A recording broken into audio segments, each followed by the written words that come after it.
Hi everyone, welcome, welcome, welcome. Today is a day 3 of our summit. Yay! I'm so excited. Um, if you're joining in the Zoom, please let us know where you're joining from. Let us know where you're located. We had people from all over Canada, all over the world, joining our webinar. Today is a day 3, and it's so exciting because today we'll be talking about Ontario PNP. So if you're looking to move to Ontario, or maybe you're already in Ontario, I see Kazang is in Ottawa. If you're looking to move to Ontario, that would be a great session for you. We will be talking also about BC PNP, British Columbia PNP.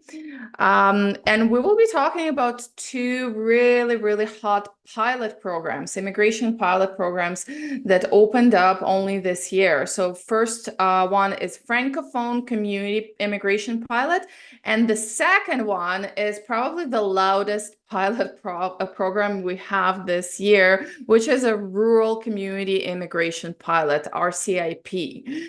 It's been a really great opportunity for a lot of people to see those pilot programs opening up. So if you feel like you don't qualify for express entry or you have a hard time of getting those points up for express entry, today is the day for you because Ontario PNP, BC PNP are those 2 biggest provinces that accept the most, biggest number of immigrants with the biggest quotas, and then 2 pilot programs that are brand new and are great, great opportunities. We have people from Ohio, we have people from Ghana, Nigeria. Isabel is working in Sarnia, Lambton area. That's awesome. All right, so let's start with our first speaker. We have RCIC regulated Canadian immigration consultant Daria Grabchuk joining us today from Ontario, and Daria will be talking about Ontario Provincial Nominee Program. As I said, one of the biggest PNP programs in the country, if not the biggest. And there are multiple streams. I think there are, how many? 9 streams. And we'll be covering all of them so you guys know your options under Ontario PNP. Hi, Daria. How are you doing today? Hi, everyone. And first of all, before starting, I wanted to thank Olena and Weber Immigration for organizing such an amazing summit where we all can share our knowledge and hopefully help you in your immigration pathway. Thank you, Daria. All right, so let's get this started. I'm excited to hear about OINP. Yes, so there are going to be lots of information. So take notes or take screenshots. I will try to go into the most important information that you need to know. And today we will talk about what's NP and who is it for, why you should pay attention to Ontario Immigrant Nominee Program. Also, we'll talk about the overview of OINP streams, just to have that big picture for you, how it works, how it's different from other programs. Key pathways. There are job offer streams, graduate streams, express entry streams. There is lots of confusion people have when it comes to OINP programs, and we're gonna make sure you don't have any confusions about these programs and how the expression of interest system works. Also, step-by-step application process. So what to do, when to do, how to do, what to expect, when to apply, what to look out for when you are immigrating through OINP. Top PR mistakes. And if you are staying with us, with me till the end, you'll get a bonus, the guide that I have prepared. I don't remember how many pages there, but more than 10 on 10 PR mistakes and how to avoid them. So let's start. So overall overview. So what is Ontario Provincial Nominee Program? So OINP basically allows Ontario to select specific people with specific knowledge and experience who are interested to immigrate in Ontario, and they help them to get Canadian permanent residency by issuing provincial nominations. So who they target, foreign workers. It also works for foreign workers. I'll talk about that when we come to that program. International students in Ontario, and also people who are in Ontario already and have that job offer and experience in Ontario. So Ontario, so every year the federal government of Canada allocates the number of quotas for each province. We'll talk about quotas later after we talk about all other programs, but yeah, basically Ontario wants to fill the labor market needs, and hopefully you're the one who they need, right? In the province of Ontario.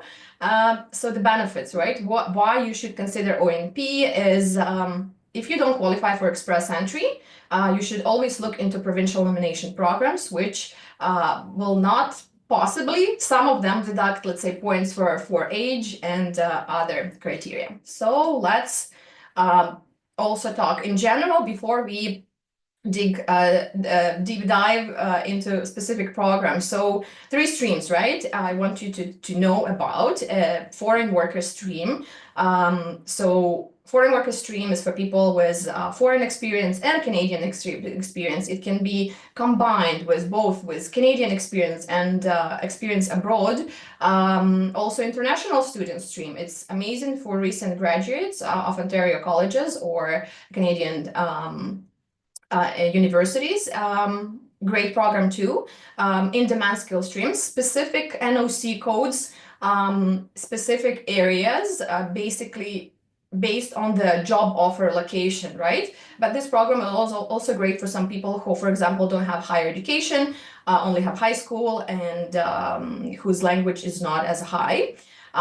So for these requirements, for the job offer requirements, right? So this is employer job offer stream. So whenever we see employer job offer, we need to understand that there is employer part where employer has to be qualified to take part in this program. And by that, I mean that the employer has to meet certain requirements, such as have a valid business in Ontario, business premises that has been in operation for at least 3 years, meet the revenue goals and the staffing threshold. For example, if the job offer, the location is GTA or Toronto, there has to be 5 people who work on payroll, who are on payroll, and who have already status, PR, or citizenship.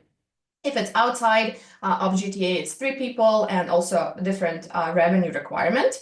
So how it works, you have to have an expression of interest, right? You have to register yourself, your profile, and to show Ontario that you are willing to accept their invitation and possibility of getting nominated and getting PR in future.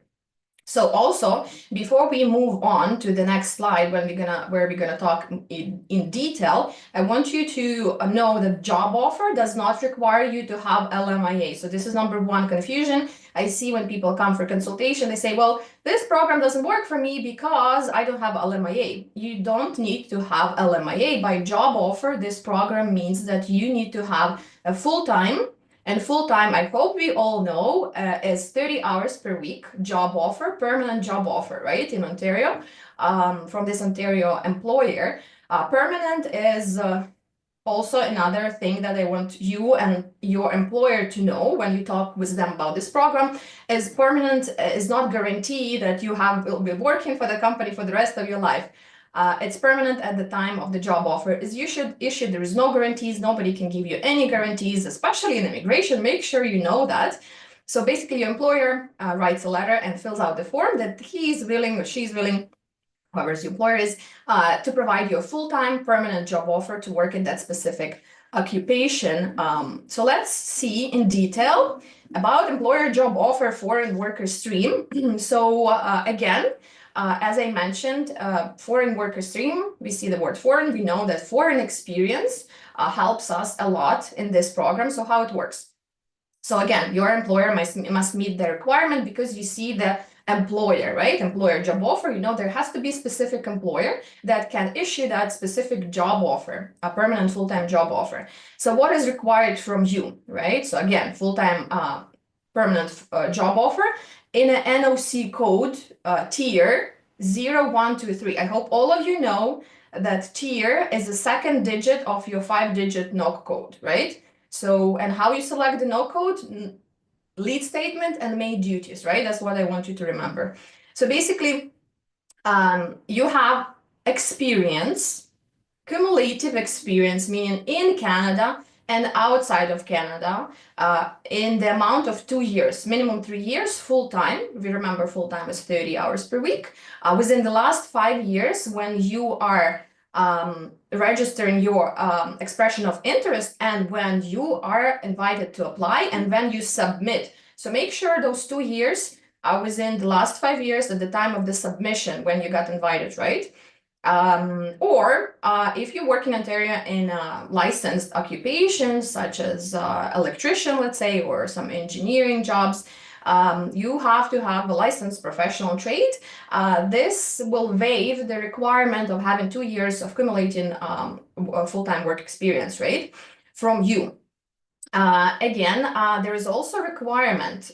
This is where we see sometimes when, for example, people who have managerial experience come and say, I'm a manager at this and this company. My employer will write this letter, fill out the form.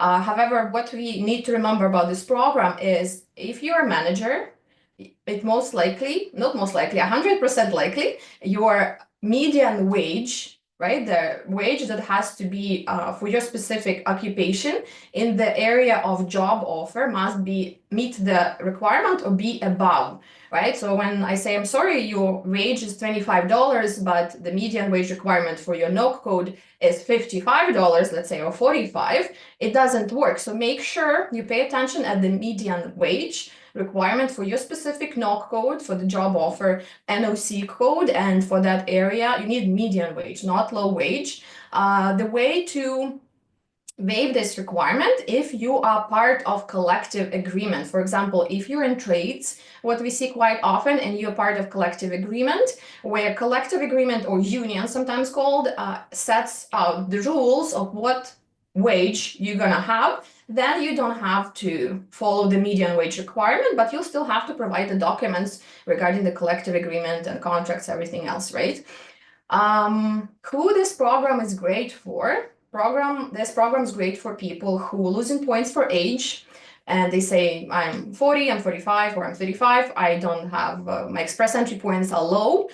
It also works for people who don't have a high level of English or French. In fact, there is no requirement for this specific program to have a minimum language requirement. However, a language adds you points. So I want you also, I don't want you to finish watching this slide and say, that's it, I know the program, I don't need English, I'll apply for this program. No, you still need to show an officer that you are capable of doing the job offer that you have been offered from this employer. And for that, definitely you need English, right? At least level 5.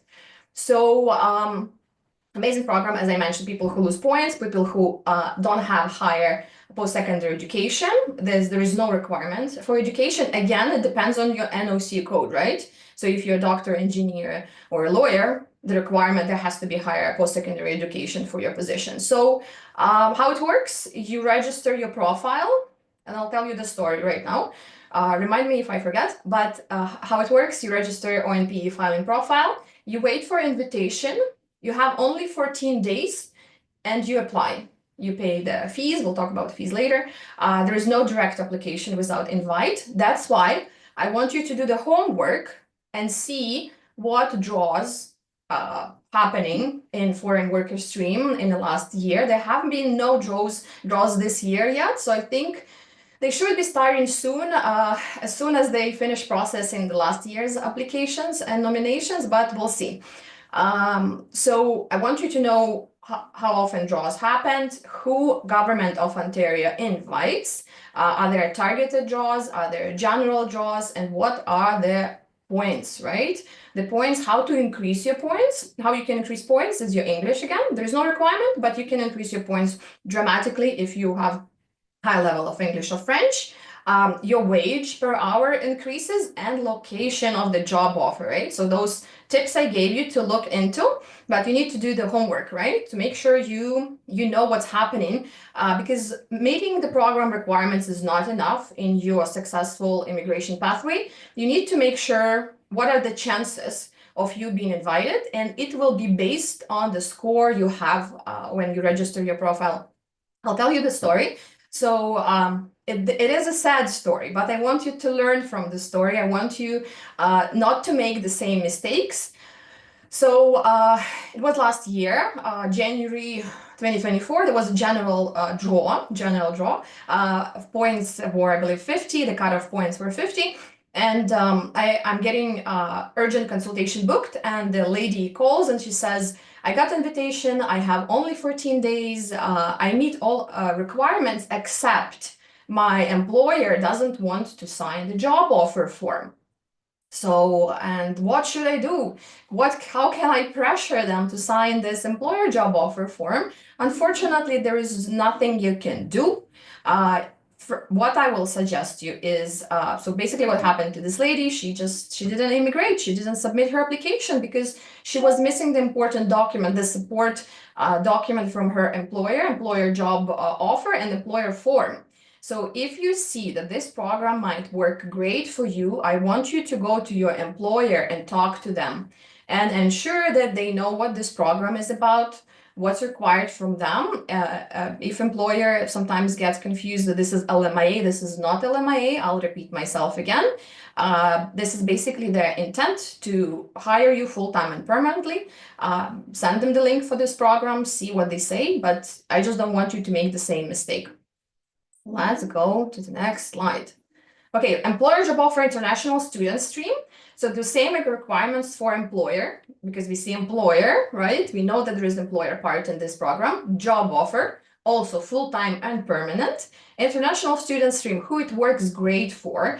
Again, your full-time job offer must be in NOC NOC tier 0123, second digit of your NOC code.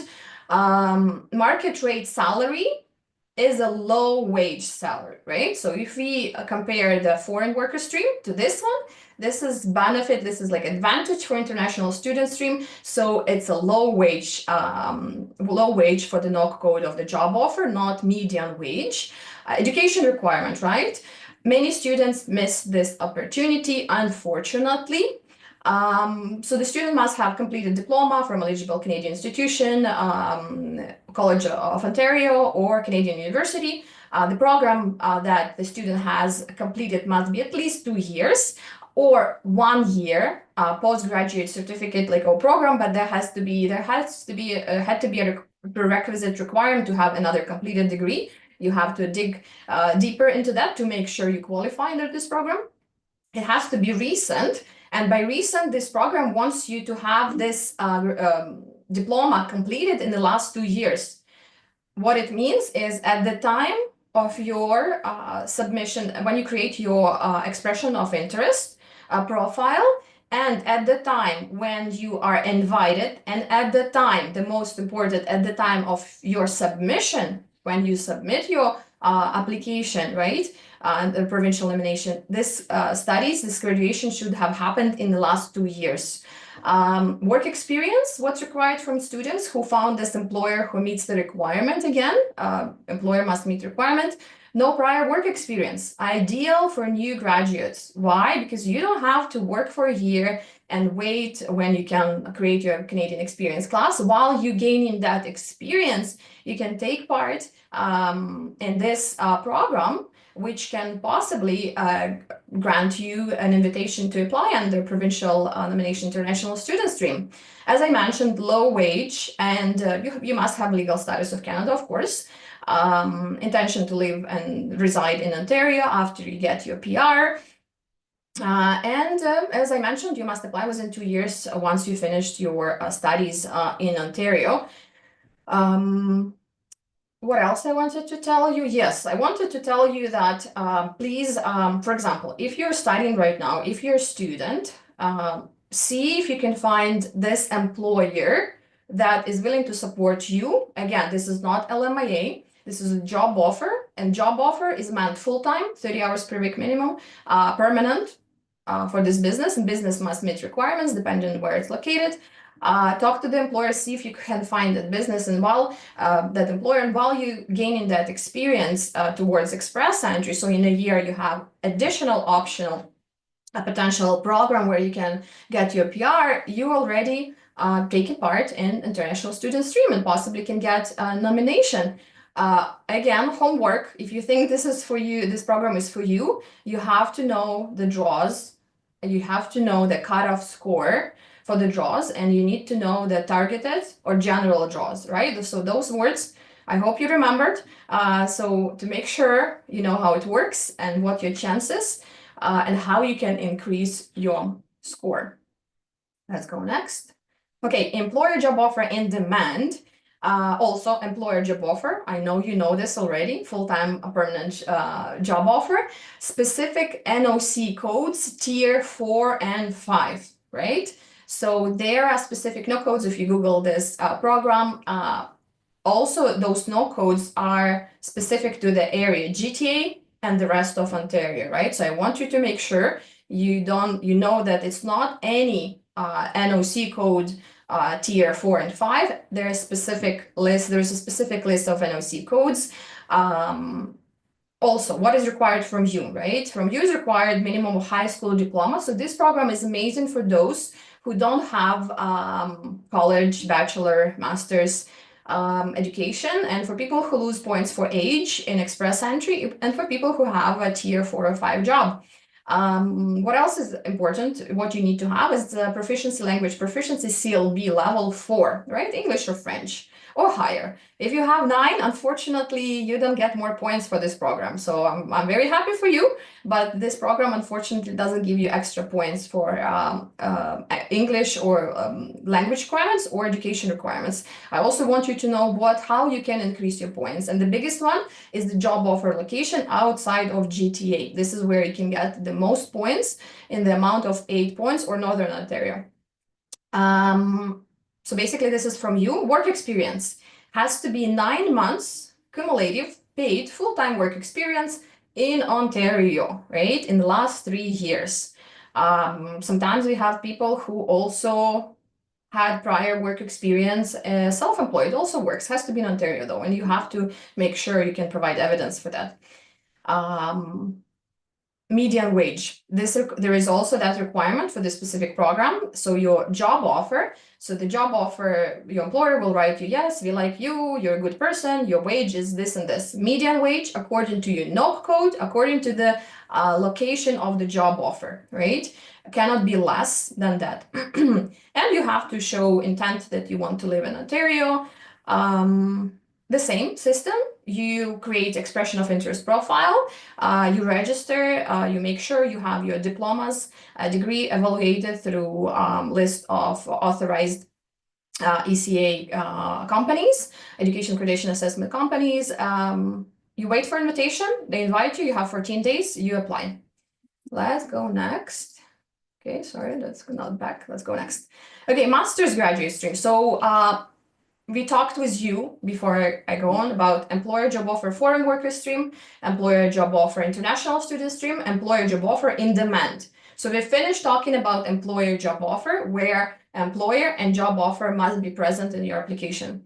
So master's graduate stream for students, international students, is meant foreign workers who have completed master's degree in eligible Ontario University. Amazing program, again, for people who lose points for age.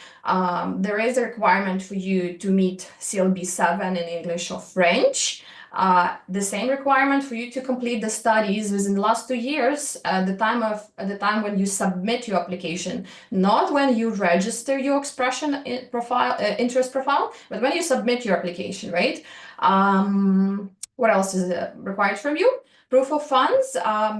You have to show, according to your family size, you have to show that you have enough proof of funds to cover your expenses in Canada. And if you're working already, since there is no support from employer job offer, you can show that you're working for employer employment letter and you meet that requirement per year. So you're getting those 25,000, 30,000 per year income for your family size.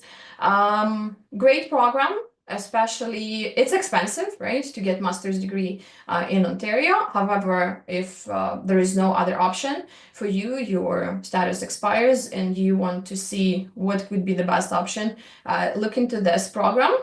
Again, you have to know the draws, the cutoff score, how often it happens and how many. So if you go to study, you pick educational institution, I want you to make sure that you know what points you're going to get after you complete your studies.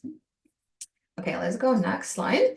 PhD graduate stream, also amazing program for students in Canada who have earned PhD degree from Ontario University. Again, you must have completed a PhD doctoral degree at the publicly funded Ontario University.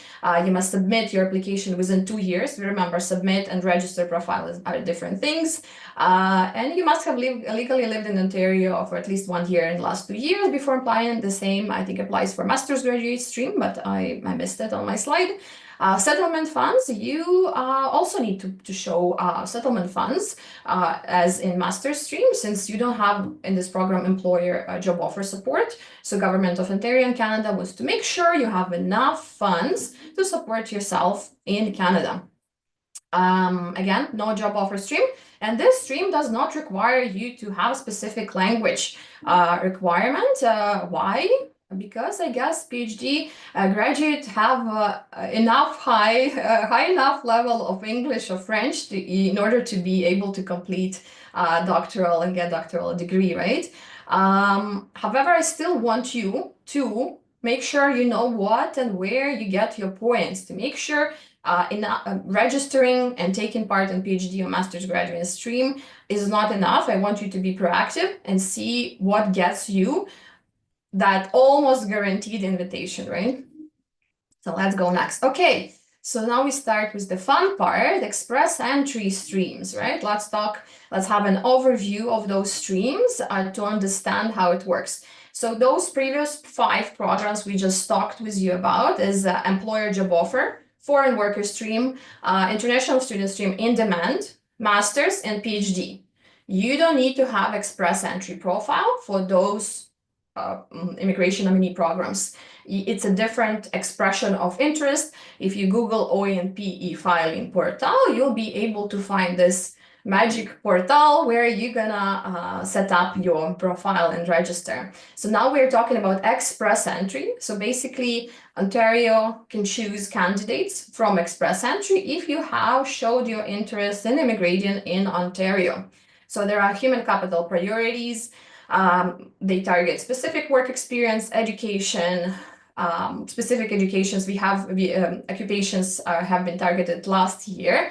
Also, so I want you to know who has been targeted. I'll just give you a quick tip. So last year we had medical, tech, and other priority occupations. That was the name of the draw.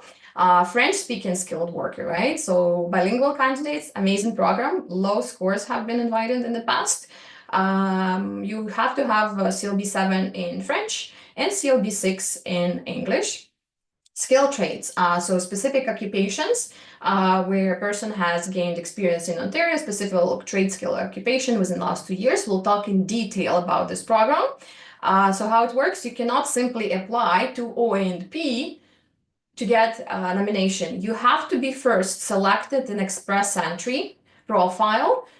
So how it works, you create your express entry profile, make sure you're eligible. My colleagues have talked about express entry, so you know all about it already. So you have created your express entry profile, you're waiting for invitation, and then you are getting an email saying you have an update in your profile. And then you go in and you go all the way to the bottom, and you see there is interest from provincial or territorial nomination. You have 45 days to go back to OINP profile. We'll talk about it more in detail. What's the process? Why I'm talking about this right now? Because I don't want you to miss nomination, because I've seen a lot of times when people come say, I think I got an invitation. I'm like, yes, you did. And it was 4 months ago. I'm sorry, there's nothing I can do. You have to wait for next round when you'll be invited, if you will be invited. So that's why I may sound mean, but I want you to make sure you check those emails, because you don't have much time once you get invitation. What's the benefit if you nominate it? You create your express entry, you get invitation to submit your provincial nomination on a OINP portal, different portal. You wait for confirmation of nomination in the amount of 600 points, add it to your express entry profile. You still have to accept them within 30 days, but basically this is all my profession does not let me use word guarantee, and I hope you know that no one can guarantee you anything. Good immigration professionals cannot guarantee anything, but getting 600 points is like virtually guaranteeing you getting an invitation to apply from RCC. So let's go more in details. So let's talk about human capital priority stream. So again, you have to have a valid express entry profile. Your work experience, education, and language must meet the requirements. And what are the requirements? So you have to be qualified under a federal skilled worker, Canadian experience class, at least 1 year of skilled work experience. You must have in that one NOC code. Language minimum is still B7. Education is bachelor's, right? For this specific program, Canadian or foreign education, ECA, education credential assessment. Translating your education, you'll get refusal, okay? Even if it's you completed your studies in the United States. Make sure you know that. Let's go next. What else is required from you? You active express entry profile, you have to check mark that little thing on your express entry that you're interested in Ontario, and you give permission Ontario to communicate with you by sending you invitation to apply for nomination, to get nomination. So CRS scores are different. So last year, as I mentioned before, under human capital priority streams, we saw medical, like healthcare occupations, IT, and other priority occupations. So I want you also to do the homework, lots of homework for you, to see who were targeted, what occupations were targeted, what were the scores, like the cutoff express entry CRS scores. This way you know exactly what this program is about. Yes, as I mentioned already before, express entry, you get invitation, you go to Ontario website, OINP expression of interest website, you create your profile, you submit all information, everything you have indicated in your express entry. So you remember that first step is correctly prepared express entry profile. Make sure you're using all the experiences and you can provide evidence for potentially being nominated under that specific NOC code. And the tip for this one, it has to be a primary NOC code. So this word primary, I want you to pay attention to. Yes, it's important for this program. Let's go next. So also 600 points, right? Under this program, the same program, express entry. French speaking skilled worker stream, amazing for people who have CLB 7 in French and minimum CLB 6 in English. And yeah, you must have express entry profile and show your interest in Ontario, that you allow Ontario to contact you, send you information about nomination. There is no job offer requirement or Ontario education. However, the language has to be there, CLB 7, French, TF or TCF. Amazing program. The scores were great for around 300 last year. So check what were the score. And I also want you to pay attention, general and targeted draws in this program.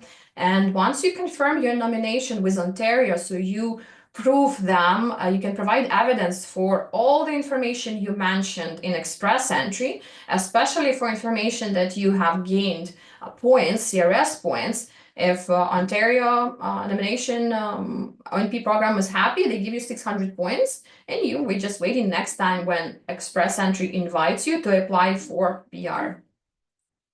This program, amazing program, skilled trade stream. There has been some changes over years, especially this year as cutoff score. 2022, we saw 250, the lowest cutoff score, and last year was 407 or 408, if I'm correct. However, still amazing program for people in a specific skilled trades occupations, specific NOC codes. They have to have at least 1 year full-time work experience in the last 2 years. This experience has to be in Ontario, right?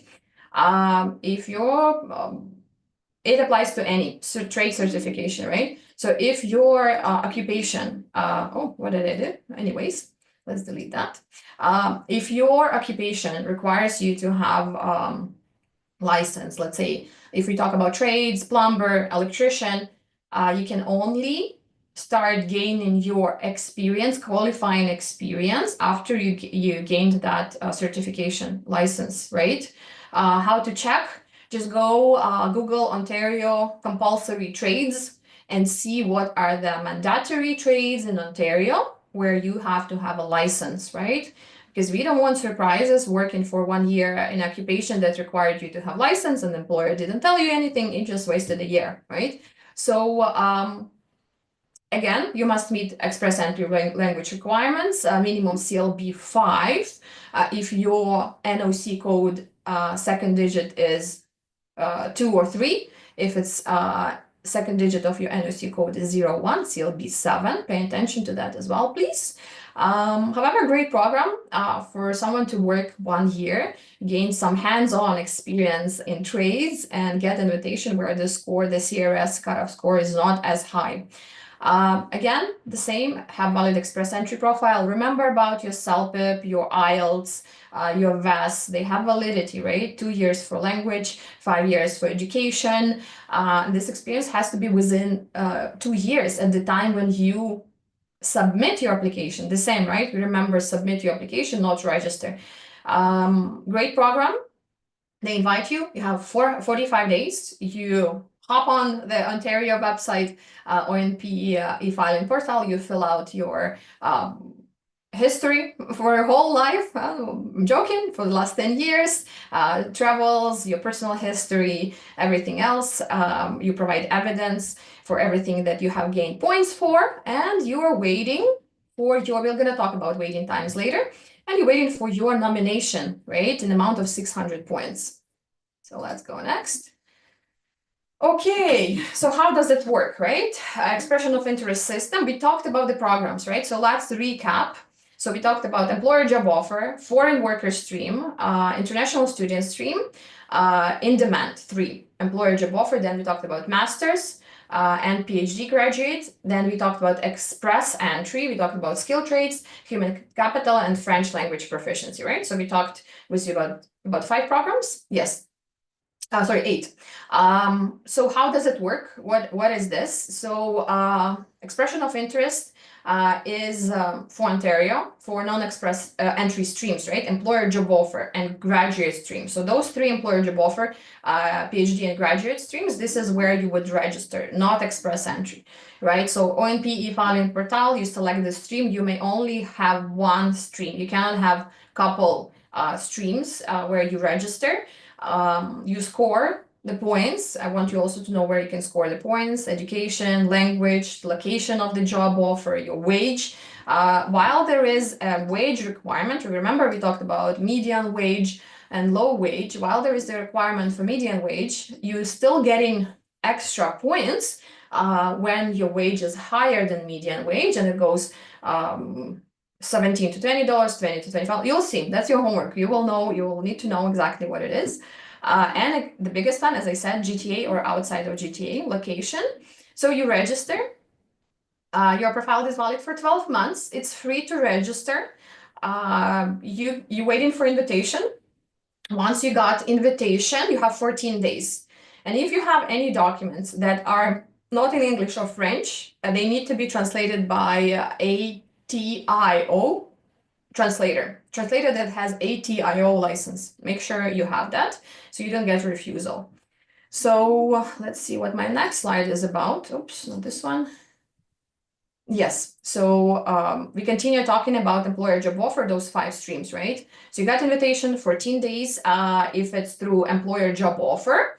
If it is through express entry, you have 45 days, right? But especially this program where it's 14 days, I want you to already have the documents kind of ready on hand, because after you don't want to submit your application on the last day. Why? Because our beautiful portal, OINP e-filing portal, doesn't like to work properly every day. So don't leave it for the last day, please.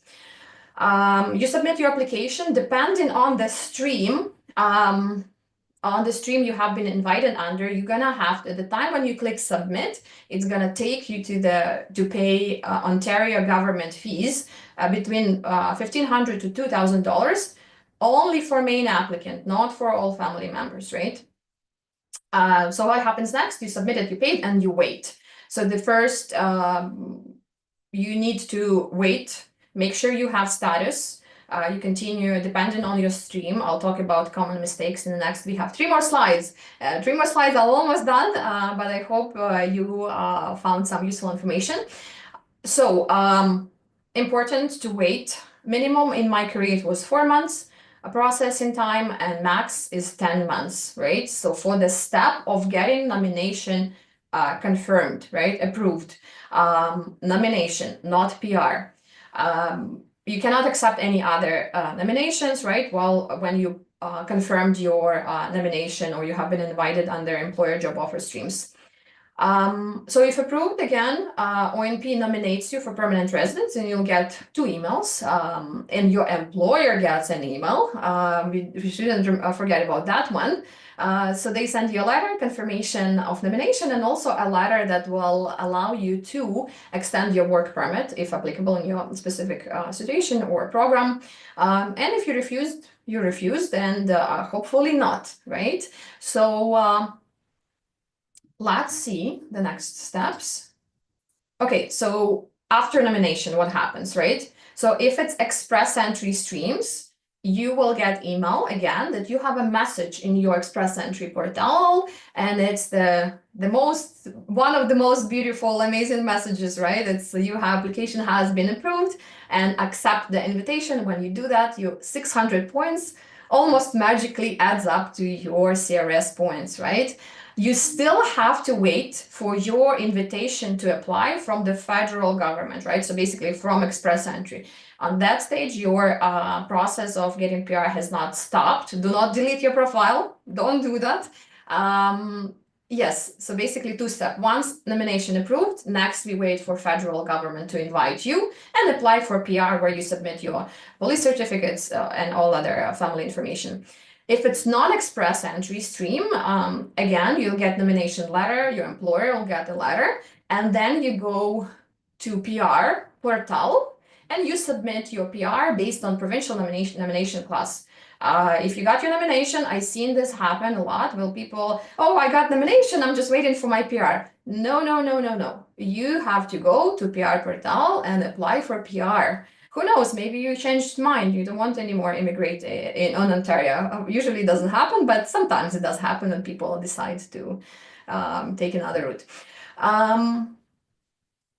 Takes time. It takes time. For non-express entry, it was 10 months. Now it's 21 or 22 months. So make sure, especially for non-express entry streams where employer job offer is present, like when you applying through employer job offer, remember you have to stay with this employer, not until you get nomination approved, but until you get your PR approved. Why? Because you got nomination based on employer job offer. You need to meet requirements of this program from start till end, and end is getting PR, is location of the job offer, full-time, median wage, and NOC code, right? I missed something, but the main idea, cannot just take nomination, apply for PR, and leave. Why?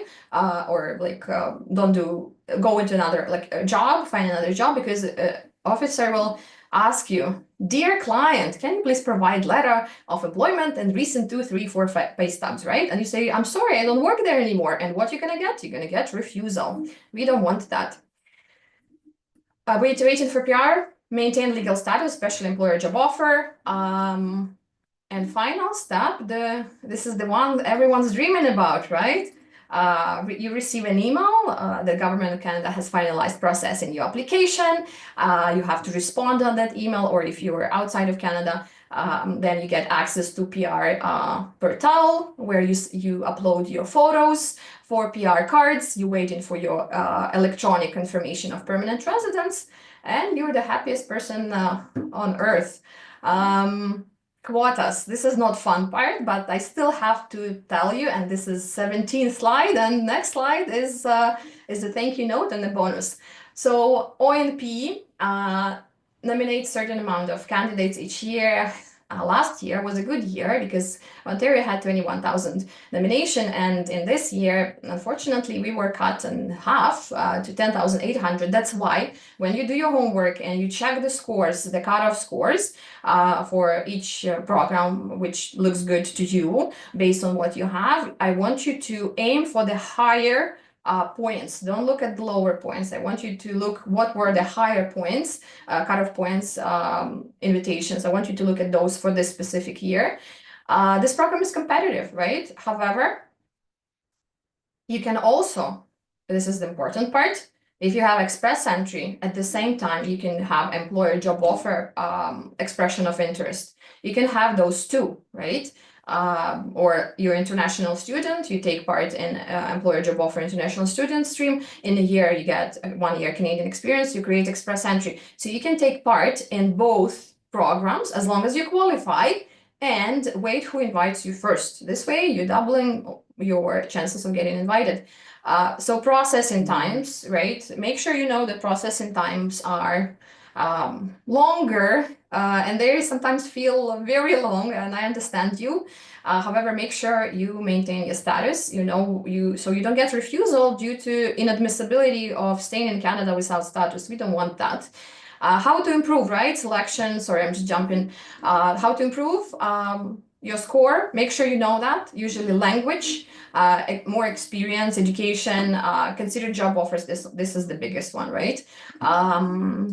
Ensure everything is up to date. Set up alarms, reminders when your CELPIP or IELTS test expire, because then we don't want to get email, your express entry profile has been withdrawn. Why? Because your language test has been more than 2 years. And remember, truthful, backed up by evidence. Wherever you write, you have to be able to submit evidence, because misrepresentation is the worst that can happen with you in immigration. They will not forgive you for at least 5 years when you have a misrepresentation 5-year ban. And then it's very hard, right? Please don't do that. If somebody, and also before we move on to the next slide, if somebody tells you that, oh, I'll help you, I'll just put more people on payroll, or like employers, they don't know the consequences. They will get really huge fines and penalties, and you will be banned also for misrepresentation. Don't do that, please, because the government of Canada does not forgive misrepresentation. And this is a big one. You do not expect your employer to know immigration requirements. They simply don't know. This is not their business. So make sure you reach out to professional help to review your application. And again, if it's nomination, which we talked about right now, and you know now all the information, you have to show your intent to stay, to live in Ontario after you get your PR, right? Especially if your family members are in different province. I don't recommend that. And here it is, yes.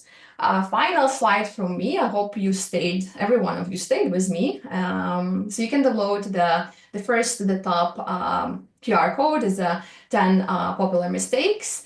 I'm also working on the course, Immigration Hands-On Experience course, where I will teach and show you exactly what to do, how to register, how to submit paperwork and documents. And if you need help from me, I'll be happy to help you. You get 20% discount on consultation using the promo code SUMMIT.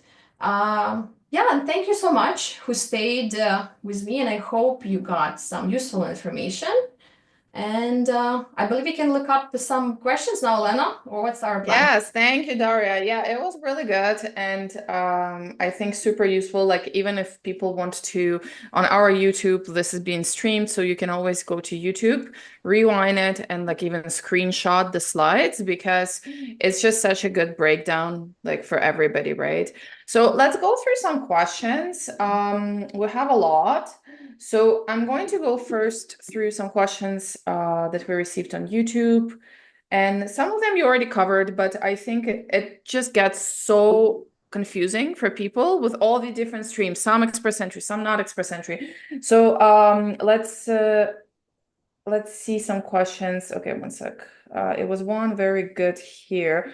Oh, I think it was in Zoom chat. So it was one question asking whether do you need to still submit expression of interest for human capital priority stream? After you get invitation in your express entry, so human capital priority stream, we have to remember first is express entry profile. You get invitation, and then once you got invitation, you have 45 days to submit your application, not expression of interest, but application on OINP e-filing portal. You just have to go in and say, I have invitation. Here is the number of my express entry profile. This is when I got invitation, and submit all your information. Not that you don't need to have both in order to get invitation for human capital priority stream. You can have second one if your employer supports to you is employer job offer expression of interest. That's a second program, but not in this specific question. Yeah, exactly. So in order to get possibly get invitation under human capital, all you need is to have express entry profile. That's it. There are no extra steps. And but the only one thing is that obviously that express entry profile needs to be filled out the way that the province of Ontario can clearly identify that profile is eligible to be invited, right? Yes. Yeah. Okay. Very good question from Philip here. Is OINP all year round, or is there any specific time to apply? You have to be registered yesterday, right? There is no specific time. You see, usually, if we would take a regular year, 2024, majority of invitations start at the beginning of the year. But since we had so many changes, government, immigration minister, and elections, and also the fact that a government of Ontario is still working on nominations from last year, there has been nomination for people who get invited under a different program, but have your profile ready, right? I think the invitation is going to be coming this year. They should be coming. Well, they will be like, yeah. I don't think, because when I looked up at the draws that happened, I think in September, October, they're still working on some of them. There has not been 10,000 people. So, and everyone who gets invited, you have to understand, not everyone gets approved. Because one check mark on applicant consent form, one check mark missing, one signature missing is refusal. So whoever gets invited, just deduct 20-25%, and this is the people who should be on average getting approval. Exactly. Yeah. Yeah. That one check mark is like so many people getting refused because literally one, and it's so easy to miss, right? And one check mark. Critical, right? So yeah, I had a couple consultations where people said I got refused because I didn't have check mark. What should I do? I'm like, sorry. Nothing. Yeah, exactly. Nothing you can do. All right. Some more of a general question, like not specific to PNP, but it's a good question. So if I had two positions at a company, does my letter of employment should mention duties for both roles or just one? It depends. So if you go employer job offer, if it's employer job offer question, then you can mention both just so, but it like the other one doesn't really help you to gain the 2 years experience in the last 5 years. You don't want to confuse immigration officer as well, right? So I would be specific to the experience of the job offer you immigrating, right? So don't put too much information, make officer's life easy.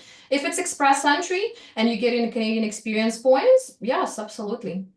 Yeah, but it depends also on position. So for example, let's say if I don't know, I was a cashier and then I was promoted to a supervisor, Yes. right? Then like nobody cares about your cashier position. So then you just need to do supervisor. But if you were, for example, a supervisor and then you were promoted to I don't know, the whatever it is, manager, store manager, or whatever it is, right? So then in that case, obviously you need to mention too, if that's the experience you want to count. So yeah, lots of ifs and buts, but it depends on the situation. Just make sure you know like what experience you need to file, obviously, like what you qualifies you for immigration and go from there. Yeah. Okay. So another question I have here.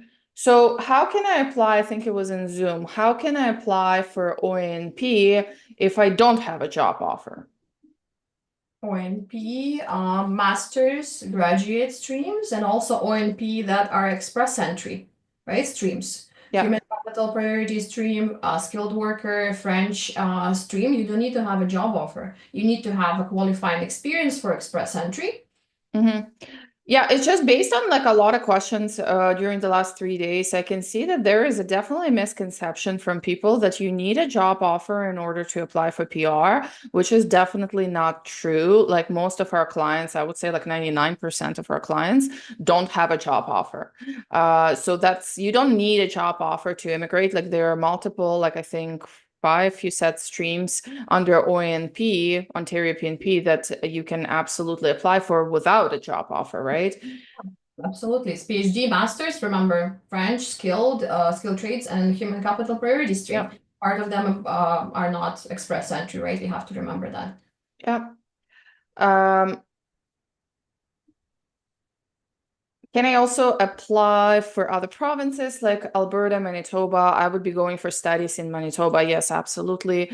So generally the way things work is obviously when, you know, wherever you are, that's probably the province you're going to consider for your PNP. So if you're in Ontario, that's that would be the case. Okay, let's see. Any other questions so that were interesting here? Okay, good question. So what about proof of funds for OINP? Do you need proof of funds to apply Ontario PNP? So if you so let's talk in like the details to make sure there's no confusion. So employer job offer, you don't need proof of funds. Masters and PhD, you do need proof of funds. If we come back to express entry, if you're human capital priority stream and you federal skilled worker, you need proof of funds. If you and skilled trades and French, right? So let's do human capital, skilled trades, and French language proficiency. If you have Canadian experience class, you don't need proof of funds. If you are have been invited under federal skilled worker, you do need proof of funds. So yeah, lots of different variations. Sorry, Yeah. Troy. But yeah, so for some of them you do, some of them you don't. So that's a bottom line. All right, let's see.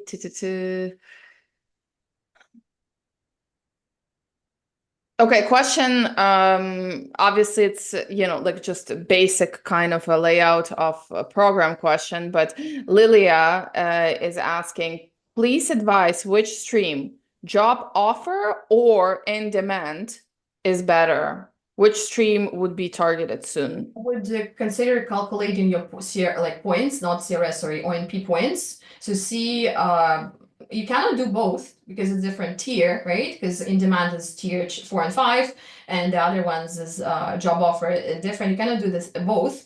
I would go for that one where you have higher points because in foreign worker stream you can gain points by getting English, yeah, your English. And in demand, you don't get extra points for English if you have like a higher than 4. So we'll see where you are higher in terms of points. Yeah, and also it's I think just a Target. matter of like which one you qualify for, because they're very different. In a, like job foreign worker job offer stream is for, as you said, tier 0, 1, 2, 3, and then in demand is for tier 4, 5, right? So it's very different. So like I don't know if you would qualify for both. Like most of people, they don't get to choose. It's just you just qualify for like either or, right? Yeah. Or see also targeted draws if you go for foreign worker stream, see if you fall into one of the targeted draws. And points, again, have to be very strategic right now in immigration. Yeah. Okay, and we have a question. So I work for a company in Ontario, but I live in British Columbia. Can I still apply for Ontario PNP? So the law says you have to have intent to live in Ontario after you get PR. So you can apply, you just have to show what steps you're doing towards moving to Ontario. And what connections, like if your family stays, let's say your spouse, your children stays in British Columbia, you're gonna get refusal. because you're going to mention all that information in your applications, right? So don't do that where one person stays where there is an invitation and the other family members stay there, because it's going to be refused, because the officer on a federal part will not believe where you're going to enter all information, your addresses, your history for you and your spouse, if it applies to you. They will say, well, why you guys live at different addresses? Yeah. Okay, and let's finish with a speculation question. My favorite questions are speculation questions. So, what do you think? Will we see human capital priorities tech draw? I think they'll still have the tech draw, but the cutoff scores will be high. That's because I don't think they're just gonna completely shut off the IT professionals. We'll see. We'll see if my crystal ball is working good. Yeah, I think so too. I would agree with that. Like that's my prediction too, that they will still have tech draws. It's just they would be obviously very high Yeah. and very limited, probably, like numbers wise. To work on it. As usual. Sorry, I might know it may sound all boring, but all of us want you to have what you want as PR, and needs your help, your work by increasing points. Yeah, exactly. All right, Daria. Well, thank you so much for today. We're going to transition to our BC PNP session. Thank you. And yeah, all the links to contact Daria to book a consultation with the summit discount you can find in YouTube in the description. You will also receive an email today with all the links and everything. If we didn't answer your question, you can also hear the answers to the questions today at 2 p.m. Daria, if you want to join at 2 p.m., you can. If you're busy, because I know you're super busy, you don't have to, but yeah, we'll answer more questions. Thank you, everyone. Thank you, Olena. It was a pleasure. I wish you all the best. Thank you. Yeah, awesome. All right, guys. So super exciting. We're going to transition to BCPNP. BCPNP had a lot of announcements this year, and Barbara with her fancy microphone is here. I just love your mic. I just can't. Your microphone is like the best.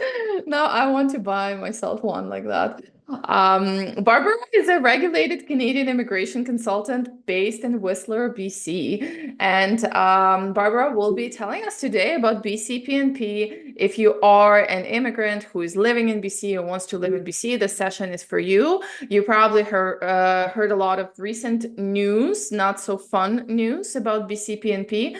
And Barbara will be covering today everything about BC, everything about what options do people have this year, next year. How's it going, Barbara? Going well. Yeah, I'm excited. Yeah, super excited. I'm hoping it's not a giant downer. I put a lot of different options and pivots in the presentation. So yeah, I'm thrilled to be here. Thank you so much, Elena.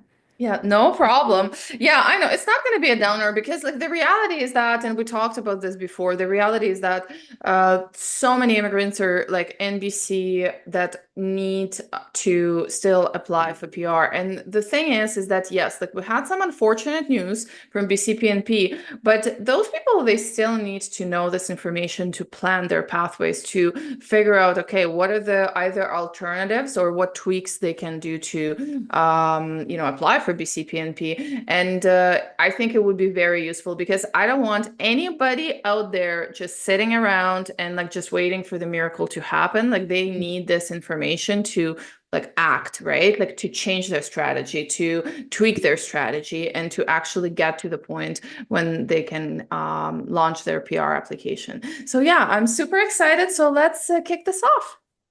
Yes, let me present. Somehow. Yes. Let me figure it out and then. Yeah, share your screen, that's fine. If you guys want to put your questions, you can always put them in a chat, in a Q&A box, or in under YouTube video if you're watching it on YouTube. Yvonne is asking that she never received links.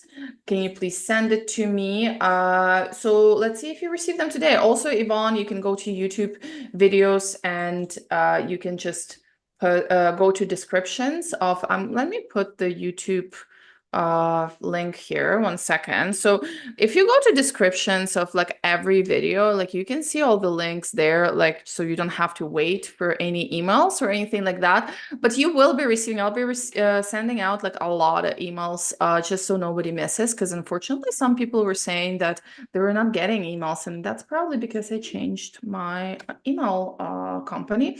So here, if you go to our channel, you can see all the links there. All right, Barbara, you're all set to go. Yes. Is it the big screen? Yeah, it's all Okay. good. Yeah. Phew. Perfect. All right, sweet. All right, hi everyone. I'm Barbara. I'm going to jump right into the BCPNP. It's going to be really short, sharp, and shiny, so I don't slog away all day. And I do want a lot of feedback from you guys to understand where you're at, because this presentation is really for you. It's not me to just like talk to no one. So tell me your questions and where you're at, and I'll have lots of prompts throughout as well. So of course, I'm sure everyone said this does not constitute a legal relationship. It's simply a presentation, information sharing. I'm joining you from the Squamish and Lillooet Nation, and I would love to know where you guys are joining from. Are you in Canada? Are you in BC? If you're in BC, which town? And if you're joining from outside of the world, let me know where you are from. Love to know. Dubai, Vancouver. Yes, Paula. The US, obsessed with that. So I actually used to live in the US. I was born in Europe. I lived in the US for a while, and today I am a Canadian citizen. So I kind of consider myself a little bit a citizen of the world. I've had a taste of lots of different cultures. I love traveling, but I also like a lot of calm and peace in my life as well. Canada is that perfect mix. I started practicing almost a decade ago, working in the immigration space, and I'm a licensed RCIC, and I specialize in DIY. So most of my clients are building their application themselves, and I'm just here for guidance. So where are you in your BCPNP journey specifically? So drop a 1, 2, 3, or 4 in the chat for me. Do you have a profile? No invitation? Did you submit an application already? No decision? Do you kind of get what's going on? Or are you like, what the heck is BCPNP? Okay, a couple 4s. That's good to know. Good to know. 3. Is 0 possible to answer? Yeah. Okay. Oh, 1. Okay, we got an ITA. Or no ITA, but you got a profile, a job offer. Okay. Okay, good to know. All right. All right, we're all kind of beginners here, which I love that. So by the end of today, by the end of this presentation, you're going to know, is BCPNP even an option for you in 2025? What are the other options outside of BCPNP to achieve PR this year? And a little sneak peek into the future, a little 2026 peek behind the curtain. So if this year is not your year, it's okay. There's next year, there's future. These programs are ongoing. So BCPNP in a nutshell, what the heck is it? It's a program. I like to think of it as a hybrid program in 2 ways. So it's a program you apply for with the support of an employer. I know we were just chatting about Ontario, and Ontario has programs where you don't need a job offer. You need one in BC. So BC, you and your employer have to qualify and you apply together. If you're approved, again, the hybrid approach, you get the ability to apply for PR and a work permit. So 2 of you apply together, and then you get 2 results from 1 application. So I've loved this program. I've practiced it since I started practicing immigration. And yeah, I'm going to share with you what's going to happen with it this year. So if you are thinking BCPNP in 2025, maybe need to rethink your strategy a little bit, because we got an update just last month. Does anyone know what happened? Are you guys like, yes, I know what's coming? Say like, yes, you know what happened in April, or no, you have no idea what I'm about to hit you with. We got a big update. Okay, Massine, yes. No idea, Chanel. Okay. Yes, no idea. Okay, I love it. It seems like a 50-50. We got a massive BCPNP update. So kind of what happened in 2025, it was like silence, like dead silent. We had no invitations, no movement in BCPNP. April, we finally got the update, the transparency, which I really love. So BCPNP said last year they took 5,200 applications that they still haven't made a decision on. They're just like in limbo. Then they got allocated 4,000 spots. So you can see the math isn't mathing, right? Like they don't have enough spots to approve everyone last year. What are they going to do this year? So this is what they did for the last couple of months. They made this decision and then they announced it. So they will be deciding who gets approved out of the pool of people who already applied last year. So not everyone will be approved. Everyone waiting for an approval. I know sounds like no one's here in that situation, but those who are fully submitted last year and don't have a decision, some of you will start getting decisions soon. Then they mentioned they still want new applicants. So some of that quota is going to go towards the health authority stream only in 2025. So 1,100 health authority stream nominations, new ones in 2025. And also 100 high economic impact invitations to apply. They did not describe what that means. They said they will later. So we don't actually know what jobs high economic impact is. So overall, the update, it's like, all right, big X over entry-level semi-skilled stream, student streams not happening, and skilled worker maybe 100. So it's essentially kind of not happening. It's such a low number right now. I'm going to show you how, things may shift and change and what to do if that was your potential stream. And a big yes for health authority. Also a big yes, they said they continue to advocate for BC to try to get more nominations from the federal government. So we never know when things are going to shift and change, but as of right now, we need a strategy for you right now, right? So health authority stream is the big one. It's the year of health workers. Don't worry, there's options if you're not in health. It's okay. So anyone here works in healthcare? Do I have any nurses? I'm a registered nurse. Perfect. Perfect. That's you. This is you. I'm trying to get approved as a nurse. Perfect. RNs, yeah. Nurses, aides, pharmacists, doctors even. So perfect. So my healthcare workers, this little piece is for you. Everyone else, I will shift and change and show you some other options as well. So what is the BC PNP Health Authority stream? What do you need? All right, you need a language test. Everyone needs a language test for most PR. So it's like, okay, that's kind of like a blanket given. Of course, we need a language test. There's no exception whatsoever. You need to intend to live in BC, right? So if you want to live in the mountains, in the river, in the forest, yes, you have to actually want to live here to be part of the BC PNP.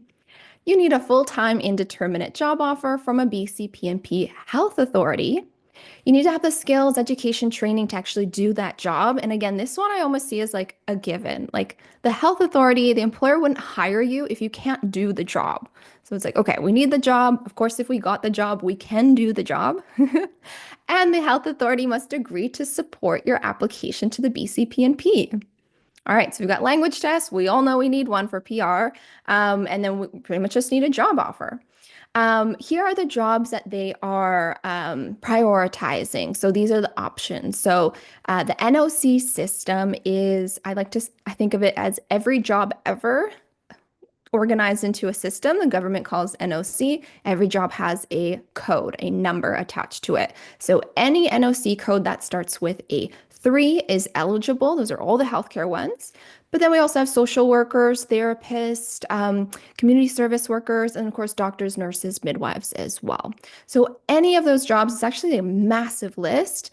If you get that job offer from a health authority in BC, bing, bang, boom, you're done. Like there we go. Those are all the requirements. It's a pretty straightforward program.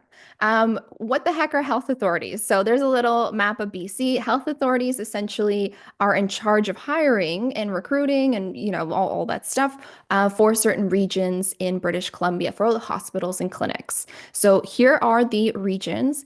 If you would like the job posting, if you're like, oh, this sounds like me, I'm a healthcare worker, and you'd like the job posting websites for each of these health authorities, just email me. It's info@immigrationwithbarbara.com, and I will send you that as well as some free recruitment tools as well, so you can start your job search for a healthcare role with a health authority in BC. All right. So, benefits. No invitation to apply. No profile you got to make. No point system. There's essentially no waiting. If you have a job offer and you qualify, which is essentially outside of the job offer, it's just that English test or French test, you can immediately apply to the BC PNP. There's no barrier, hoops, or points or calculators involved here. If the BC PNP approves you, and I had someone get approved in 2 weeks just last month, because it's kind of the only program that's happening right now, and we really need healthcare workers. So they secured a job, they had their language test, submitted to BC PNP, 2 weeks later got approved. When you're approved by the BC PNP, you can immediately apply for permanent residency and a work permit if you need it. If you're already good, you're like, I'm here already working, you don't need it, but if it's there, if and when you need it. So it can be that easy for healthcare workers. Now, I know there's a lot of like preamble to it though, right? Obviously, healthcare workers often have a license. They have to get translated over to BC. A lot of the health authorities, like HR departments, can help you with that process as well, or can at least, point you in the right direction. But it's kind of easy as pie for healthcare workers, and they've made it that way on purpose because BC really needs healthcare workers. So how are you guys feeling? A little feelings check. Are you like, number one, I'm healthcare. This is great news. This is for me. I love it. Are you number two? I'm not in healthcare. Didn't realize. Whoopsie, little stuck. One. Okay, Jesse, I've got a one. I got a two. Are you three? Are you like, I'm just here to figure out any path to PR? Lend me a rope, please. Because obviously you're in the Canadian Immigration Summit, right? You're here to learn about different immigration programs. 111. Oh my God, so many healthcare workers. Yes, yes, yes. Collins, Chanel, yes. 2 and 3. Okay. So for all my 2s and 3s, let's jump in to the next slide. All right.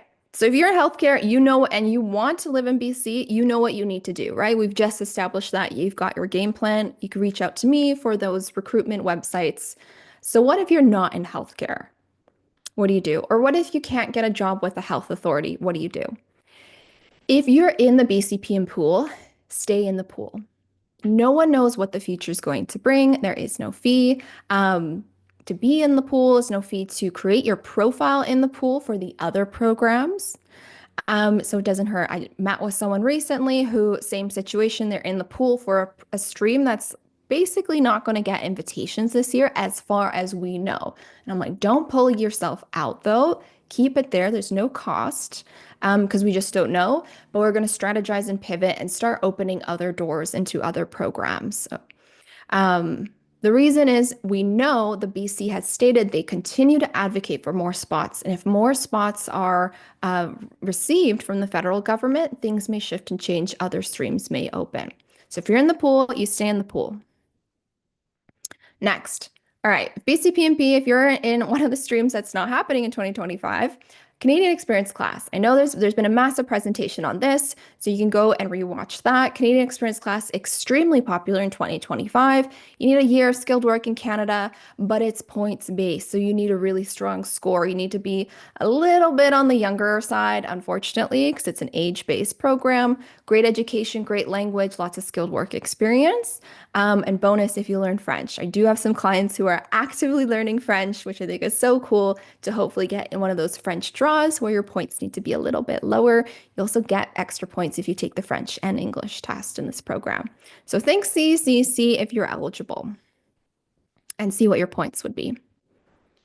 Then there's category based. Okay, so I've chatted with someone. My idea to throw this slide in was a conversation I had with a client not too long ago who saw the category-based draws, which is essentially them prioritizing certain occupations in Canada, and was like, I'm going to go work in one of these occupations for 6 months, because that's all you need. You need a CEC or FSW profile, so you need to be in the express entry pool, and then you need 6 months of work experience in one of the jobs they're prioritizing.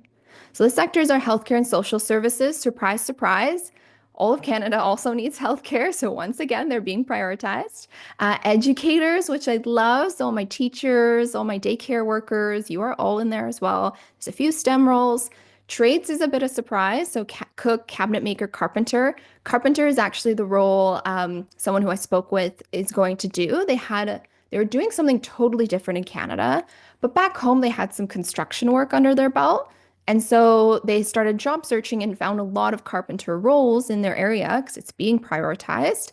And was interviewing for them was like, if I get the carpenter role, once I get the 6 months, you update your Express Entry profile. And again, a bing, bang, boom. There you go. You might get pulled in a trades draw.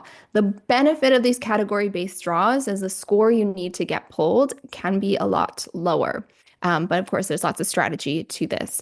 Also, butchers, if there's any butchers in the house, I've only met one butcher so far, but they have basically their own category. So the agri-food category only has the occupation butcher. So your competition is only other butchers. So far I've met one butcher that came on a TikTok live with me and I was like, this is your year. This is the year of the butcher. All right. If that's not your cup of tea, if you're like, what else you got, Barbara? Here we go. Rural Canadian immigration pilot. And you're gonna have a massive presentation on this within the summit as well. But really quickly, it's 5 things. I love things that are 5 things. Like, okay, I need a job offer in a rural community. I need a year of related work experience to the job offer. I need high school education, and I need a language test. Of course, we all know we need a language test by now. And there's a funds requirement. It's pretty low for the rural program. No point system, no invitation to apply. It's running for 5 years. This is the first year it's running. It's different from the other rural program we had before. They've revamped it, restarted it this year fresh.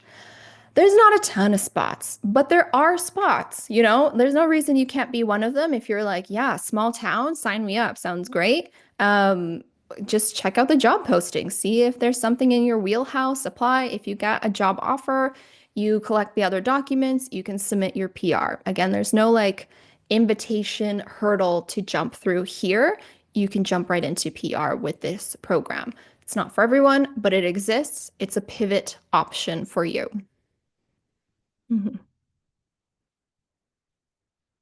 Work permit expiring. Okay, if everyone's here and is like, oh my God, I didn't know this about the BCPNP. That was my game plan this year. I'm about to have an expired work permit. Again, these are just like creative options.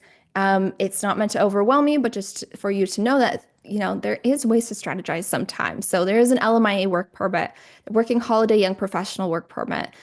You can do another working holiday and another young professional via a recognized organization, and you can actually participate with a recognized organization twice in your lifetime. So if you're from a country who only gets 1 working holiday, you can then get 2 more with an RO. That's 3 permits in Canada right there. Most people don't need 3, right? On their second one, they've already established a really great PR strategy, but it's an option. It's there for you. Some people choose to study, and that can benefit you in different ways, but you always want to sort of strategize and like theorize, like, okay, if I did this program, it's going to take 2 years, then what's going to happen? Like, would it actually benefit you? And do you actually want to study as well? Of course, you need to be a genuine student. Some study programs lead to a work permit after you graduate as well. That's a PGWP. LMI exempt work permit options as well through free trade agreements if Canada has an agreement with your country of citizenship, or significant benefit work permits as well. So again, these are just some ideas I wanted to share with you so you can be like, okay, yeah, there's options, there's things to do. It's worth it to go and have a conversation with someone that you trust to help you navigate this. Okay. So after hearing all of that, me absolutely ramble and throw it at you again, short, sharp, and shiny. Here's some options. How are you feeling now? Let's do another kind of emotion check. Are you a 1, 2, or 3? Are you 1? Yep, I'm in healthcare. 2025 is my year. It's being prioritized by Express Entry. It's being prioritized by the BCPNP. Are you a 2? Oh, lots of 1s. 0.7, I'll take it. I don't know what that is, but I'll take it. 2, I'm not in healthcare, but I'm motivated to pivot and strategize. You see, like, there's other doors to walk through. 2, yes, we got a 2. And 3, okay, I'm leaning toward waiting things out until 2026. 2025 feels too limited. Couple 3s. Okay, I feel like we got a really good mix of 1, 2s, and 3s, which is so nice. 2, okay. Yes. Yes, that was my goal, that you guys felt motivated to strategize and pivot. There's There's options if you're willing to like get creative and kind of put yourself out there. So 2026, so everyone who's like, all right, maybe next year, what's next year gonna look like? So if BC PNP was like business as usual, this is what it would look like. We would have the health authority stream still. That would still exist. So healthcare workers, again, still got that door open. Then there's a skilled worker stream, which I'll go into a little bit more detail, an entry-level semi-skilled stream for my tourism hospitality workers. And there's 3 student streams for international students. BC loves a student. All right, so 2026, or if we get more quota from the government too, that's another option. So maybe late 2025 or 2026. Skilled worker program. Who is this supposed to be for? All right, you've got a full-time job offer from a BC employer. You have 2 years skilled work experience under your belt already. You have to do a language test. Again, always that blanket language test we need. And you need to be invited to apply. The point system, though, under BCPNP is more so based on almost like your job offer and your expertise toward that job. So you get points for your salary. You get points for your related work experience, overall level of education and training, score on the language test, and your location of work. So I really see BCPNP as a program for someone who is really good at what they do and has built a bit of a career. Maybe they're a bit older, so express entry, they're losing those age points. They can pivot to BCPNP skilled worker because there's someone who a BC employer really needs. They're really good at what they do. They have lots of experience and they can negotiate a higher salary because of that experience and training and education. They're going to do well in this program. So someone very, a master at what they do essentially. BCPNP entry-level semi-skilled. I live in Whistler. Whistler is heavy on the tourism. We are surrounded by hotels and restaurants. Therefore, I have really had my fingers into this program for many years. I've helped so many people move through it. Sadly, it doesn't look like it'll move anytime soon, but you never know. BC does provide a ton of economic revenue due to its tourism industry. So if the tourism industry is struggling with staff, they may reopen this, is my prediction. That's my crystal ball prediction. So what do you need? You still need that full-time indeterminate job offer in a specific role. So there's a specific list. You're thinking like, okay, think restaurant and hotel. Hotel, housekeepers, front desk, bellhop, all those supportive roles. Restaurant, it's like bartender, server, kitchen helper, so back of house, front of house, supportive roles in restaurants. And there's some food processing roles as well. 9 months consecutive work experience in the role. So this is one of the streams where you have to actually be in BC and working in BC already. So you need 9 months in British Columbia working as a bartender in the restaurant before you can even start making your profile in this program. You need the language test, of course. We know that. If there's one thing you walk away and go, okay, I need a language test for PR. Invitation to apply. And again, it's based on those same things. So someone who maybe back home was working as a bartender comes to Canada, maybe comes to Whistler or some other kind of resort town in British Columbia, tourism heavy, and goes, I love being a bartender. I'm going to keep doing it. They have a pathway towards permanent residency via this program, via this stream. So it's very tourism heavy because BC is very tourism heavy. We need support workers in our tourism industry. So this is it. That's what it is. And international students. So BC PNP plans to launch 3 new streams just for international students. It is currently on pause because of this latest update. So we don't know when we're going to get them. We're just going to have to wait and see. We don't know what they're going to look like exactly either. Again, we'll have to wait and see. But if you're currently a student or you're going to be a student, this might be something to keep in the back of your mind, in your back pocket. Be watching out for the updates with BC PNP maybe later this year or 2026, because they will create something for their international students. They have historically had things for specifically international students as well, which is so nice. All right, guys, one more poll. 1, 2, 3, 4, 5. There's a lot of options here. They're all kind of similar too. All right, you won. I don't know which immigration program is right for me. Are you just like, oh, I'm overwhelmed? What are you feeling? Another emotion check here. I'm in the BCPNP pool now, not sure what to do. 3, my job isn't in healthcare or a priority industry, feeling kind of stuck. Are you 4, my score isn't high enough? Have you already explored Express Entry? You're like, it's not high enough. Not sure how to improve it.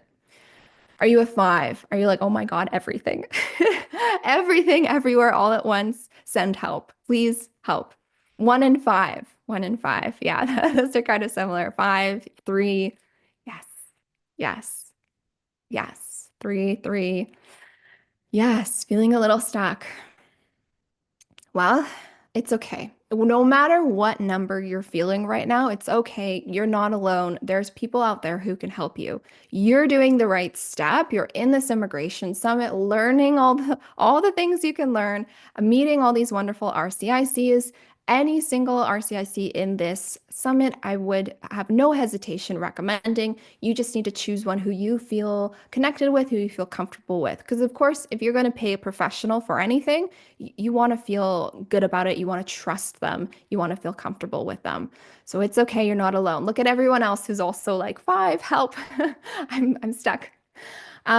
I myself am offering a promo for anyone who joined this summit. I'm so thrilled and honored to be part of this summit. In a one-on-one consultation, you can get a really fantastic strategy. We can look at where are you at now? What have you accomplished in your life? And what would you like to accomplish? What are your future goals? And develop a strategy around that. So the whole goal is for you to feel just a little bit of sense of relief, and understand where you're going to go. Because I know it's a lot of overwhelm sometimes.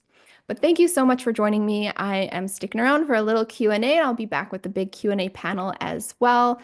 Again, I'm Barbara Kolvikova. I'm the founder of Immigration with Barbara. I'm very active on TikTok, but also have some other channels. I know TikTok isn't for everyone. I'm very active on there. I do lots of TikTok lives.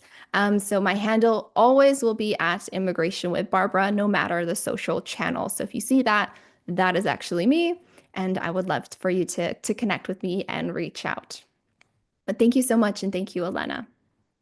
Thank you, Barbara. It was so great. I really enjoyed your presentation because at Weber Immigration, we don't do BCPNP at all. So I know close to zero about BCPNP. Now I know a bit more. So yeah, that was really, really great. And I just loved it. I loved how interactive it was as well. So yeah, thank you. Let's get in and see some questions. If you guys have any questions, you can put them in the chat or in the Q&A box. So let's see what we have. All right.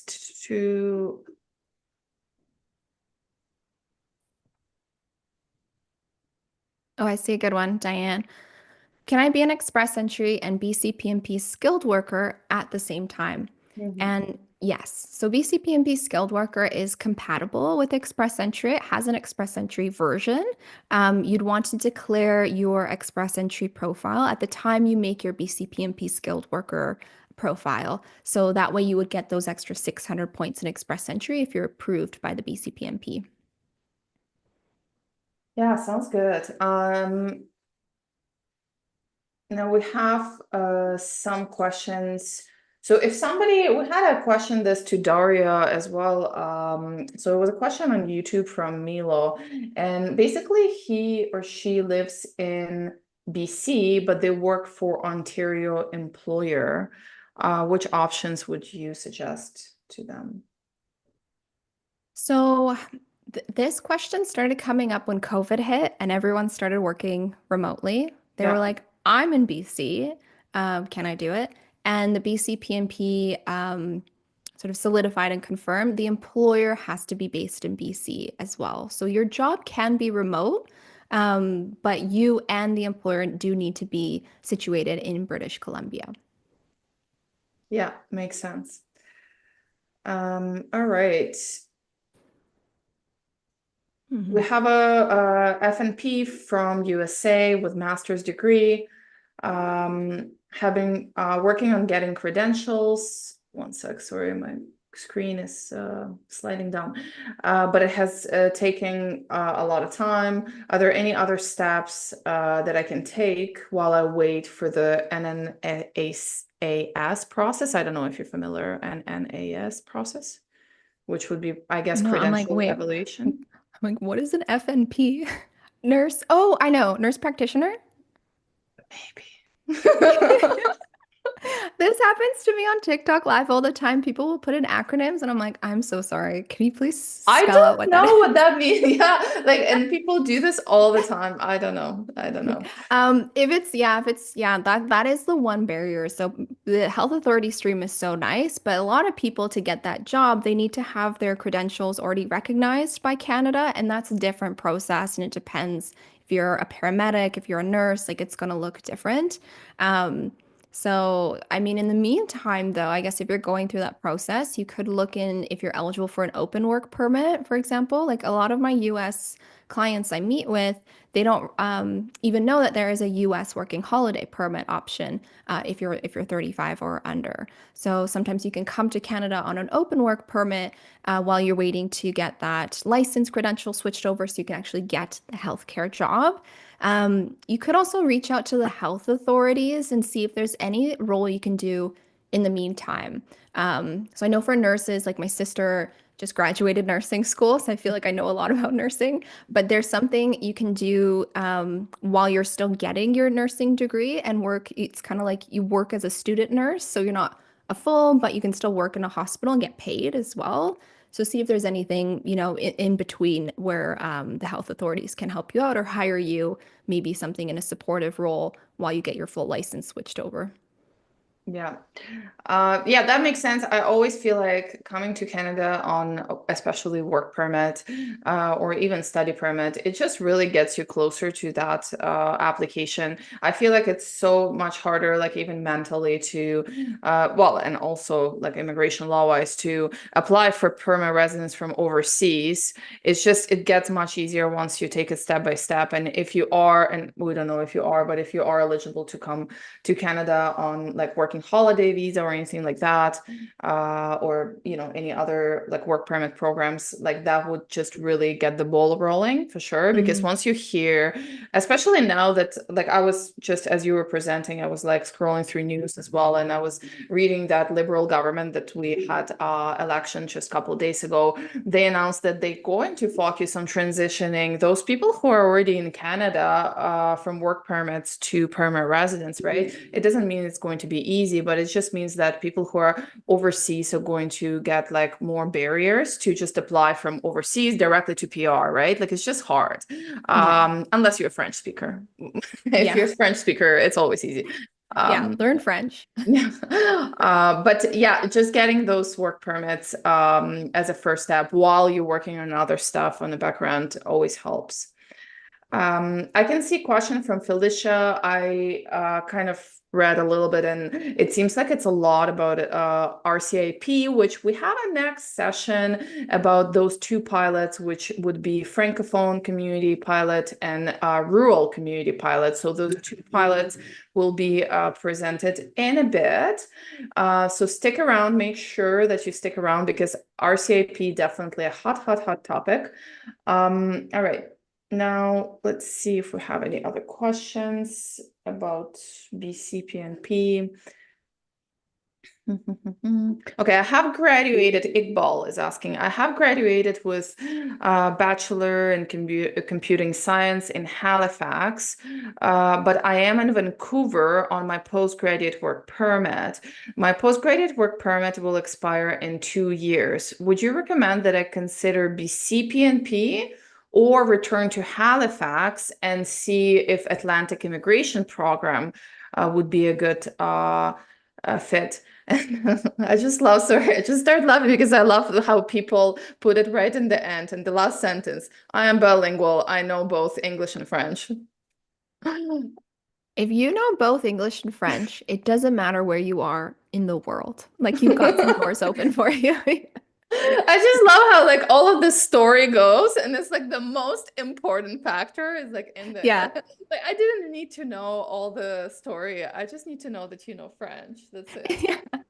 Yeah, if you just like open, I speak French and I could do the French test and ace it. It's like, okay, go with Express Entry French category. You still need 1 year of skilled work. So you need 1 year of skilled work in Canada, anywhere in Canada, it doesn't matter. Maybe just outside Quebec, ideally.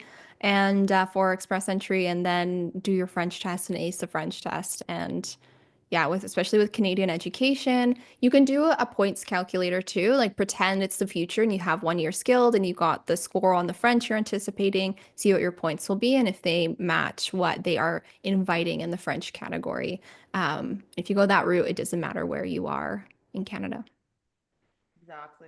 Yeah, it's also what's important to understand is that there's always this misconception that these like pilot programs or PNPs are easier than than like express entry or whatever. No, it's not. It's actually like if you had like let's just say that if you are qualified and we knew 100% that you're going to be invited under BC PNP and we qualified when we know 100% you're going to apply to be invited under express entry. Yeah, always pick express entry because it's a direct route and it's cheaper, right? Because you don't have to pay BC PNP or Ontario PNP or whatever it is, government fees, right? So always pick the most direct route. And as a French speaker, you do have that leverage of like being able to pick direct route, right? So yeah, definitely express entry would be a good option here. Yeah, and that's such a good point for anyone out there. Like, oh, what do I do? Like, look at Express Entry first. That's what we always do with our Yeah. clients.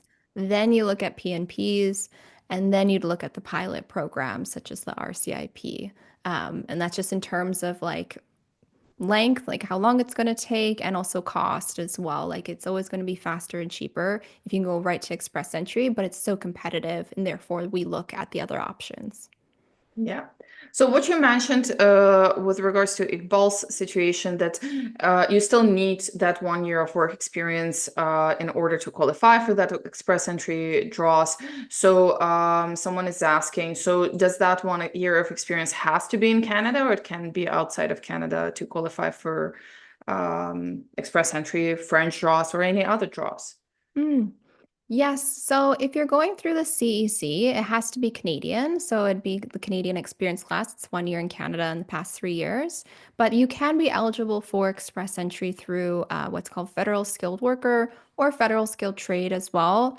FST is so niche though, like not many people fit in that because you have to be working in a trade.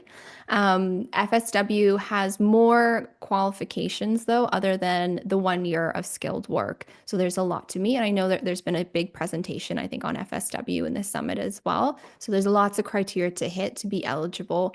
Versus Canadian experience class, it's so simple. It's that language test, which we all know, we all got to do it. And then it's 1 year of skilled work in Canada versus FSW has several criteria to hit.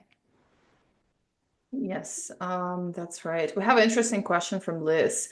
Liz is asking, have you ever had any clients from the gaming industry, specifically artists? Are there any chances for them to get a PR? Oh, I've done a lot of tech, particularly in the last several years and over COVID, like tech was pretty heavy in BC, especially. Um, but I think tech has kind of trickled down a bit. I know I have some like good friends who do work in the tech industry as well. And there's been the mass layoffs and things like that. So tech isn't as hot as it used to be. It is typically any role in tech would be skilled. So you'd be looking at a, typical skilled worker program, whether it's BC or Express Entry. But I don't think I have seen it on any priority lists Mhm. anymore anyway. We did Anymore. used to have a tech priority sector in BC PNP Yeah, particularly, and yeah. So we'll see yeah, what happens in tech industry, but I don't currently see it on any priority list. It would just be general skilled worker. yeah. We have a question from our YouTube from Taj. Taj is asking, I'm a pharmacy technician, graduated just now, and planning licensing, also applying for postgraduate work permit. I have 1 year of experience as a student, as pharmacy assistant. Do you think BCPNP can be a good choice or Ontario maybe? So the BC PNP Health Authority stream, there's no work experience requirement for the BC PNP, but you need to be able to secure that job offer. So essentially, the health authority, would they hire you with that work experience? So for the health authority stream, it's okay if you were a student. It's all about you and your ability to lock in that job offer from them. But when we look at BCPNP skilled worker, they do not accept work experience while a student, similar to Express Entry. There is a small caveat about paid co-op or paid internships. Honestly, though, like I've had like a handful of people ever qualify for that little like it's like an exception to the rule situation, and it's so niche that not too many people qualify for it. But again, we're looking at health authorities. So if you get a job from a health authority, just go through the health authority stream. They don't have an experience requirement as long as the health authority is like, yeah, we'll take you, we'll take a new student. Yeah, makes sense.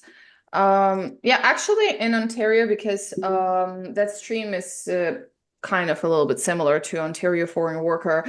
And for Ontario Foreign Worker stream, it actually is accepted that work during studies. So it's interesting because it can be so different, because people often think is that, oh, like any work during studies is not accepted under anything. But there are actually streams out there that it can be accepted under. So Ontario Foreign Worker is one of them.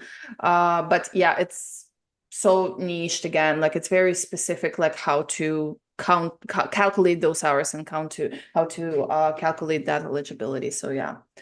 All right, guys, what else do we have? Let's see.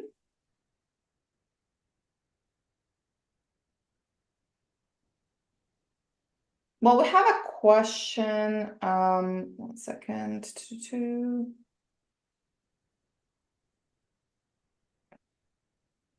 Okay, can we do the like a express entry question here?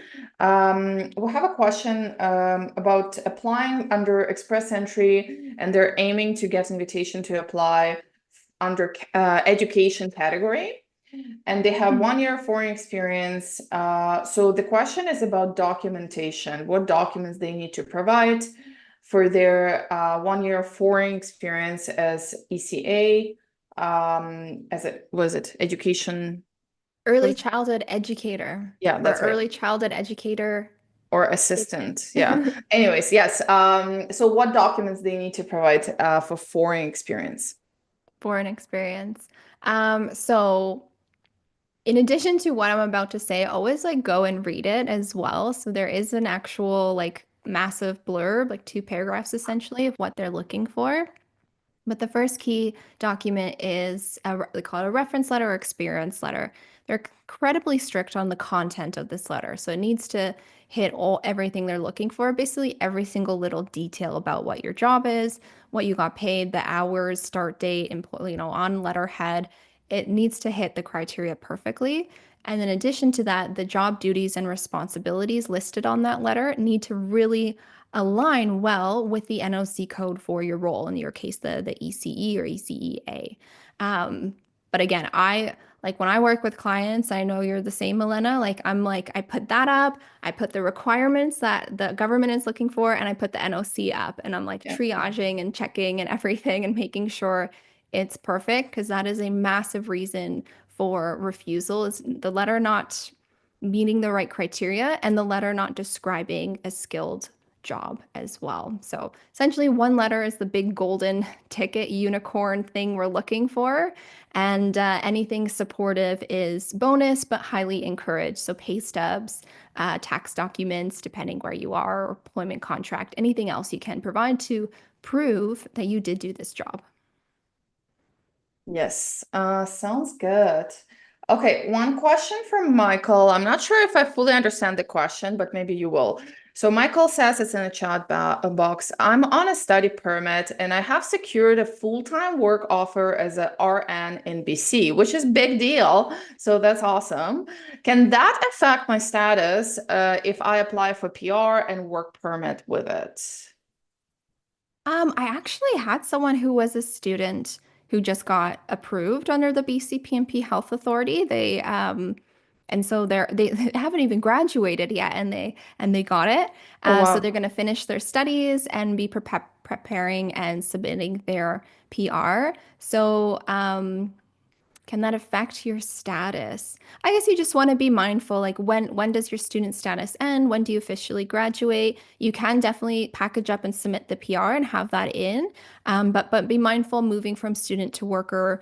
There's a strategy to that a little bit in terms of doing it in a way that you can continue to work after you graduate, but it's going to depend on when your studies actually finish. So yeah, if you secure the job offer though, and they're willing to support you through the health authority stream, you can certainly apply having that student status, and you can certainly submit PR having student status. Yeah, sounds Mhm. good. All right, let's well, okay, that's not relevant to BC PNP, but will IRCC continue to draw people with French language? Yes, they will, as far Yep. as we know, of course, because we know that, again, election just passed. We know that Liberals will be the next government, and one of the points in the platform of Liberals was increasing French draws, actually increasing by 12%.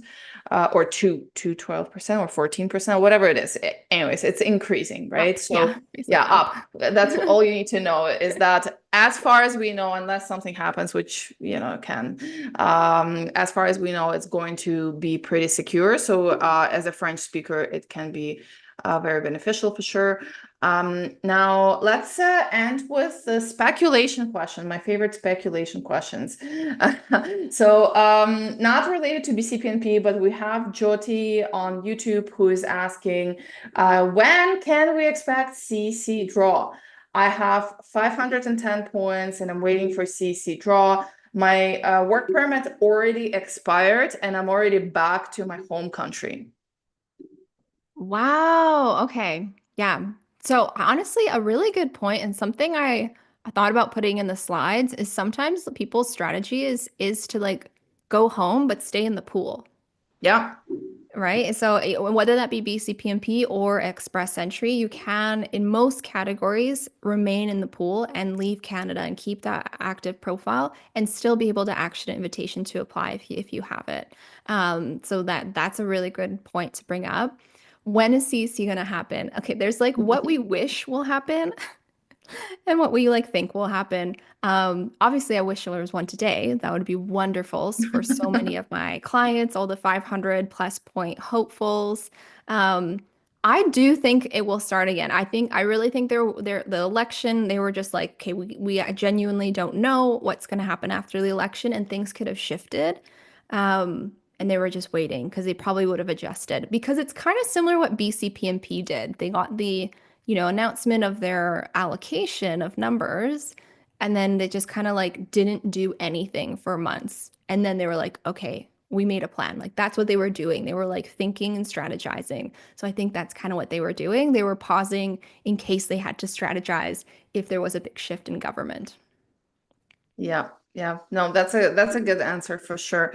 I was reading something today in on LinkedIn, and the narratives there is that IRCC has technical issues with the C draw, which I don't think is the case in my opinion. I just think that, as you said, like they were putting a pause between election period and all that kind of stuff, and hopefully May we'll see something going. Mhm. So yeah. All right. I think we're good. And thank you so much for joining us today, Barbara. And I can't wait to see you again for our question period as well. We're going to be taking like all the questions.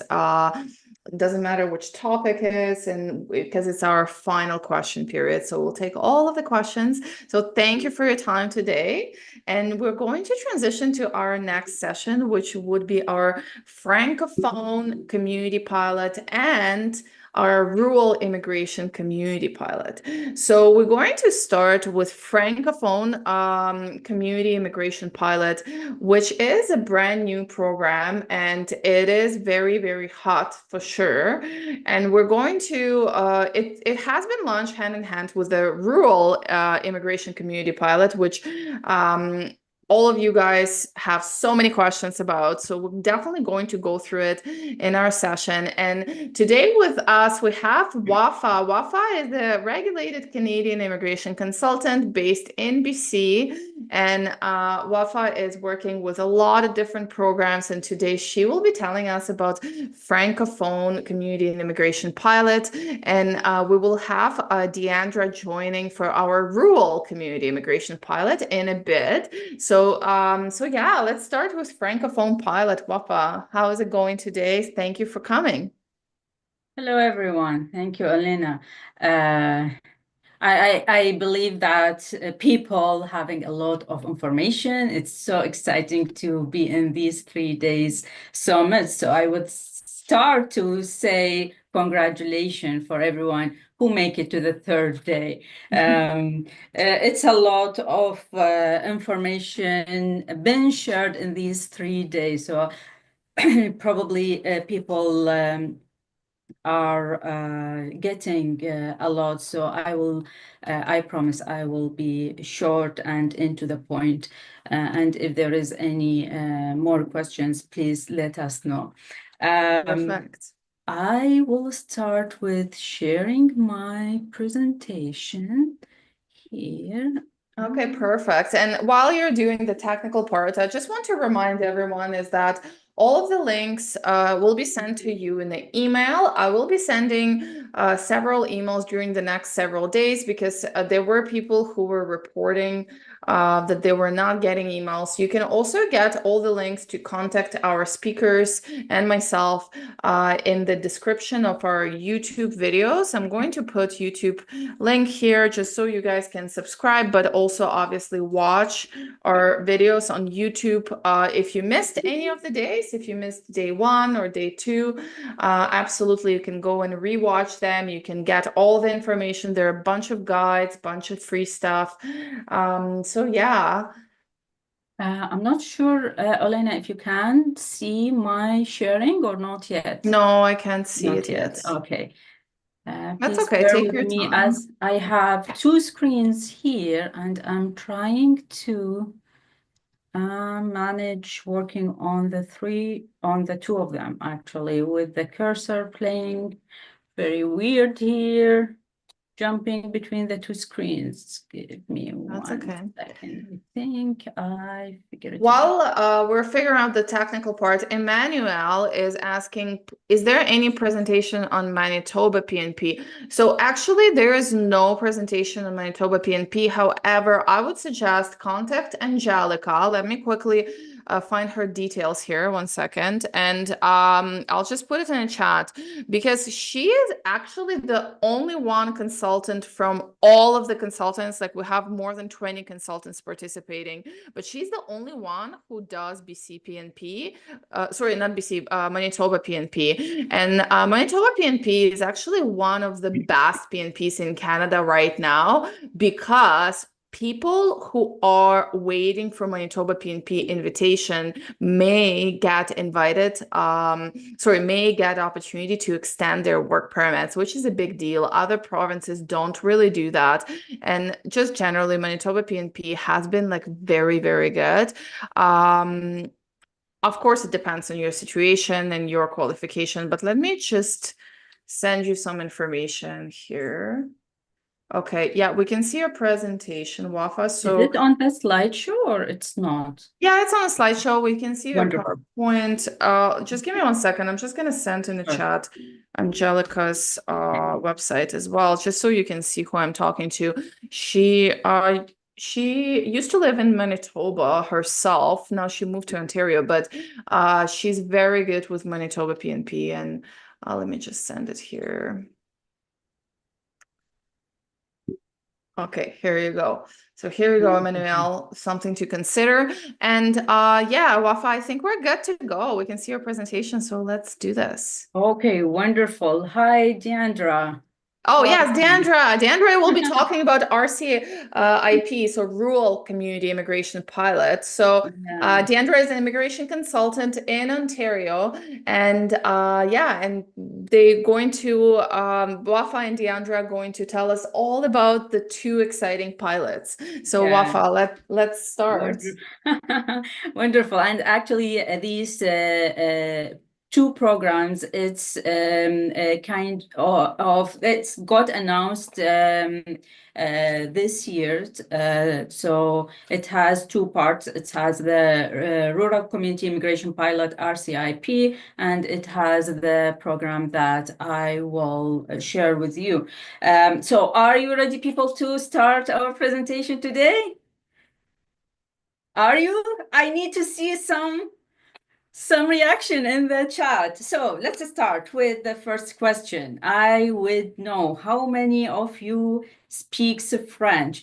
If you speak French, please put number 1. If you are not, put number 2. Dominique. Okay, 2, 2, 2, 2. Okay. Okay. 1.5. I love it. Learning it now. Okay, that's a good start. Wonderful. So we have some people who already speaks French. That's great. My next question would be, I'm curious to know if you are a student or in your PGWP. If you are a student, put yes, why. If you are on PGWP, you can put Y too, yes. If you are not, you can put N or no.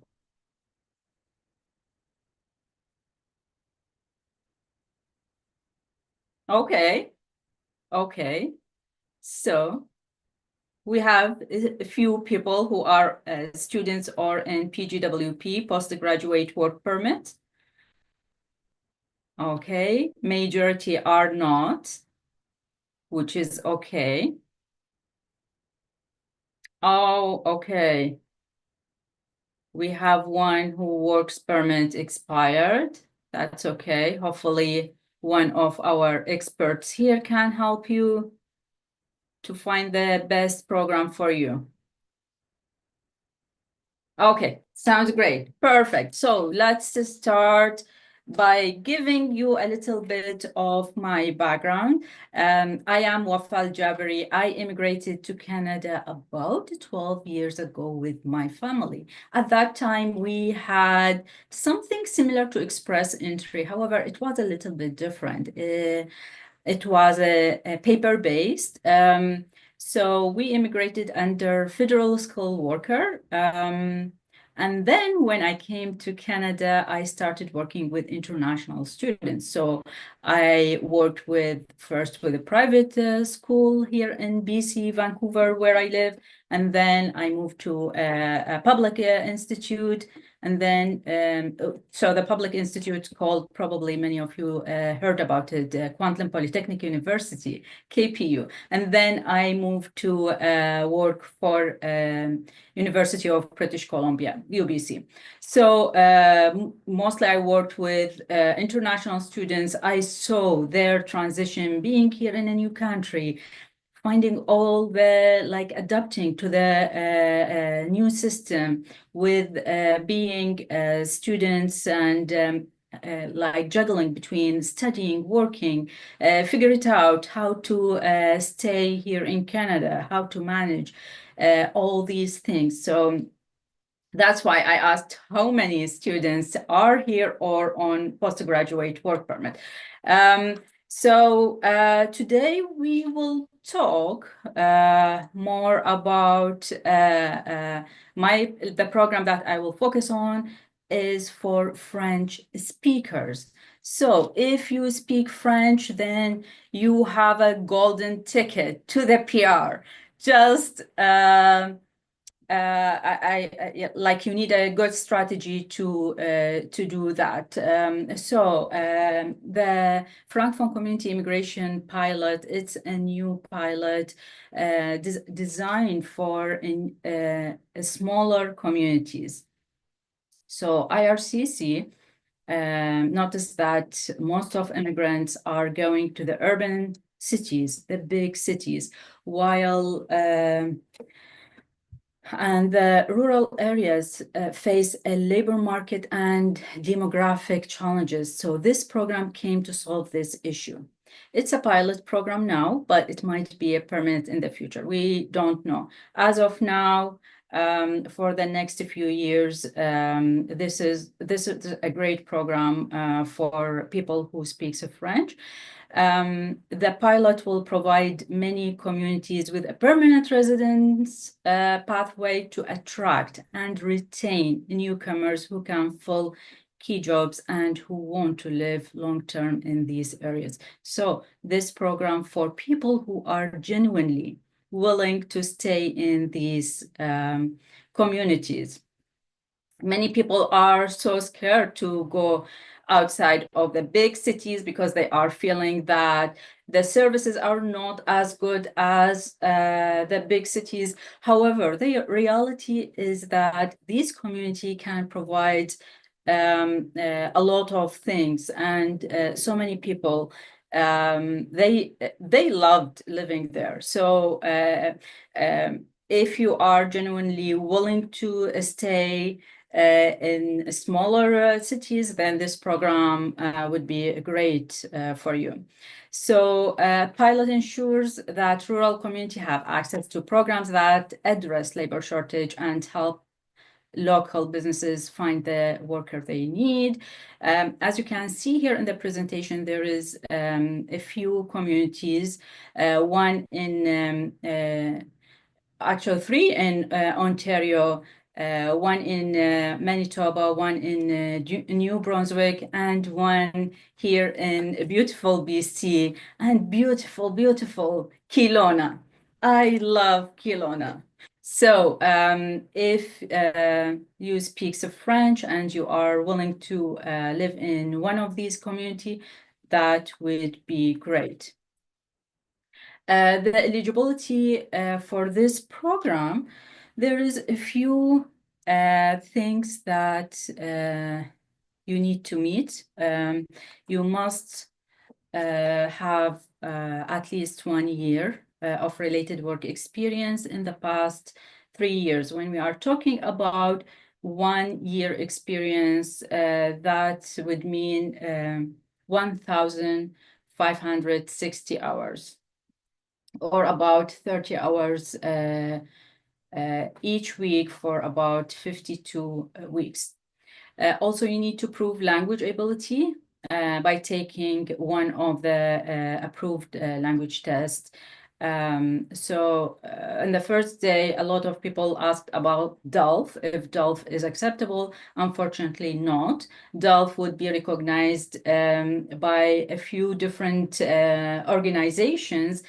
Employer maybe recognize it, but IRCC would ask for either TEF or TCF Canada, and you need to have CLB 5. So this is a good news for people who don't have higher than 5, who don't meet the CLB 7 or above. So this is for people who speaks French, but not as good as 7. So 5 here should be enough.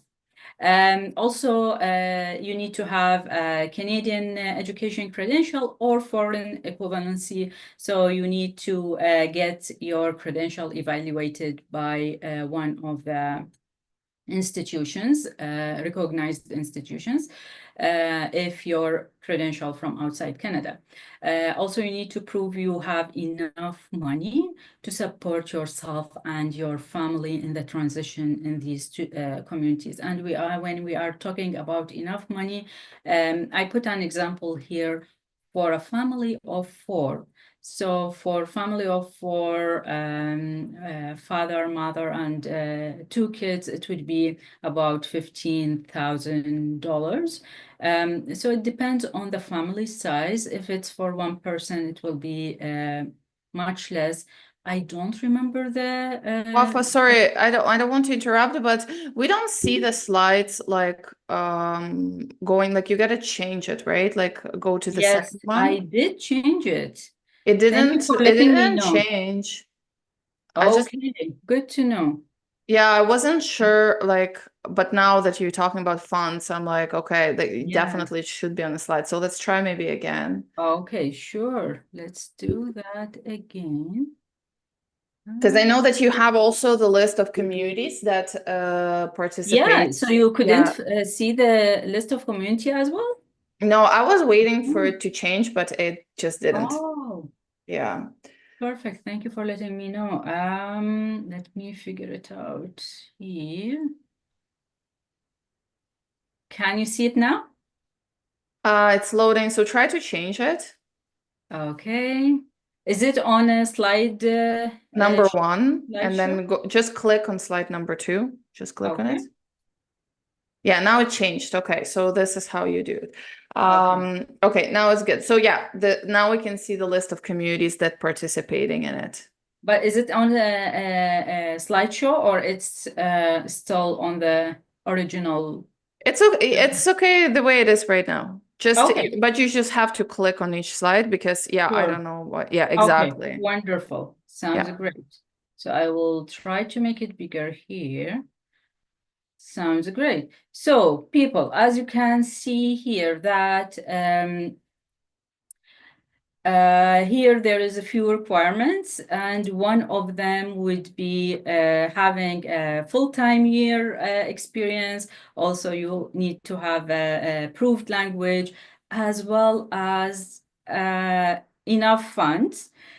Also, the most important thing about this program is to have a job offer. So this is what it might some people might find it as a challenge how to find a job offer. They would start feeling that this pressure of finding a job offer from an employer.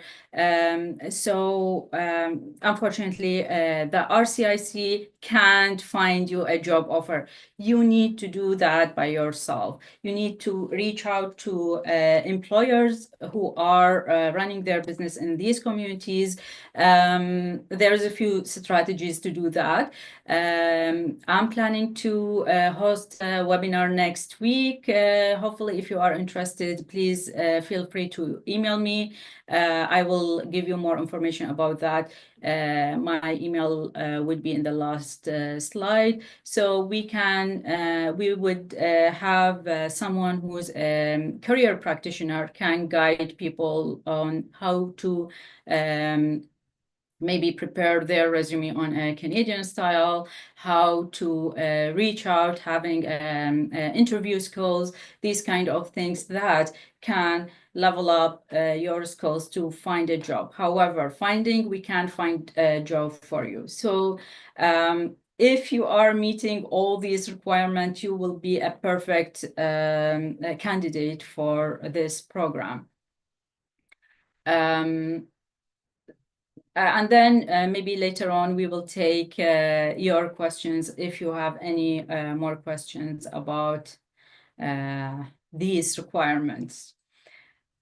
Also, the good thing about this program that they have an optional work permit. So after submitting your application, after finding a job offer, meeting the other requirements, have your credential evaluated, having the funds and submit your application, then you have the option to apply for a work permit.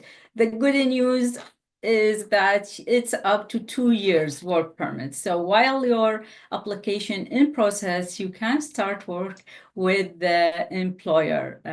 This is a big advantage in this program. So yeah, this is a great thing about it. In the end, I would invite people to book a consultation with us to go through your specific and unique situation and discuss it more. And here is my email address. If you are willing to join us next week in our webinar, then just feel free to email us and then we will provide you with the information. Thank you Thank so you. much. Thank you, Wafa. I just wanted to ask you, can we go again to slide number 2 just to see the Sure. cities that are Oh, participating the in cities, this? yes. So the cities, as I mentioned, there is a few cities in Ontario. There is one in Manitoba, one in New Brunswick, and in BC, we have Kelowna. Perfect. Yeah, that's amazing. Thank you so much. So if you guys can score, what is it, 5, right? 5 in French. Correct. It is 5. It is Which is 5. honestly very reasonable, very It is. reasonable. Like Yeah. it's very doable for somebody to reach that level, even from 0 to 5. I'm not saying that it's easy, but it's doable. And then if you want to settle in one of those communities that we saw on the screen, then definitely that's something that can be a golden opportunity for you. Because remember, for express entry, French speaking, it's a level 7, which is honestly, it's really hard. Like 5 and 7 in French are very different levels. So yeah, I think this is like, for me specifically, this would be the biggest benefit of this program, is the fact that the lower requirement in French language, it really makes it accessible even for non-French speakers, because it really can give you that opportunity. Yeah. Yeah. Totally Okay, agree. perfect. Well, Perfect. thank you so much for that. And now let's hear a bit about our RCIP. Deandra, no pressure. I've been pre-framing this for the whole day, so everybody's pumped up about RCIP. I know, no pressure at all. Never mind the fact that I get nervous public speaking, but I'm ready for you guys. I'm ready. You know what's the first rule of how to not get nervous public speaking is actually acknowledge that you're nervous, which you just did. I So just did that it. helps. That's half the battle. All So, right. Olena, can you let me know if my sound is okay? Yeah, it's all good. All good. Yeah. Perfect. Okay, I will share my screen. So my presentation is a bit more meaty because this program is, oh, it's heavy. Yes, it is. But it's also really hot right now because communities start releasing their requirements and Yes. their list of occupations, and people are really pumped up because the details, they come up and it really presents a lot of opportunities for people. Yeah, it does. I like to call it like my program of hope. I'm like completely obsessed with this program. I have been talking about it forever. Yeah. It keeps coming up in all my consultations, so I'm really excited to do this today. I Awesome. am super pumped, and I hope you guys are too. So I'll get started without any further ado. Is there anything on my screen that like I'm good? Like No, you you're can see good. the You're all presentation? good. Yeah, you're all Okay, good. awesome. So we're starting a bit earlier than we anticipated, but I have a lot of information. So I will give you guys contact information afterward in case you need to email me and ask, like, can you give me that like summary you did? Because tracking 14 participating communities is insane. I am literally on these websites on a daily basis, checking, rechecking, because they're kind of silently rolling out the information. So I tried to condense everything into like a nice little package for you guys so you can see at a glance what's going on with each community. And then we can go from there. So thank you guys so much for tuning in today, for participating. I love the engagement in the chat. My name is Deandra Wims. I'm an RCIC, licensed and in good standing with the college. I am also a CPB and PCP, a bookkeeper and payroll specialist, and I'll tell you how that ties in later on when we start talking about the communities. I am also the CEO and lead consultant of Harbor Cave Immigration Consulting, and I am super passionate about this program. So I hope you guys are ready to ask your questions. I hope you're ready to just get into this. So I'll start with a little bit about me. I am actually born and raised in the beautiful islands of the Bahamas. Born and raised. I came to Canada in 2005 just a little baby, barely 17 years old, as an international student. And I actually started my journey in Canada in a small community, Wolfville, Nova Scotia, tiny little town that's centered around the university. And I absolutely loved it. So this program is really near and dear to me because I love small town Canada. I really do. I think that it provides great opportunities for anybody that's open and willing to give it a chance.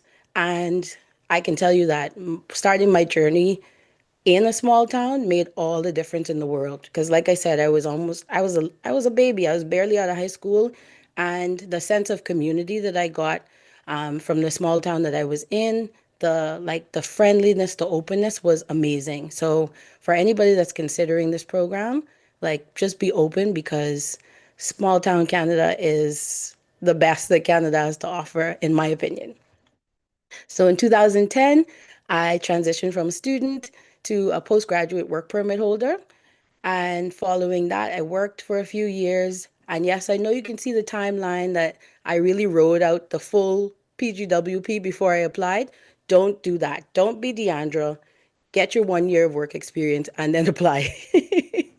I got my PR in 2014, and years after that, 2022, I finally became a Canadian citizen.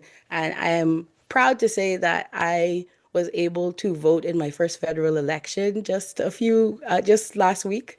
And I was so proud to have done it. And it just brought the journey full circle. So after I got my citizenship, I had been interested in being an immigration consultant for a very long time because, as many of my colleagues have mentioned, fraud is rampant in this industry. And I wanted to be the change that I wanted to see happen. So I invested and went into the RCIC education program at Queen's University, graduated, and got licensed. And last year, 2024, I started Harbor Cave Immigration Consulting. Today, I'm a fully licensed RCIC, and I am here to help. So I hope that you guys get a lot from this presentation, and let's dive right in. So today I'll give you a bit of an agenda. We'll talk a bit about just what the RCIP is.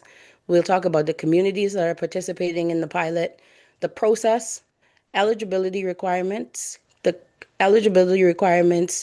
community priorities, designated employers. We'll get into all of that. And then I'll do a little bit of a real world kind of scenario because I know that a lot of people are looking at this program because of what's happening with express entry programs and everything. And everybody's kind of looking at this as like a catch-all for everyone else that is maybe has a CRS score that's too low. So I want to have a bit of a reality check because that's so on brand for me. Like I'm super hopeful and I am optimistic to a fault, but I do temper that with a little bit of realism too. And then I'll conclude with giving you a little bit of the highlights of the presentation, and then we'll get into Q&A. So first of all, what's the RCIP? As Wafa mentioned, the RCIP is a 5-year immigration pilot. It is very closely intertwined with the Francophone community immigration pilot, so that's why we chose to do these back to back. The RCIP, on the other hand, is covering 14 participating communities. So there is some overlap in communities between the RCIP and the FCIP, and I'll show you a little bit of a list of that in a bit. But this is really an employer-driven PR pathway. These communities have labor shortages and they need to attract and retain newcomers who can fill those shortages in really in-demand sectors. And they want people that want to settle down and live long-term in smaller towns and cities. That's underneath it all, that's going to be one of the requirements, right? Like the intention to actually settle there. So I'm hoping that everybody who chooses to utilize this pilot actually really does have the intention to settle down and live there and form a bond with the community because it enriches the experience so much. I think as newcomers, we add so much to these communities, and I can't overstate that enough. So who are the participating communities? in Ontario, we have 5 communities. That is the largest number of all of the provinces in this program. We have North Bay, Sudbury, Timmins, Sault Ste. Marie, and Thunder Bay. And if you'll notice, I put a little legend down at the bottom because not all the information on this program for these communities has been released. So I put a little legend down at the bottom to let you know what information we do have. For North Bay, we've got priority occupations and sectors released. Nothing for Sudbury. Shout out to Timmins because Timmins led the charge. Timmins was the first to release their priority occupations and sectors. They were the first to release their designated employers list, and they were the first to provide like a full gamut of information. So shout out to Timmins. And in a close second was Sault Ste. Marie. Same thing. They followed closely to Timmins and released lots of information. We have a bit more information now, so I need to update that. But we've also got Thunder Bay, where we have priority occupations and sectors. And a little note here that I know everybody was excited because we were kind of avoiding the whole CRS score and everything, but there are some communities that are using a points grid, like a points and pool-based system to select candidates. So I just want to give you a heads up about that, and I put a little note to let you know which ones so far are doing that. On that list are Timmins, Thunder Bay, and Claresholm, Alberta so far, as well as North Okanagan, Shuswap, BC. So I won't go through this whole list, but you can see it here. And some of the highlights here. Moose Jaw, Saskatchewan. I put that in red just to let people know if anybody was interested in Saskatchewan and Moose Jaw. They right now do not have any information there. And the status right now is that the community doesn't actually have the funding to launch the program yet. So I just highlighted that in red in case anybody was looking at that. And that information could be updated. We don't know. These things are changing day by day. So let's dig into it. Those are the participating communities. And how does the process work? I tried to just really condense this for you guys because it really is a lot of information. I wanted to get into how, like, just a quick and dirty, how do you get into it? Well, obviously, this is an employer-driven initiative. So the first thing is that you need a job offer. You need to get a job offer in the participating community. Once you get that job offer, the employer then sends all the information to the community representatives to get a community recommendation. And what that does is there's a panel of community members that make sure that the job offer is in a priority sector as they've described on the participating community's website. They make sure that the job offer is real because we all know fraud is real. They make sure that the applicant meets all the requirements for the pilot program, and they check to make sure that you actually have an intent to reside in the community.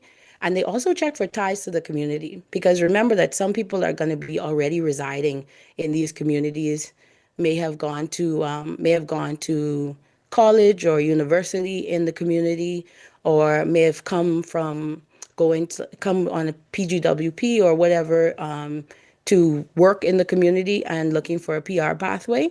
So they check for that as well. And for those communities that are using a points system, Ties to Community will give you points. So after that, after getting the community recommendation, all signed, sealed, delivered, then you can apply for PR. Once that PR application is in, if you need it, you have the option to apply for an RCIP work permit. And here is where I want to dig in a little bit, just a little bit extra. Pro tip, the RCIP work permit is a closed work permit. And what does that mean? That means that the work permit is tied to the job. So when you get that work permit, if you apply for the 2-year work permit that's available for this program, you have to remember that it's going to be linked to that employer that made you the job offer. So my advice, make sure that you're very intentional in your job search. Make sure that you are doing everything that you can to find an employer that you are going to be comfortable to like settle in with, because 2 years is a pretty long time to be miserable. we we hope that none of these employers that are designated are like that. But I'm thinking more of things like, maybe you want a career change or anything like that. You are locked into that work permit with the employer that made you the job offer. So my tip is just to be intentional about that job search and make sure that that is really what you want. So let's talk about general eligibility requirements. So we talked about a job offer. The job offer has to be valid. It has to be from a designated employer in the participating community. So that means that that has to be on that list of employers on those community websites, or else it's not eligible for the program, right? So you want to keep updated on the websites. Most of the websites have an area where you can submit your interest. Some of them have forms where they collect a bit of information and are kind of pre-vetting candidates who are interested, and they will add you to an email list and send you information as it comes out. So just make sure that any job offer that you're hoping to get is from a designated employer. That's really important, and that's the foundation of the requirements for this program. After that, you need work experience. Wafa mentioned this for the Francophone pilot. Same thing, 1 year or 1,560 hours in the past 3 years. And the work experience has to be related to the job offer. So what they've done is kind of given us a breakdown, and I just kind of put I'll show you on the next slide. I kind of put how they qualified that. So that's really important to understand, that the work experience has to be related to the job offer. You can't just jump kind of from one thing to another. But there's a bit of gray area there, which I'll show you on the next slide. Third requirement, and Barbara talked about this earlier as well, is language ability. We can't avoid this. You need language test results, either English or French, and these are the approved tests in both languages. The test results have to be less than 2 years old at the time that you apply. And for this program, interesting enough, the minimum score you need, it varies based on the tier category of the job offer. So depending on what type of occupation you're going into, they tell you the minimum requirement for language abilities. I always recommend that you try to aim for as high as possible, because again, some of these communities are doing points and pool-based systems, and the higher your language score is, the more points you get. So I always aim for higher than the minimum required. But if there's a bit of difficulty, language barrier, then at least there's a bit of wiggle room there for you to maybe score a little bit lower if you can't make the highest level of the benchmark. So as I was talking about the related work experience, this was a big one, and that's why I just kind of like put it right there from the website.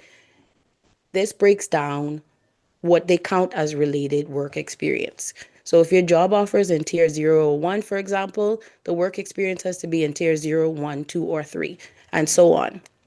Again, I'll give you guys my email address at the end if you need a breakdown of this, but this is directly from the IRCC website for the RCIP. So there's a breakdown of everything. The one highlight I want to make is that if your job is in tier 5, the work experience has to be in the same 5-digit NOC code.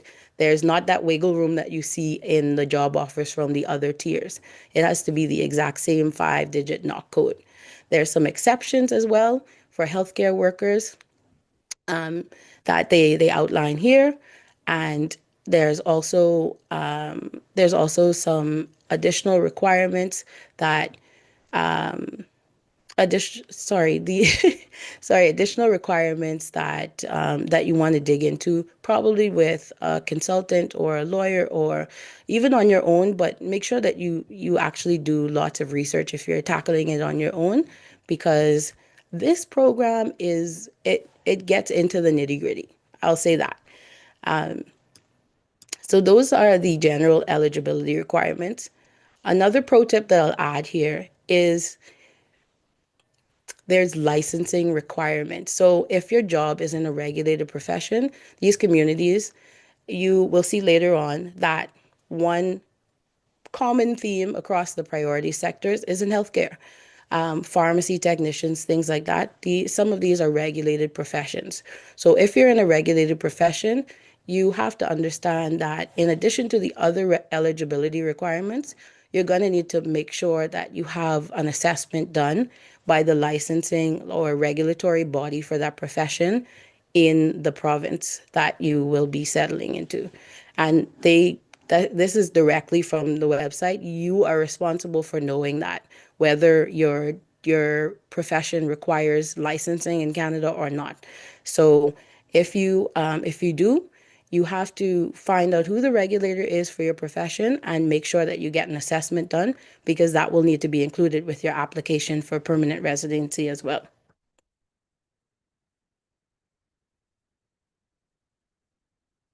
And in other general eligibility requirements, of course, education.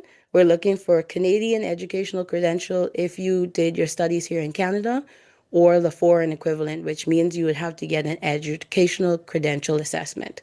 And that needs to be at less than 5 years old at the time that you apply. So if you're here and you've done it before, just make sure that it's still valid. It's within that 5-year period. And if not, you might have to get it redone.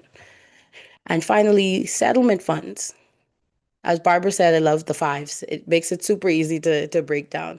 Settlement funds, this is an absolute requirement. If any of you are familiar with other programs, sometimes settlement funds are not required if you have a job offer. But even though this one requires a job offer, you also have to have settlement funds, proof of settlement funds. You have to prove that you can support yourself and your family when you arrive. And you can prove that through bank account statements, bank draft checks, money orders, all of that. And those funds required has to be available when you apply and if you're approved, when they issue your PR visa.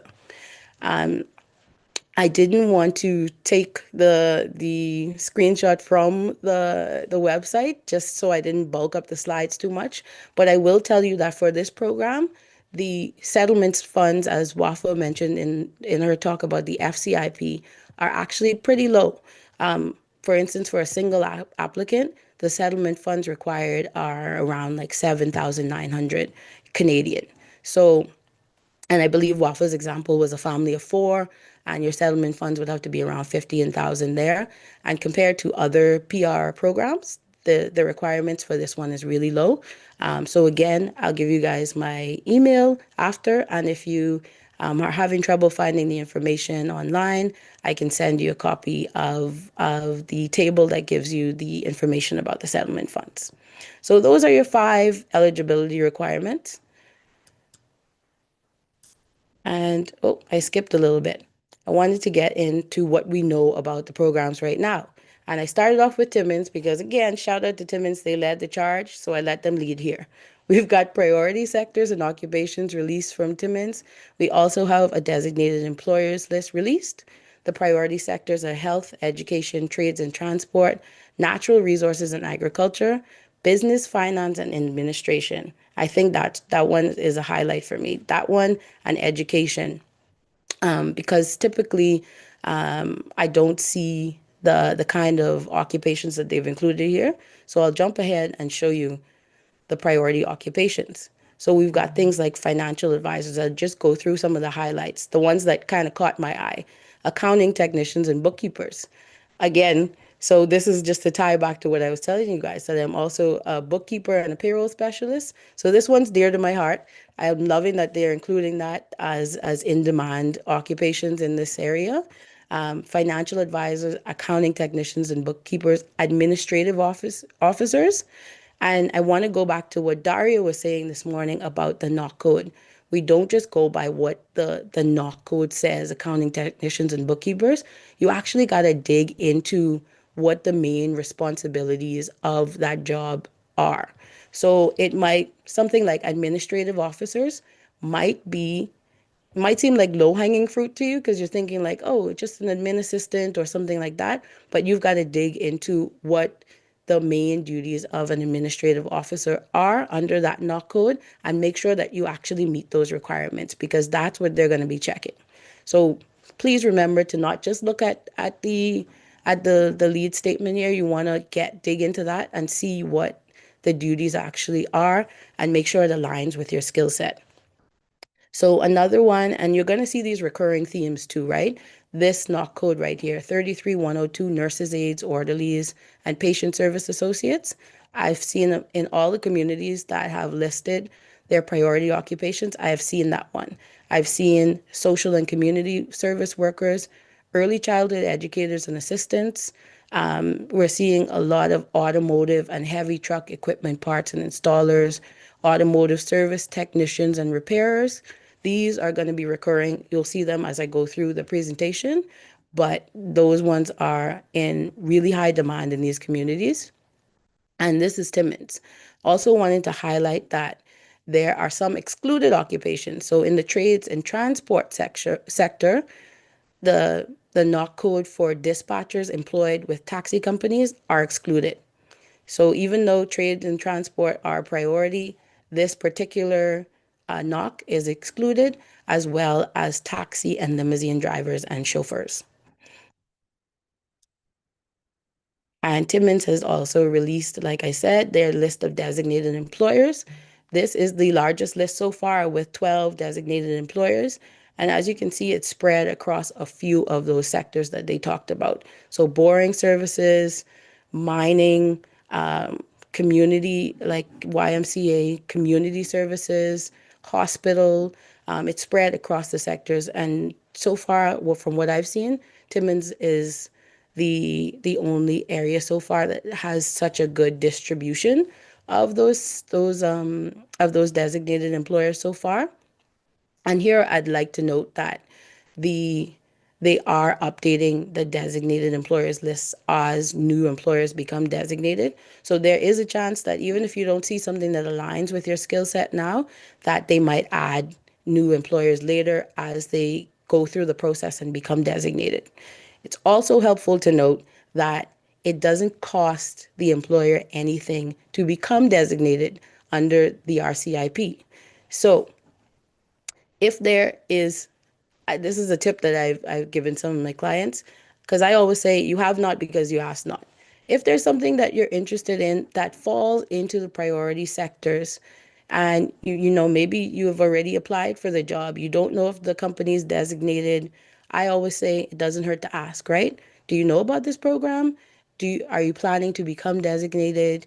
Is it possible to immigrate through your company? It costs them $0 to get designated. So they just have to go through the process, get vetted, and make sure that it falls within those priority sectors. So doesn't hurt to ask the question. That's all what I always say. Next, we have Brandon, Manitoba. Brandon has released priority sectors and occupations and the designated employers list. You're going to laugh when you see it because there's only one on it right now. But like similar to Timmins, we've got health, education, law and social, community and government services, trades and transport, manufacturing and utilities, and natural and applied science, which is different from Timmins. So right now, these are the priority occupations. Again, we're seeing nurses' aides, that NOC 33102, that's showing up on all of them so far. One thing I saw different, that they are looking for dentists. So that was something I didn't see on some of the other priority occupation lists. And the thing to note about Brandon, when I looked at their priority occupations, they actually had a grid that told you what the language ability requirement was by each of these. And I didn't want to inundate you guys with too much information by putting that in, but that's something special to note about Brandon, that they are telling you what language benchmark they're looking at based on the NOC.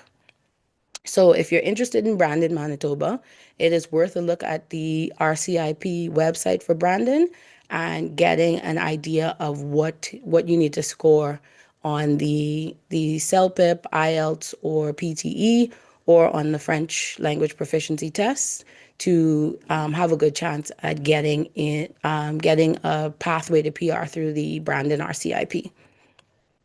So again, early childhood educators and assistants showing up on the list again. Lots of construction construction trades, helpers, and laborers. I'm seeing that across a few lists as well. So those of you that are in those occupations, keep your eyes peeled and get prepared, because these might be coming up on designated employer lists at some time during the year. So as I said, you guys might have a little chuckle at this. So far, Brandon has only released one designated employer, Prairie Mountain Health, and obviously that's in the healthcare sector. So anybody that's in healthcare occupations might want to look at Prairie Mountain Health and see what jobs they have available right now if you are interested in Brandon, Manitoba. Next, we have Sault Ste. Marie. Shout out to the Sioux. We've got priority sectors and occupations released here, as well as designated employers. The priority sectors, similar to Brandon, similar to Timmins, health, education, law, community, and government services. Different here, sales and service. And then we have manufacturing and utilities and trades and transport. These are the priority occupations. So again, we're seeing the nurses, the construction laborers, all of those things showing up across the board. The things to note here is that they have, just straight out of the gate, they have a cap on food service supervisors, and they also have a cap on guest service supervisors. And those are based on how many recommendations per employer they will do per year in those categories. So that's interesting to note for Sault Ste. Marie. And the list of designated employers is the second largest so far at 8 designated employers. And there's a pretty good distribution here. We've got a restaurant, we've got a school, we've got some like manufacturing and everything, and education mixed in there. This is the second biggest one next to Timmins. So Sault Ste. Marie is, from what I hear, really beautiful and maybe a great place to settle down. So if you're interested in the Sioux, check the website out, check out these designated employers, and see if the jobs that they're offering aligns with your skill set. We also have some information out from Claresholm, Alberta. The, again, sectors are similar: health, education, law, and community services. Agriculture here is obviously Alberta. We've got manufacturing and utilities and sales and service. And their priority occupations are distributed like this.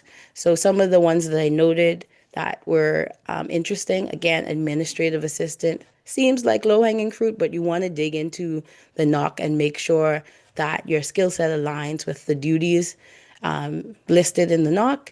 We've got meat cutters, like Barbara mentioned earlier. It's the year of the butcher. So if you're a butcher and you're interested in Claresholm, Alberta, it's your time.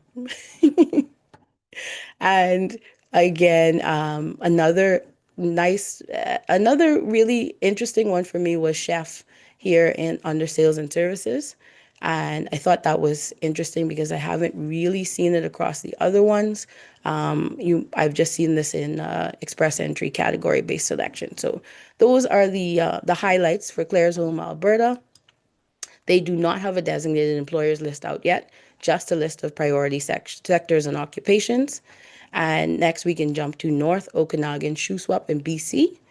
They have released priority sectors and occupations. No designated employers yet, but we're seeing similar things. So health, community and government services, education, trades and transport, manufacturing and utilities, and sales and service. Are you seeing a theme here, guys? It is coming up every single time. It's the same sectors every time. They're just changing up. They're just changing up a bit in what occupations they're including. So again, we're seeing in North Okanagan, just like we saw in Timmins, they need accounting technicians and bookkeepers. They need heavy equipment operators. We've got construction trades, helpers, and laborers. We've got social workers. That is showing up on a lot of these priority occupation lists. And of course, we've got our nurses, aides, orderlies, and patient service assistants. We've got early childhood educators. So we're seeing the recurring themes, right? Some of them are very, very specific. So if you're in some of these really specialized occupations, you probably have a great chance at getting a recommendation, because I can't imagine that there's many of some of these occupations. I think one of the lists had like metallurgic, which is like a metal worker. I think that one seems to be really, really specialized. So if you're in any of these that are super specific, you have a good chance. Again, just like one of the other communities, there's a cap on some of these. So in North Okanagan, Shuswap, they've capped fast food workers. They've capped gas station workers as well. And you can see that they've capped it by, they will only do 40 recommendations per year, 2 per employer per year for fast food, and 20 recommendations per year, 2 per employer per year. So again, no designated employers list here yet, but that's what North Okanagan Shuswap has. And we're jumping over to Thunder Bay now. I tried to put these in a nice little succinct place so you guys don't have to jump around to all the websites like I did. So if you need them, I will have contact information for you after, and you can just dive right into these lists. In Thunder Bay, priority sectors and occupations are in business, finance, and administration, in health, community services and education, sales and service, trades, and transport. So some of the highlights on this one, again, I am seeing the differences. So this one, kinesiologist, caught my eye because I haven't seen that on many of the other lists. They've got priority here for general office support workers and administrative assistants. So I'm seeing that show up a lot, but this particular knock it was interesting to me. We're seeing cooks here too, and food service supervisors, food counter attendants, store shelf stockers, clerks, and order fillers. That one was interesting to me as well. I haven't seen that in any of the other lists. And that one it, again, seems like maybe low-hanging fruit to some people, but you got to dig into that knock and make sure that your skill set does align with the details in the duties. And then we jump to North Bay. Similar to Thunder Bay, we've got priority sectors in business, finance and administration, health, education and community services, sales and services, and transport. And then we've got the priority occupations list here. Some of the ones I haven't seen so far: human resources professional, shippers and receivers. And again, we've got our nurses and nurses aides on the list, early childhood educators, social workers, home support workers. They're showing up all over the place. So if you're in these occupations, it's your time. It is your time. And again, construction, trade helpers, and laborers. And highlight here at the bottom that they have an exclusion as well for convenience store workers, gas station workers, fast food and retail occupations. So you got to be careful of that, because some communities are excluding a few of the knocks, even though there's something similar on the priority occupation list. Another pro tip. As you can see, these communities are vast. There's 14 of them, and maybe you're in Canada right now, you're in Ontario, and you're thinking you want to stay in Ontario. But what if North Okanagan Shuswap looks more promising in terms of being able to actually get a community recommendation and a job offer there? So my tip: stay open. If you're looking for a path to PR, that's your goal, right? Your goal is to get your permanent residency. So stay open. It might require relocation to achieve that immigration goal. So keep your eye on the prize. And barring the obvious constraints of maybe financially it might not be feasible for you to move or anything like that, keep your immigration goal at the top of your mind and use that to guide your decision making on these communities. And another pro tip, again, language ability. We can't overstate that. Language ability is important. It's required for almost every immigration program. It varies on where you need to score, but these points and pool-based systems for some of these communities, the language ability really does make a difference in getting your score hiked up a bit so you have a better chance of getting a recommendation. So do not downplay the importance of getting a good score on the language test, because the communities that are points and pool based are looking at it, and the higher your score is on the language test, the better chance you'll have. And the reality check. And it's a short one because I don't want to discourage anyone from applying for this program. I feel like the labor shortages in these programs are enough that they will be selecting candidates, and you'll have a good chance of it. But I want to make sure that everybody kind of puts everything in perspective. The program is not a free-for-all. It's gonna be competitive, especially because for most of these communities, you don't have to worry about points or CRS scores or being in a pool. So a lot of people that are in Canada right now as temporary residents are going to be looking at this program, applying through this program. So it's gonna be competitive. And to come to my point about what may seem like low-hanging fruit, you got to be mindful that they're not just looking at the title of the job. They're looking at it making sure that you're actually doing the duties of the job that you are getting an offer for. So preparing in advance and making sure everything is in alignment is key. It's going to be competitive. It's going to be like a lot of people trying to utilize this program as their pathway to PR. And in all likelihood, some of these communities are going to prioritize people who are already in Canada. People who have come from the previous pilot, the rural and northern immigration pilot. They like who didn't get through in that pilot might be applying for this, and they're already settled in the community.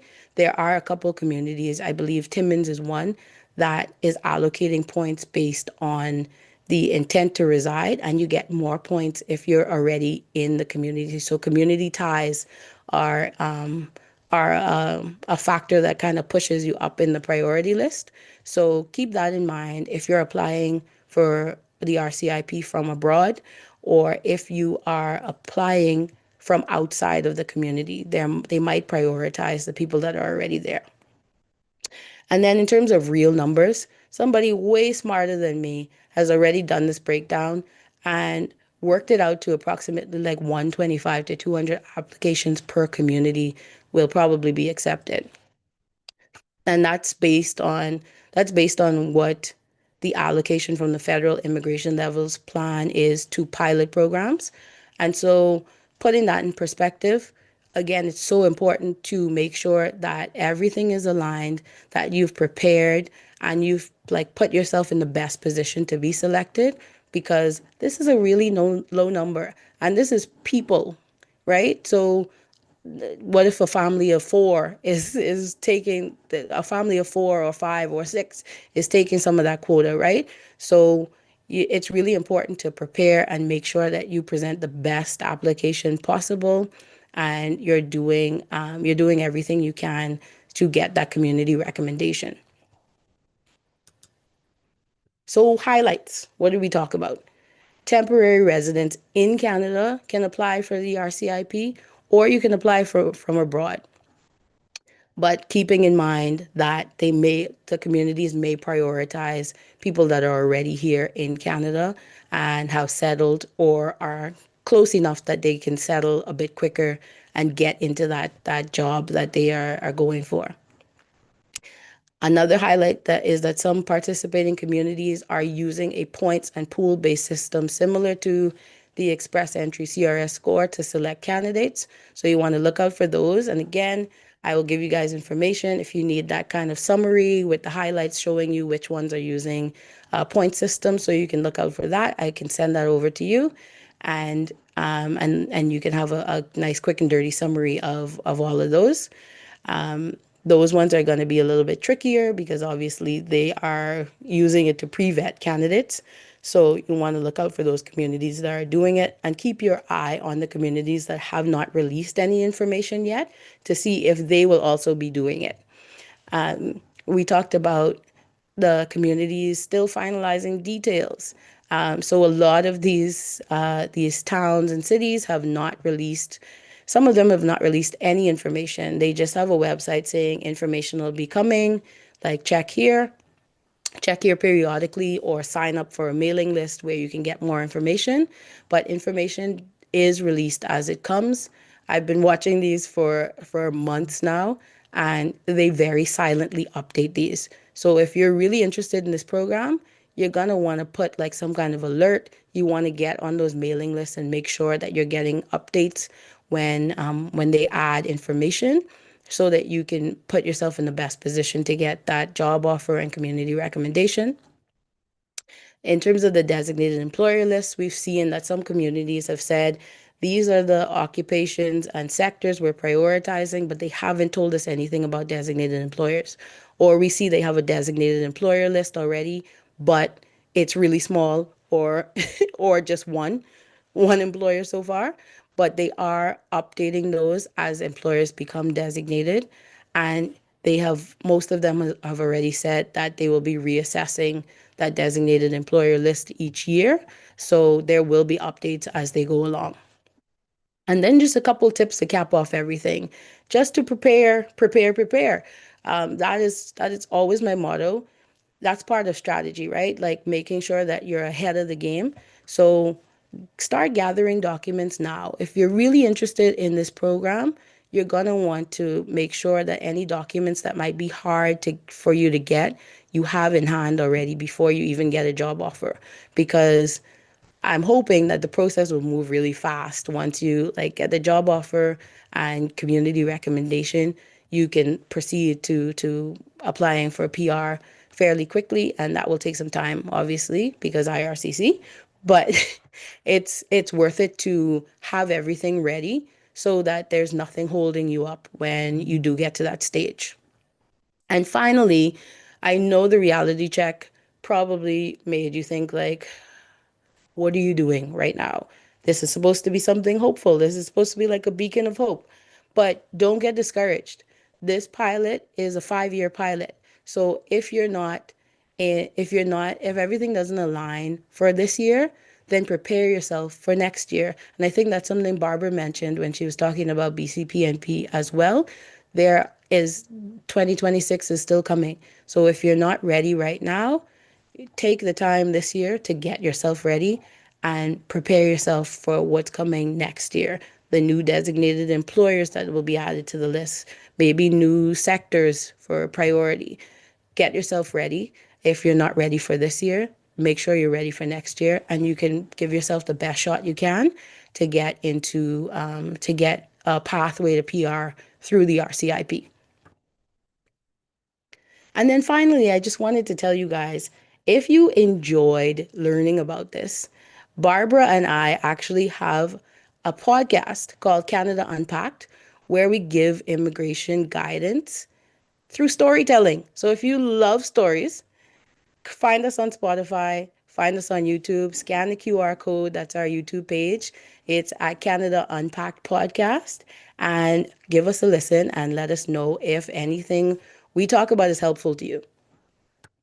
And then finally, to cap me off, I am wanting to thank you guys so much for listening to my rambling about the RCIP. I hope there's a lot of questions. My eyes aren't on the chat right now, but I will be in a second. As a reminder, I'm Deandra. This is my email here, info@harborcaveimmigration.com. If there's anything from the presentation that you need that quick and dirty summary of, please email me. I'm happy to send it to you. My website is here as well, harborcaveimmigration.com, and my handle on all social channels, Instagram, Facebook, LinkedIn, is at Harbor Cave Immigration. That is the only one. That's where you'll find me. And as a bonus for everyone that tuned in, I'm offering 20% off strategy sessions, and you can scan the QR code for that, and that's valid until tomorrow, May 2nd. So thank you so much for listening. I hope there's a ton of questions. And I hope I can answer all of them. Thank you, guys. Thank you, Deandra. It was so good. So yeah, I hope you guys get a glass of water, you're comfortable, you have slippers on because we have 1 billion questions. So it's going to be a while. Okay, so the first question, to give Deandra a break, the first question, Wafa, is for you.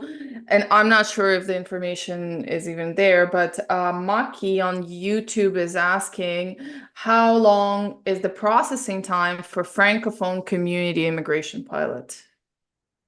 Well, this is a very good question. However, there is actually, first of all, as I mentioned, that the person need to submit their application with all the requirements to the program.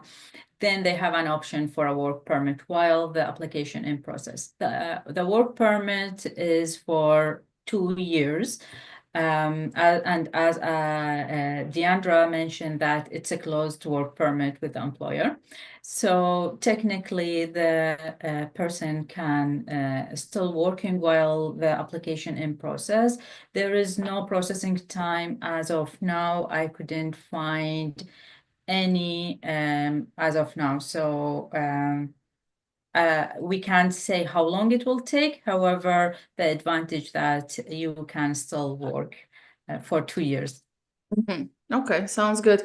I don't know if you guys remember, because RCIP, that's essentially the same program as we used to have. It used to be called RNIP.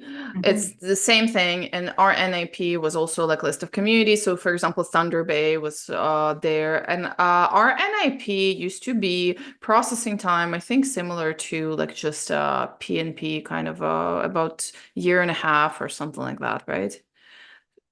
Yeah, okay. So yeah, I would expect something along those lines, like between 12 Probably. months and 24 months. That would be my expectation. But like the reality is that doesn't matter which stream you're applying for, almost always Canadian government gives you opportunity for work permit, so you can always work while you're waiting for the results.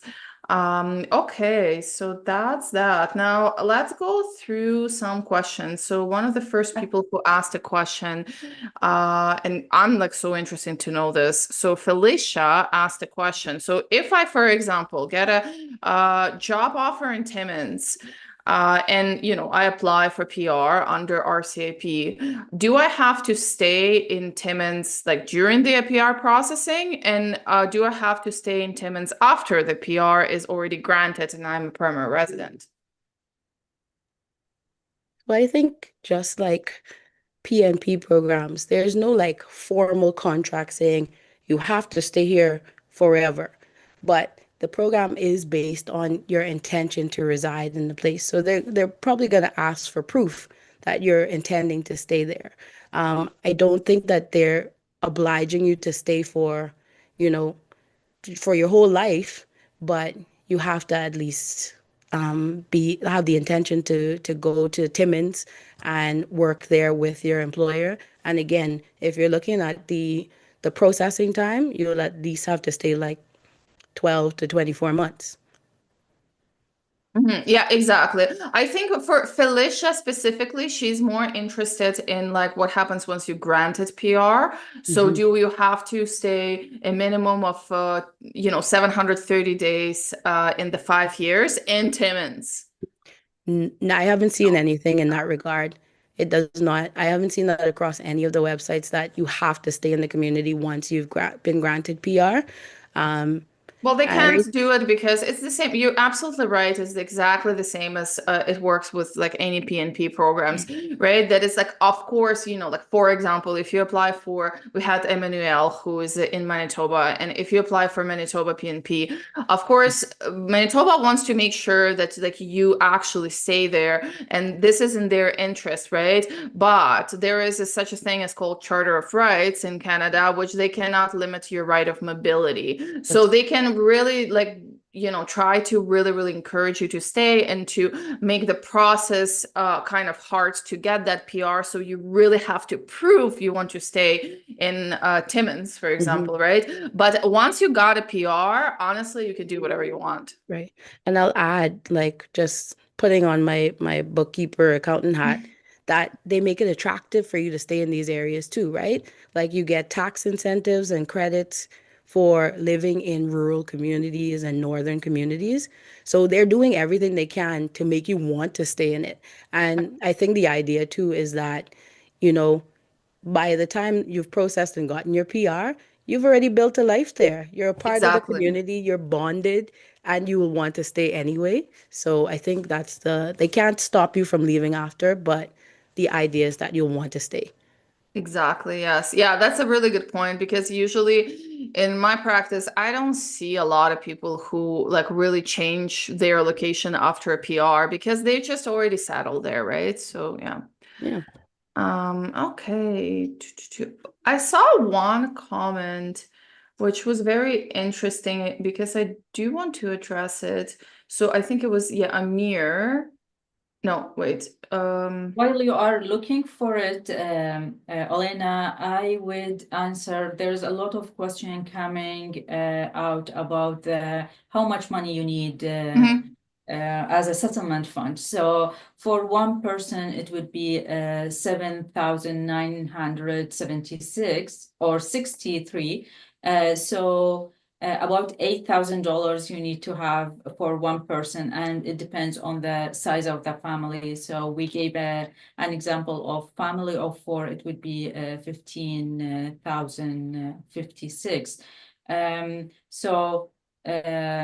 The range would be from one person, it's about closer to 8,000 to 7 people, which is closer to 21,000 Canadian dollars. I hope that answer many questions in the chat. Yeah, for sure. Yeah, one comment that I saw, Nabila was saying that, but most of these communities are only offering blue-collar jobs. And I don't think that's factually correct, right? Because I was surprised myself to see, like, through Deandra's presentation that there were a lot of jobs, like even like financial analyst or Financial something. advisor, yeah. Financial Yeah, advisor, banking technicians, like accountants and bookkeepers. There's actually quite a bit of like real nice office jobs on some of these lists. yeah, like office support workers, which is like literally anybody can perform those duties because it's office support. It's just like office Yeah. admin stuff, right? Like, so it's fairly easy to qualify for those jobs as well. So I think I was personally surprised to see how different it is.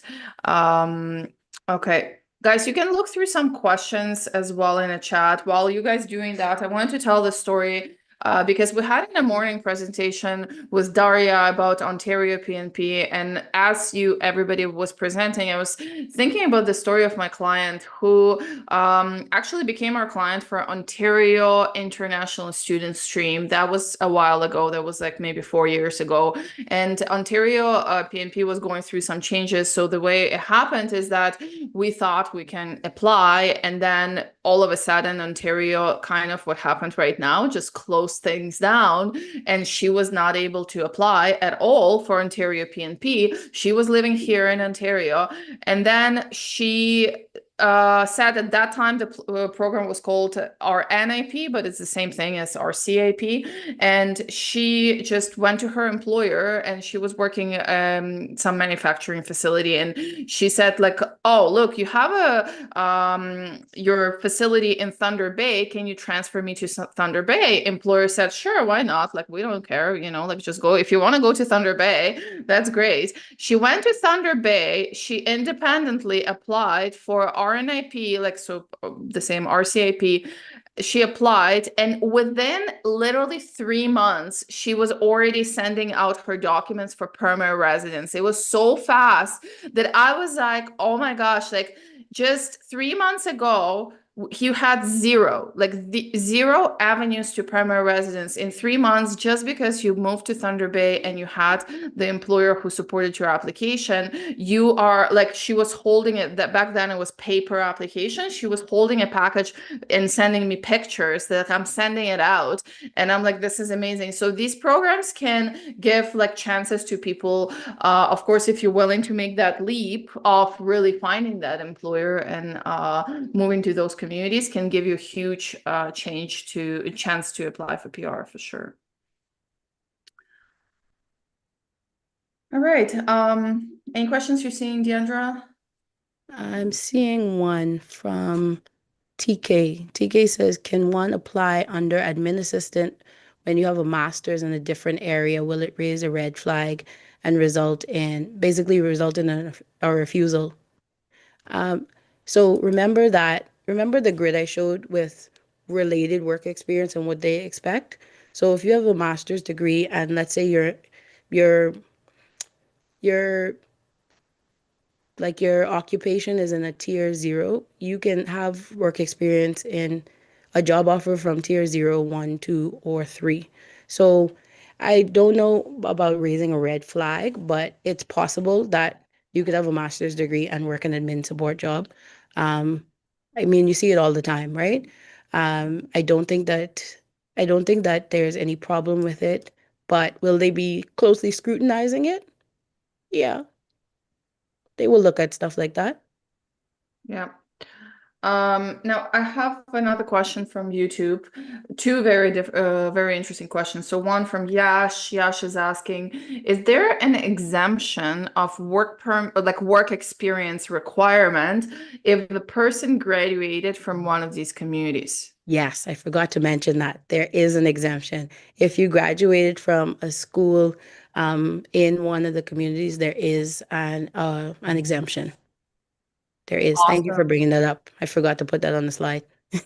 Yeah, that's awesome. Now I remember that RNIP used to be the same, and Yeah. that's really great because for those ones who are planning the pathway like now, it can help them to decide to go maybe to colleges or to universities in those communities. Like Sudbury has a university, and like definitely worthwhile checking out.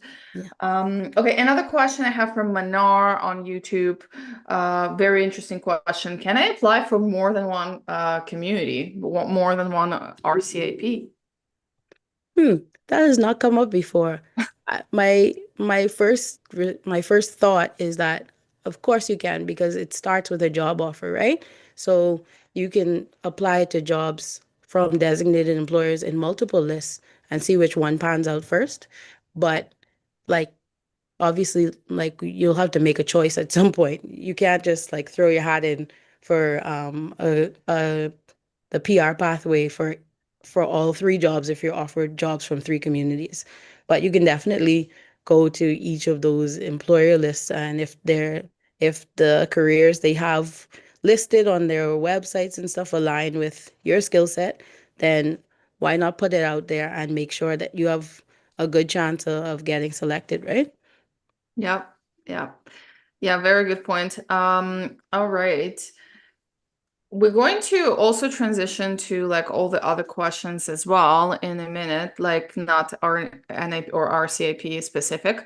But let's just see. I think I had a couple of more questions. Oh, one question was that very simple, but still people need to know. So where do I find list of jobs that I apply for? Like, where do I go to apply for those jobs and find those lists? So they have on each website that have released designated employer lists, they'll have the name of the employer. And like you saw on the slide I did about Brandon, they just directed you to the employer's website on their careers page. And you can go there and see what they're hiring for and make sure that you apply from there. So the short answer is that you go directly to the employer's page, but it has to be one of the designated employers from the community. Yeah, yeah. And it's a great way because like if you go to, let's say, community, whatever, Brandon, and you go to that page, which is like has employers list, for a fact that as long as the job that you're getting is on the knock list, like that it leads to PR, right? Like, which is Exactly. great because it's not always with, for example, Express Entry. You don't know that, right? Like You you never don't know. like it's a bit more complicated, but here it's like a list. Okay, like these are jobs that are leading to actual community recommendation. Yeah, exactly.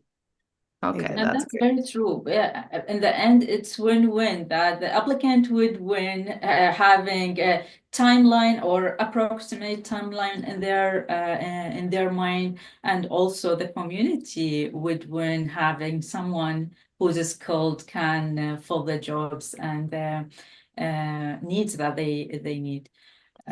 So Yeah. yeah, definitely Yeah. this is a great program. Definitely a win-win for everyone, for sure. Okay, now let's see. Now, along the same lines with like applying to different communities, we have someone asking, like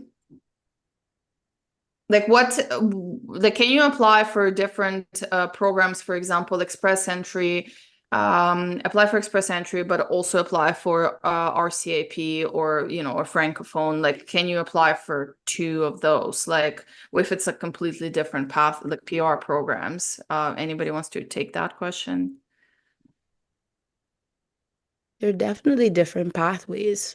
Um, that's actually a good question. That's a great question. I've heard actually, like, just now that I'm answering, like thinking about it, that I've heard that somebody was saying that, like, no, I think I read it on LinkedIn, is that you cannot apply for two, but I don't think that's like actually factually correct. Like, I think as long as the information in both applications is making sense, like it's, like, for example, like if you're applying under RCIP and you're applying under, like certain job, certain position, and that same job and same position also leads to getting invitation to apply for Express Entry, and you're submitting these two applications, that there's no problem with that.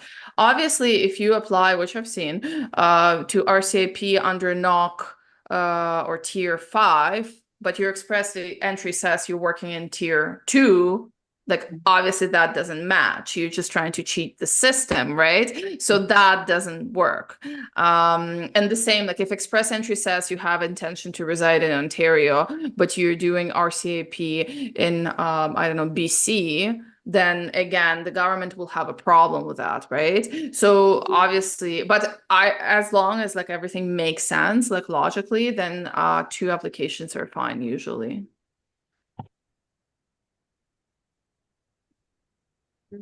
Okay, let's see some other questions. If you guys want to just pick questions from the chat and just go with it, you can do that as well. Everybody's so engaged. Like every time I put my eye on a question, like it kind of gets pushed down. So Yeah. I'm just looking there.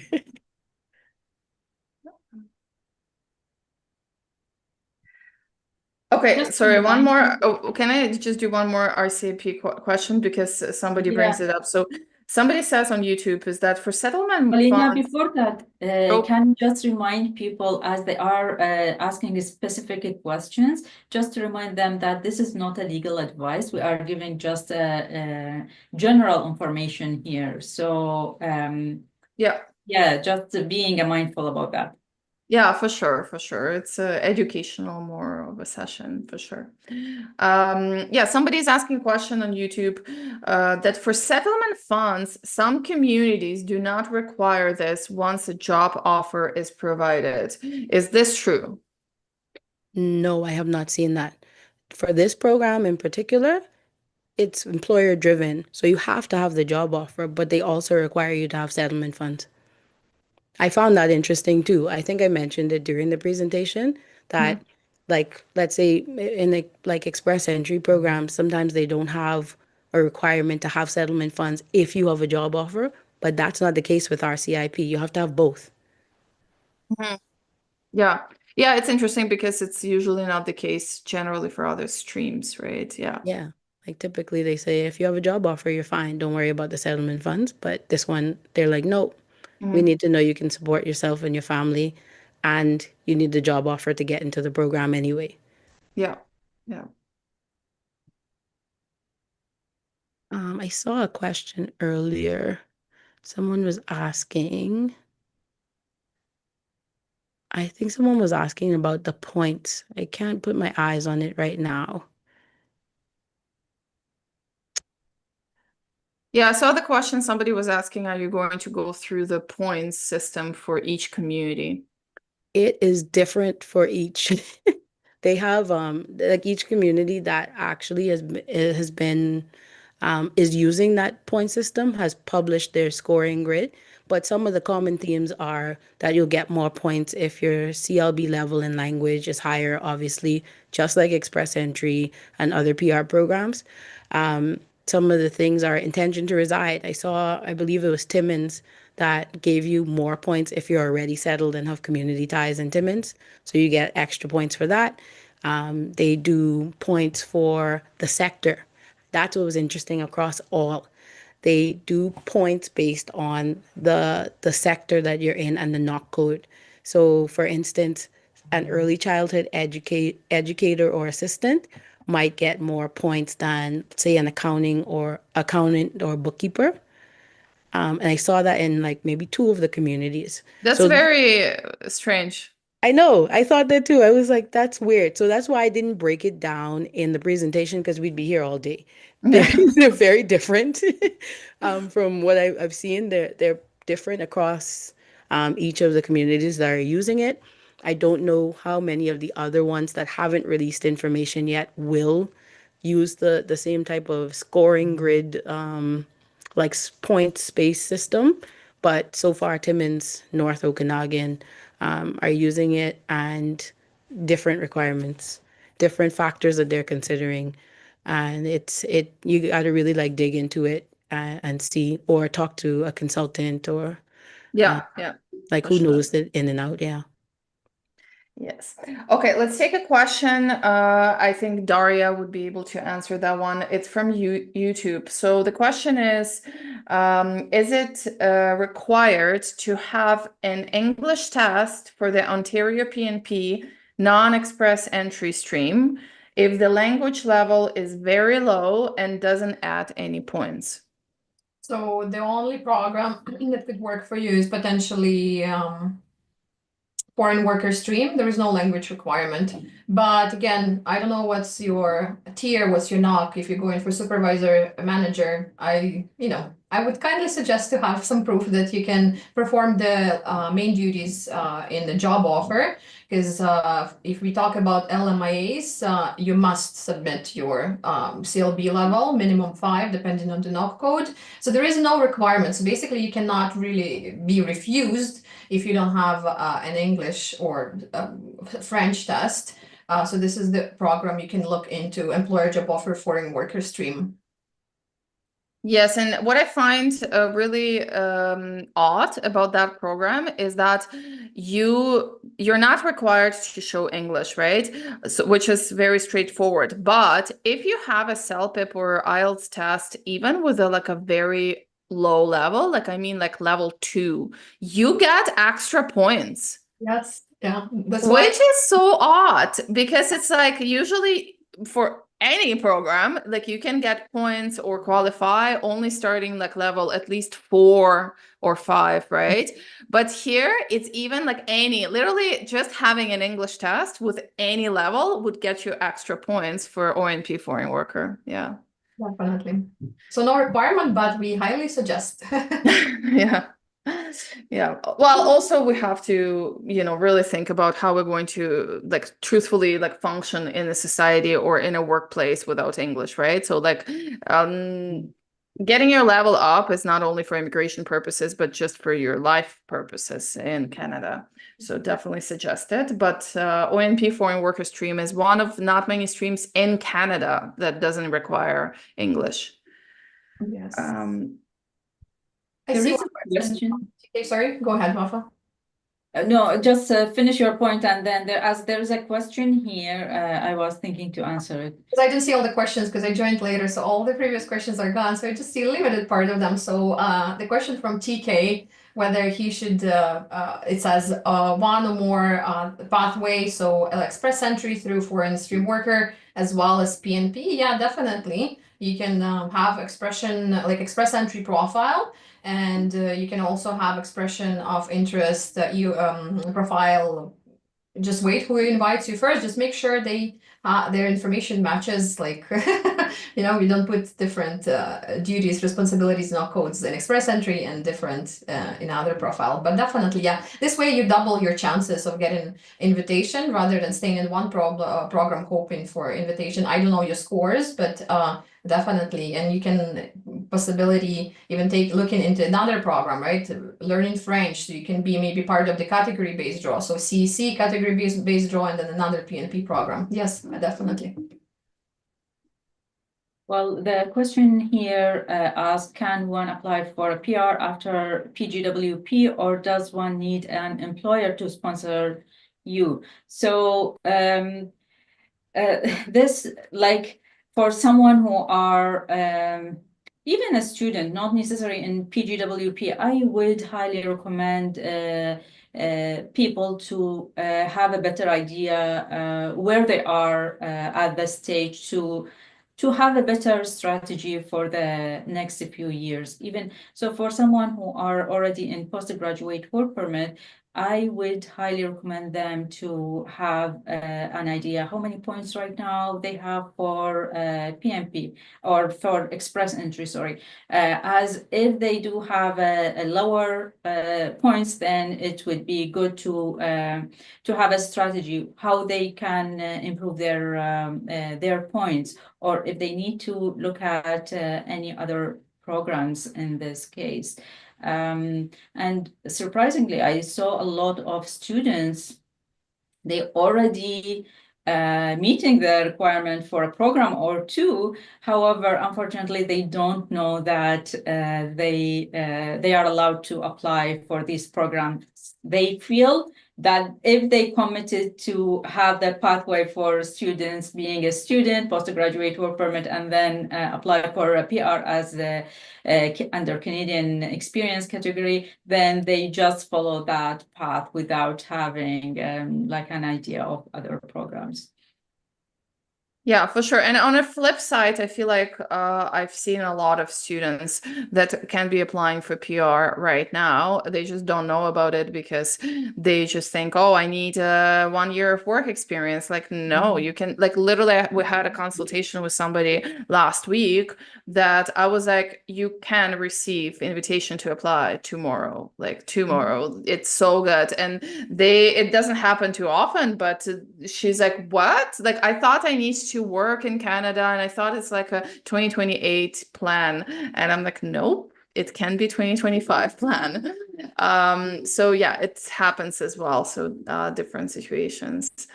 Okay, guys. So you pick your questions, like go through the question box. We have a lot of questions. Some of them are short, some of them are long.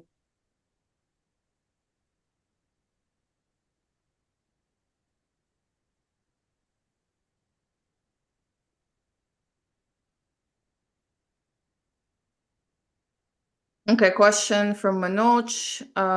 Can client convert a status? Okay, can I convert a status from worker to visitor because work permit expired?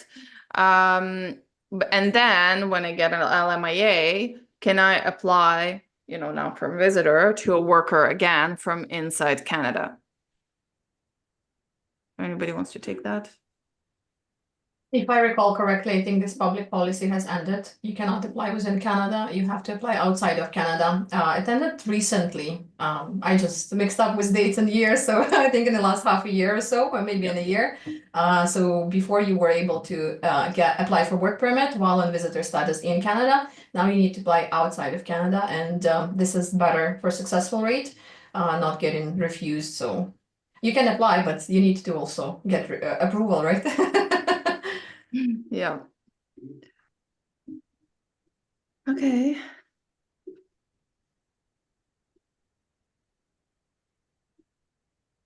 There's a spousal sponsorship question also. There's a student from BC, I believe was studying in BC, then got post-graduation work permit, expired, and went back to Indonesia.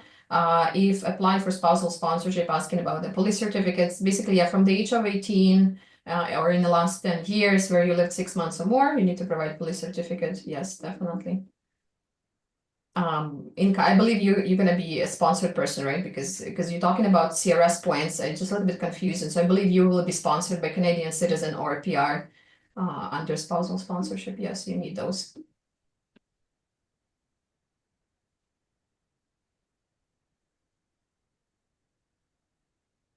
Some of these questions are like little novels. It's like a life story. So you want to answer it as Mita's question? I know I'm jumping in a little bit mid Q&A panel. No, it's okay. Yeah. Have we gone to Asmita's about the US? Seems like it's question in general about foreign work experience Yeah, you accumulating can go while ahead. being Go in ahead. Canada. It is possible. It's actually a hot debate on LinkedIn right now. You can accumulate foreign work experience, so working remotely for an outside of Canada company while being in Canada. You can even do it simultaneously. It's a bit of a sensitive thing that I would just manage very astutely. Like you need to manage it well, explain it well, document it well. It's certainly possible. It's within the legal scope. Like it is possible by law. And to answer your other question, you said you've kind of been like adding stuff, removing stuff in the Express Entry profile. That's okay. Lots of things shift, things update. At the end of the day, you will ultimately declare all of your work experience in the personal history section of the Express Entry application. It's the work history section that you're claiming points and eligibility for. So if you're worried about, oh, I've added this work and now I took it off, someone told me to take it off, is that a red flag? No, because you will ultimately declare everything at the end of the day in that personal history section, as long as you do still declare everything there. So yeah, I hope that answers your question. Thank you for sharing your story. I enjoyed reading it.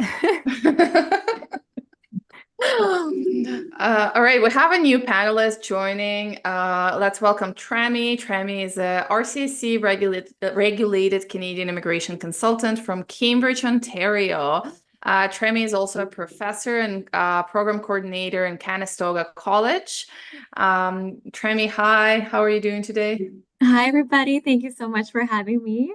And yes, thank you for the warm welcome, Olena. It's so great to be here. I was jumping in as Barbara was responding to another person's question. So I mean, I'm seeing all of these questions come in, and I love the detail. That always helps, I think, when we're responding. So, and speaking of my education background, I just saw that Xian Li, I think, asked a question, and I'm not sure if this is in specific to any program, but she asks, or he asks, how does anyone know if you can apply to different nursing colleges in different provinces at the same time?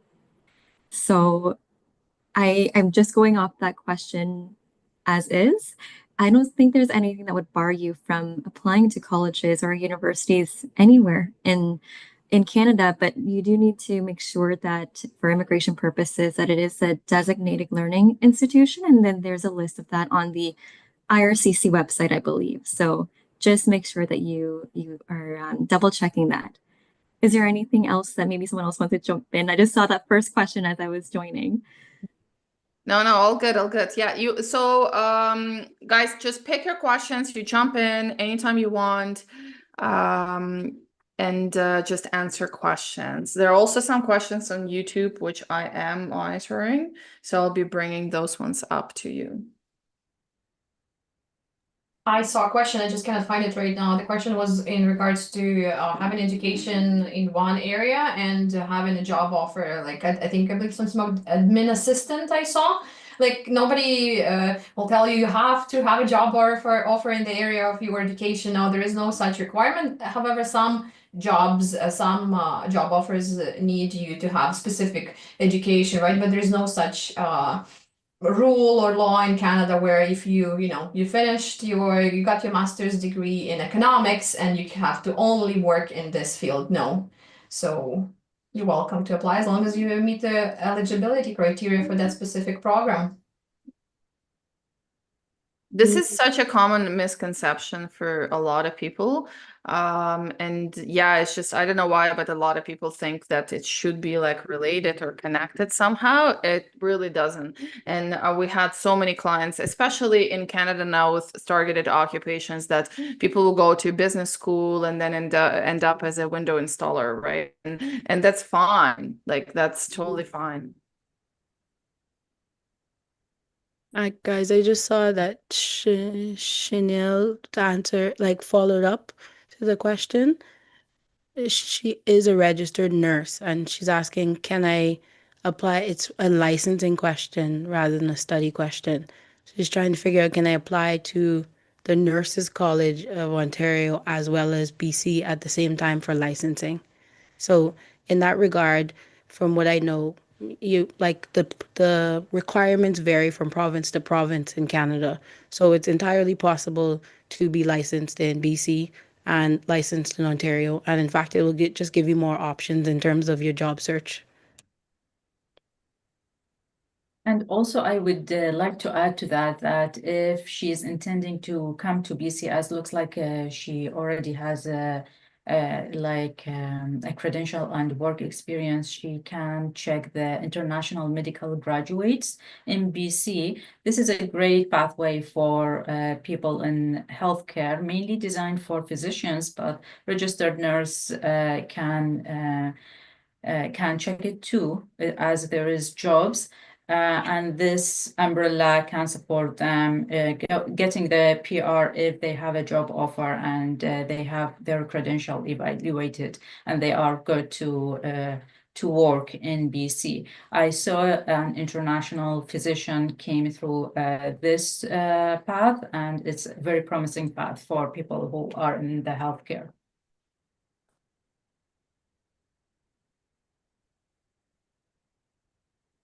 Sounds good. Okay, we have question from TK, so about ECEs. So given that ECEs, so early childhood educators, are targeted in through many pathways right now, does one need to show an actual certificate or diploma in as an early childhood educator, or experience in that field will be enough? If your work experience is like outside of Canada, I guess it would just depend whatever the licensing is in that country. To work as an ECE or ECEA in Canada, though, I'll speak for BC because perhaps different provinces have different exceptions. BC, you do require it. There is something you can get in BC where if you are in the process of having your license switched over, they give you like interim permission to work as an ECE or ECEA. So that work experience would count as well. So it depends where you are. Yeah, sounds good. I believe that in Ontario you don't need literally anything to be an ECA. So yeah, also not very high wages in Ontario. It's a big problem, actually. My sister-in-law is a director of a nonprofit for, my son went to that daycare for organization, and they have a huge problem with staff. And we always talk with her about the fact that why Ontario or just Canadian government in general doesn't target ECEs, because they're heavily relying on foreign workers. It's so hard to find people to work in that profession, partially because it's greatly underpaid. So lots of problems in that sector, but now we're seeing more and more government programs targeting ECEs, so hopefully it will change. But yeah, good. Definitely good opportunity for ECEs to immigrate. I see a question. I think it's part of the rest of the question. I have more than 8 years experience in nursing profession. I think that's the same person that was trying to apply to get a study permit or study or license. So like if you have a nursing profession experience, look into the express entry category-based draw for healthcare professionals and see if you can be competitive there. Because having foreign experience, you don't need a license. You don't need a license in Ontario or BC, right? So you can even immigrate before having that license on hand. You just have to, it'll go through the federal skilled worker program. which medical professions will be targeted this year, right? So look into that.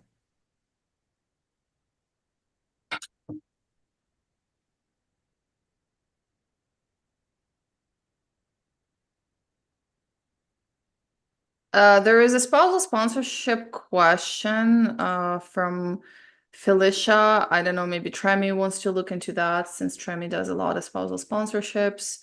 It's a technical, I think, question about police certificate. Thanks, Olena. I actually was just looking at another question, if you don't mind. Yeah, that's fine. That's If I fine. jump to the other one. So I think it's Rabia. I'm sorry if I'm pronouncing that wrong, but Rabia asks, can I apply for a secondary school teacher with teaching experience at the university level? So I can speak to Ontario. I think most provinces, you need to be a certified teacher and it's a regulated profession. So you are working in the College of Teachers in Ontario. So what I know about that process is that they do recognize foreign experience, but it really does come down to your education. So teaching education, at least in Ontario, is a Bachelor of Education after you've done a degree most of the time, or an ECE program or another diploma, but definitely an undergraduate level of learning and then doing that Bachelor of Education. So you go through a process of applying to the regulator and you prove that you have gone through the education that's required.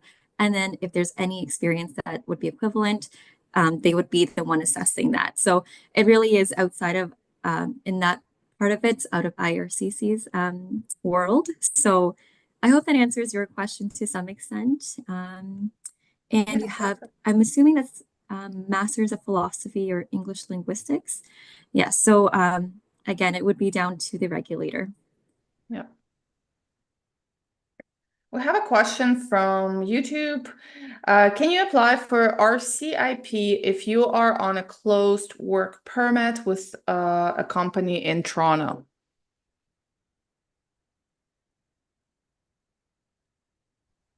That's a great question, and anybody can chime in and if I'm wrong. But if you're on a closed work permit, it would probably bar you from applying for something else, yeah? And Well, if you're applying, you're not applying to like I'm Olena, I thinking think you're that if muted, the or I person maybe who lost is sound. sorry? Hear me? Yeah, you're good. You're good.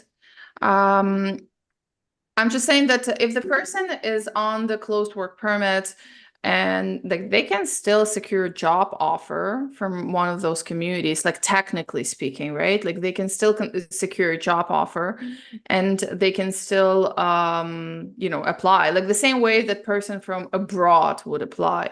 The other question is that if the employer in the community is willing to wait for you for so long without you being working for them, that's a different question.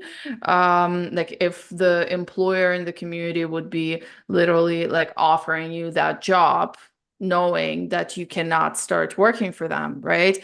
And that would be even though immigration wise nothing's stopping you to go through that path, but that would be a challenge for people applying through RCIP who are applying either from abroad or from like closed work permits in Canada, right? Because realistically, if I'm employer in Timmins, I'm probably going to want person to start right away and get them through the process of immigration, right? Rather than wait for somebody for a couple of years. So definitely. Yeah, that's a really good point. Actually, chatted with someone recently who was on like an LMA work permit, so closed work permit. And so there's nothing legally barring them from exploring the RCIP because it does come with the work permit after you submit PR, which you can submit after you get the job offer. It's that barrier of locking in that job offer might be, like you said, tough because the employer in the rural community will have to wait a few steps before you can come and work for them, but possible because maybe they've been waiting for the right person anyway, and you are that exact right person for that role. So possible, but there's some challenges in it on a practical level. Exactly, yes. I saw a question about when does your status expire? Like when do you have to leave Canada after your status expires was the question. So I don't know if anyone wants to chime in on that. I know that's a really important topic about tracking your expiry, knowing what exactly is your status and when does it expire. So I can answer your work permit, your study permit, or your visitor record is your status. And then there's visa in your passport if you're from a country that requires visa to come to Canada. So you set a reminder for your status. The beautiful paper you got at the airport or mailed to you, right? When you apply for extension. So this is the status, right? And make sure you apply to extend your status or change, for example, from worker to visitor. It depends, right? In your specific case. But if your status has expired, and as a worker, let's say you have not extended this status as a visitor, you don't have any status in Canada. You should leave today. There is a considerations, of course, you can apply for restoration of status. It depends. It's very like nice, good question, but it's very broad question. It depends on so many factors. What's the reason for you to stay in Canada as a visitor? Are you in the process of getting PR? Are you applying under PNP programs? Then you cannot, it depends, you cannot be a visitor. You have maybe consider, like you might have to keep working for this employer. It's very, but status is the original paper, right? You got mailed or you got at the airport. This is your status. This is the most important document. So important that I still remember expiration of my work permit in November 4th, 2012. I remember that date. Let's welcome our two panelists that joined us, Anna and Shahruz. Anna is a regulated Canadian immigration consultant based in Calgary, Alberta, and Shahruz is an RCIC based in BC, Vancouver. Hi guys. Okay, so you pick your questions and jump on them if you want to answer them. Yeah, I'll just answer real quickly a question from excuse me if I'm mispronouncing your name, Iqbal. So they ask, does working for what I assume is under an LMIA-based work permit for a year be considered as work experience for express entry? And here the important thing is not what kind of work permit you have, but the actual occupation that you have, right? So you would have to see if your NUC code is an eligible NUC code for the express entry, right? So if it's 0 to 3, then it might, right? Yeah. All right. And hello guys, there is a question from TK asked, can one apply under admin assistant when one has a master's in a different area? Will raise a flag and result in IRCC declining the PR application through express entry? Okay, generally in express entry, your education and your job doesn't need to be aligned necessarily. Olena, correct me if I'm wrong. And no, you got we kind of I think did that one, didn't we? Yeah, okay. I was not sure if it's okay. Yeah. Okay, so yeah, but that thank you for bringing it up. Generally, it's not needed to be the same. Yeah. And just for a job, you need to, if exactly if it's a Canadian job, you need to check job bank. There is a requirements tab in the job bank for any position that you choose, and you can check the requirement for that job and see what's for example, education requirement or experience, and yeah, that's it. Yeah. All right.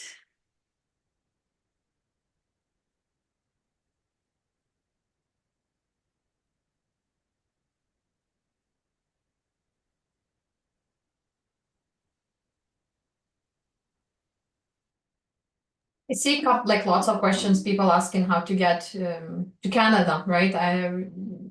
Main idea is like learn French. Express entry points are not high.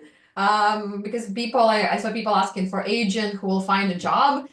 I don't suggest you to look for agent who'll find your job, because this is like, people cannot charge you to find a job in Canada. This is illegal. Somebody promises you a job after you pay them $5, $10, $50,000. Please run fastest fastest as you can. Yeah, if you want to get to Canada, see if you can work on the category-based draws, express entry, right, where you don't necessarily need Canadian experience. This would be much better for you avenue. And learn French. Yeah, sounds good. Sounds good. Okay, we have Manoj. If you're on visitor record, and you cannot apply for work permit inside Canada. But what if you have like AOR on your PR file? So let's say you're in visitor record and you have AOR on your PR file. Do you stay in Canada while PR file is being processed? Can you apply for another extension for a visitor, or like what do you do? Basically, the person is on visitor waiting for a PR. What do you do? Because as we know, like from visitor to work permit is very difficult now to transition. Anybody wants to take this one? I can answer this one. Oh, hi, Gurpreet. I Hi. did not see you on the screen. Sneaked Like, in. where did she come from? I sneaked in silently. Okay, so visitor record. If your work permit expired if it's within the 90-day window, you are able to do a restoration for a bridging open work permit. If you are on a visitor record, you've had a status change. Now you are a visitor, you can apply for an extension for a visitor record. I do want to clarify what does inside Canada and outside Canada means. It does not mean that you're physically inside Canada or physically outside Canada. It's just where the processing of the application is taking place. Processing of the application inside Canada or outside Canada. So a lot of people get confused about this part. If you are inside Canada physically, we are still able to make an outside Canada application if you have an LMI or a nomination or what all. So just wanted to clarify this bit. Yeah, thank you for bringing it up, because I really do feel like it's confusing for a lot of people. And yeah, like if you're a visitor on visitor status in Canada, you have a LMIA, you can still apply for work permit. It's just is going to be processed outside of Canada. And that whole thing comes with its own challenges, complications, and all of that kind of stuff, comparing to how it was previously when you simply smoothly could apply from visitor to worker and there was like no questions asked. Now it's harder, but it's still a process that can be done when you are physically in Canada on a visitor, but application goes outside of Canada for a work permit. It's just a bit I think harder. with the flag polling ending, that's hit all of us quite hard. It was Exactly. easier to go to the border and get your work permit if you had an LMI to your name. But now with the process, now we have to apply online. There's no other way to do it. Exactly. And we have to send then your application to the office outside of Canada, which is honestly like pretty painful, because you don't know how it's going to be processed. You don't know, like they just don't like that when people do that, right? But still, there are successful applications for work permit being done that way, and that's fine. Just more risky, I would say. All right. Anybody wants to take Nirvana's question, the last one in the chat? It's a good one.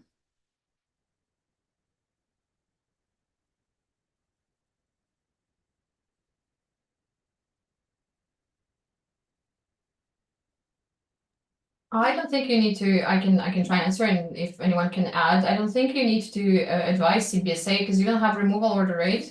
I don't think it seems like you're just applying for a visitor record, and you live in Canada within that 6 months or whatever the expiration date on your visitor record. You don't need to inform anyone. When you leave Canada, you scan your passport, and the CBSA knows when you left Canada. So no, you don't need to.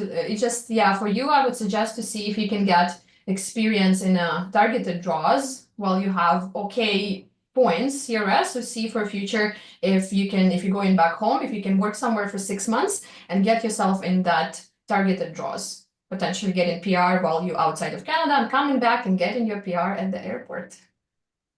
Yeah, that is a great advice, actually. And this is something that we don't think about often is that, okay, this person has 487 points and they can easily go back home, work 6 months in a targeted occupation, which is like pretty fast, pretty easy, and then get invited in a targeted draw. And a lot of people just don't think about the option that they can go back home and can get that targeted experience, which is a great option. Yeah. Just one thing I want to add here.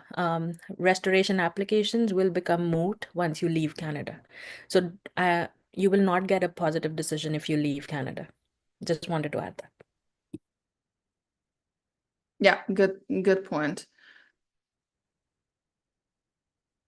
Okay. After having a PNP nomination and applying for permanent residency, we're here, Canada, can I use the fund money?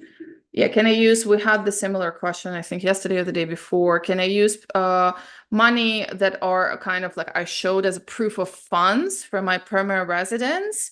Can I use them before I get a decision on a PR? I'm going to do a shameless plug-in for Day 1 Summit. Please watch the YouTube video. We addressed this. Was it day one? Yeah. Day 1, we captured that. Do not move Okay. the money until you have your PR. Okay, it all merged now, but all right. Let's see.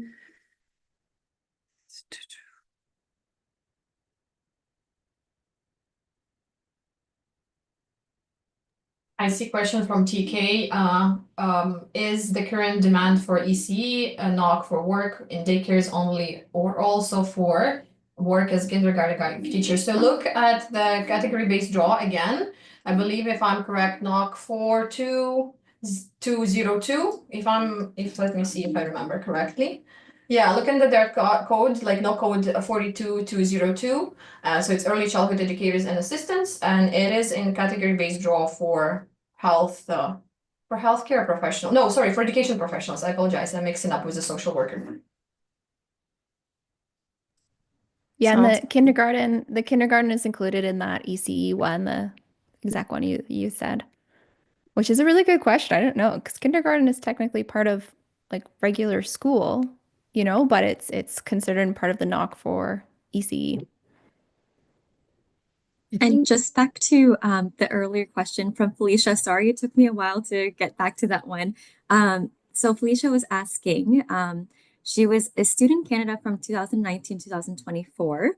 And I believe based on this, on the question, you're still in Canada right now and thinking of being sponsored by your spouse. Do I still need to get a police certificate for every country if I was in a country already more than 10 years after the age of 18? So and correct me if I'm wrong, team, but you do not need police certificate for any time spent in Canada, for any time that you were in Canada. But yes, any time that you were spending 6 months or more in a different country, even when you were studying here, say you went abroad somewhere during that time and you were there for 6 months or more, you will still need to get a police certificate from there. Is there anything else that I'm missing for Felicia? No, I think we're good. It's just that generally it's good to know that Canadian government, like the officers, can ask any police certificates at any point of time for even periods of time less than 6 months. So so definitely those ones that, like in Felicia's situation, those ones that need to be submitted, they definitely need to be submitted because Canadian government is pretty picky about that kind of stuff. So definitely submit. And with the US, like police certificates are like pretty easy. Like it's not a super complicated process. So yeah, definitely would advise to submit that. Thank you, Trami. May I jump in with a question I saw on YouTube a while back? So it says, if you have an open work permit, I don't believe it's been answered, and you apply for a study permit, does your open work permit get discontinued? And are you able to reapply once you finish the school training, the school/training? So first, if by open work permit, they mean the PGWP, So let's make that super clear. You cannot apply for a second PGWP ever again. Second point I want to touch here is you can have both an open work permit and a study permit. Both are valid and it's fine. But you would need to be very careful. Whatever work experience you gain while you are a full-time student will not accumulate any points. So those are just a lot of, I hope it doesn't sound too bad, a lot of balls in the air that you need to handle, right? But yeah, so yeah, if it's an post-graduation open work permit, you can get another one ever again. Sounds good. Yeah, people get I don't know why, but they get often this idea is that you cannot handle two immigration documents at the same time, which you can, absolutely. You can have a study permit and a work permit. It's not like one cancels the other one, so definitely a very good question. Yeah, thank you. Yeah, they can, that's true. They can have two permits, but they need to have a better strategy what they are aiming of these permits. So as Anne mentioned, if the someone has a open work permit and a study permit and they are aiming for PGWP while after that, because they are afraid that their work permit has an expiry date, then they need to be careful how to handle that, or vice versa. If they are working and then studying, then yeah, that's very tricky. Also, there is a question here about the processing time for a visitor record. Actually, as of yesterday, the visitor record shows a processing time of 140 days. So the person who's asking said that applied on January 21st means that they are still in the processing time. It will take about 3 months and a half. Yeah, the work, I'm sure everybody here saw that the work permit processing time is skyrocketing. I don't know, what is it right now in Canada, inside Canada? It's like 200 something days. And I get questions all the time. It's like I applied, even from my friend, I applied for a work permit last week, but still didn't get a response. And I'm like, okay, you're going to wait for some time. Like last week, that was like pretty recently. But yeah, unfortunately, work permit inside Canada is at more than 7 months mark right now, which is a lot.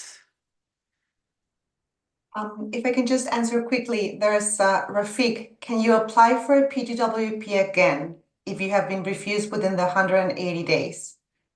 Trami, do you want to take that one since it was your part of your first video on TikTok? Do you want to take that one? Thank you, Anna. That's actually, thank you for deferring that to me. So that is a question I have never come across. So I will actually defer it to the rest of the team if an applicant has been refused within the first 180 days, if they can reapply. Or yes, if they can reapply. I might So as long as it's within that 180 days, yes. you could reapply and fix whatever mistake you made in your original application. So that's the golden window, right? The window that you have to apply for your PGWP. If you're lucky enough to be able to fit in 2 applications, I mean, great.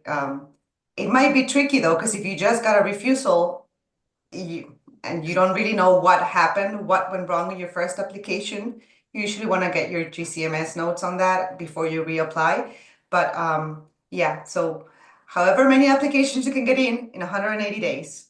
Exactly, they can reapply. However, with the new processing time, the more than 200 days, so the 180 days window, unfortunately, probably the applicant will might get a refusal after the 180 days. And I saw like a very similar case a few years ago. So the only option for this case, unfortunately, the reconsideration. So we are hoping that the person can get an answer within the 180 days, but if not, then that's the tricky part.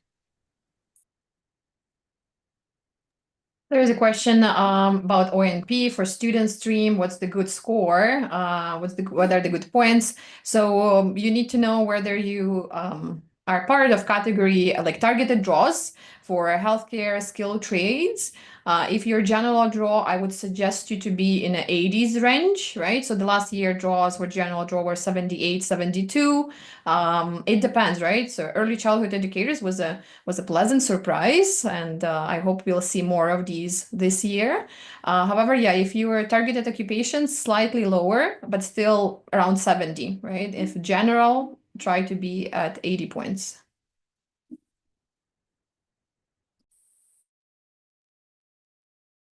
I don't know if there's anybody here who does Alberta immigration.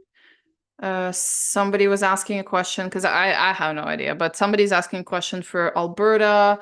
If 80 points is enough for Alberta. Yeah. It seems high. I'm not Alberta girl, but it seems pretty good. Again, it depends if you were a category 1 or 6, right? They have those. They don't invite certain types of knocks, but my colleagues, maybe somebody can help me with that. I can take that. So Alberta, they have their own way of invitations, and they have some certain categories that they are inviting to. So if you're even lower than 80, yes. But if you're targeting a general draw, even 80 might not be enough. So I don't want to give a yes, no answer here because Alberta is doing their own thing. And with the PNPs in general having their slots slashed down, it's going to be a little difficult. It's going to be a very competitive pool.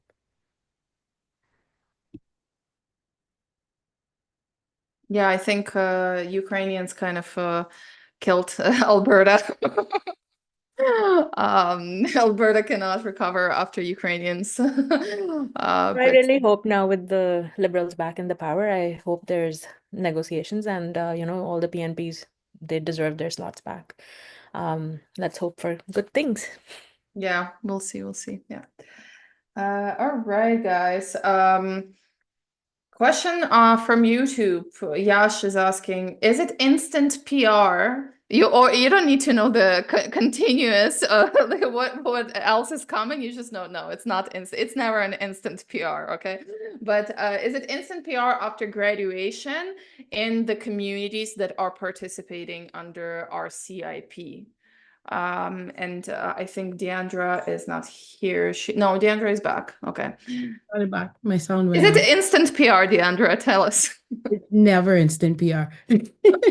But if you graduated from college or university in one of the participating communities, you do have an exemption from the work experience requirement.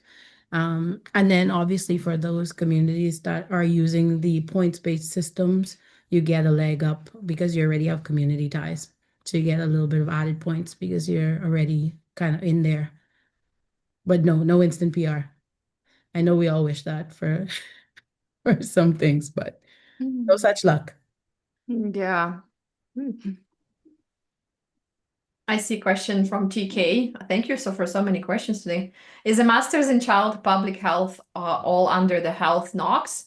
So category-based draw is your experience, not your education. You need to have specific experience, minimum six months in the last 3 years at the time of submission, right? In specific knock codes. So not your education. No, yes, not your education. It has to be your experience. Thank you. Yes. All right.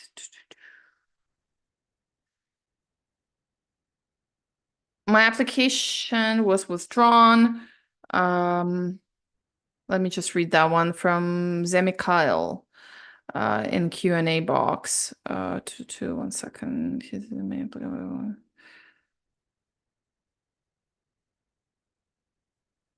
Yeah, that doesn't make sense.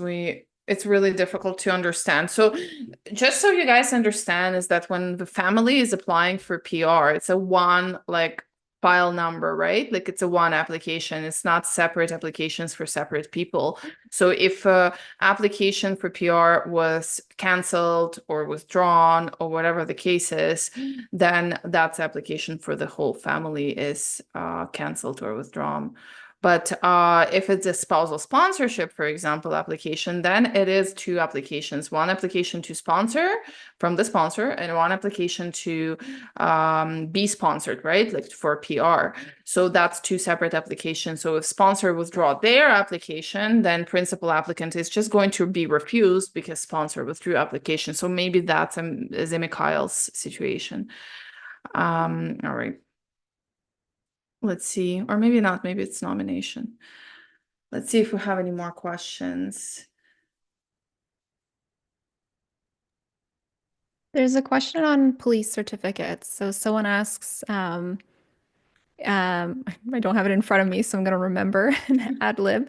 But they were like, all right, if I'm a visitor in the country, do I still have to get the police clearance? I didn't work, I didn't have a permanent residence, I was just a visitor in that country. So I don't know if anyone wants to take that. What are the police clearance rules? Yes, if you were there 6 months or more, definitely you have to take a police certificate for that country. Doesn't matter what your status was in that country. If you were there 6 months or more, then yes, it's a must, because when you fill out your immigration application, they're going to ask you your travels, your dates, your personal history, your addresses. They will trigger, if we talk about express entry, it will trigger the slot for that specific country of residence of 6 months and more police certificate. So yes. Nice. Yeah, physical presence. If you're physically in that country, you need it. I had someone who skied 6 months in Japan, living the life. You had to get a Japan police clearance. The price you pay. I'm not sure if we answered. I'm already like my memory is getting blurred. If we answered Felicia's question for, once again, spousal sponsorship. So if she's in Indonesia, so when I get my police certificate, sorry, it just keeps, the chat keeps bouncing. Okay, so she says, for spousal sponsorship, I'm in Indonesia, no longer in Canada. When I need to get police certificate from China, does this translation of police certificate must be only translated from notary public? Anybody wants to take that? So only The notary public does not translate, right? So the translation agency translates, and notary public does their job of confirming the translation that has been done by translator. So if you go RCC translation of documents, you'll see there's lots of information you need to know when it comes to translation. It's not as simple, and you need to make sure there is an affidavit, right, from translator if it's not Canadian certified translator. So as long as they're certified in the country where it's being translated, but I would also suggest that you check any country-specific requirements for the translation of those documents.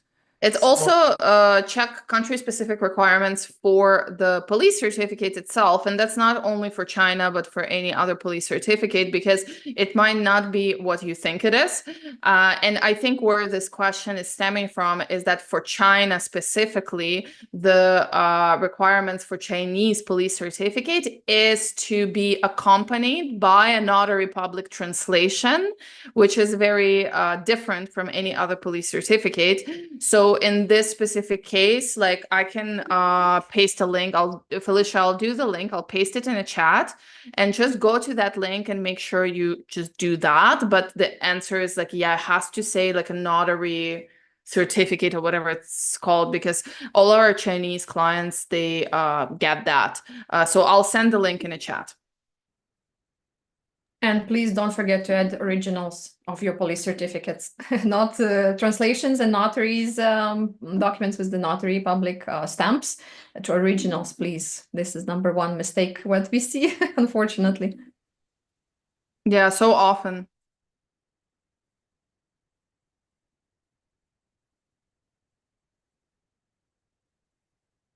Okay, I'm putting the link in a chat for Chinese police certificate, but yeah, it like has to be issued by a notary. No problem, Felicia. Okay.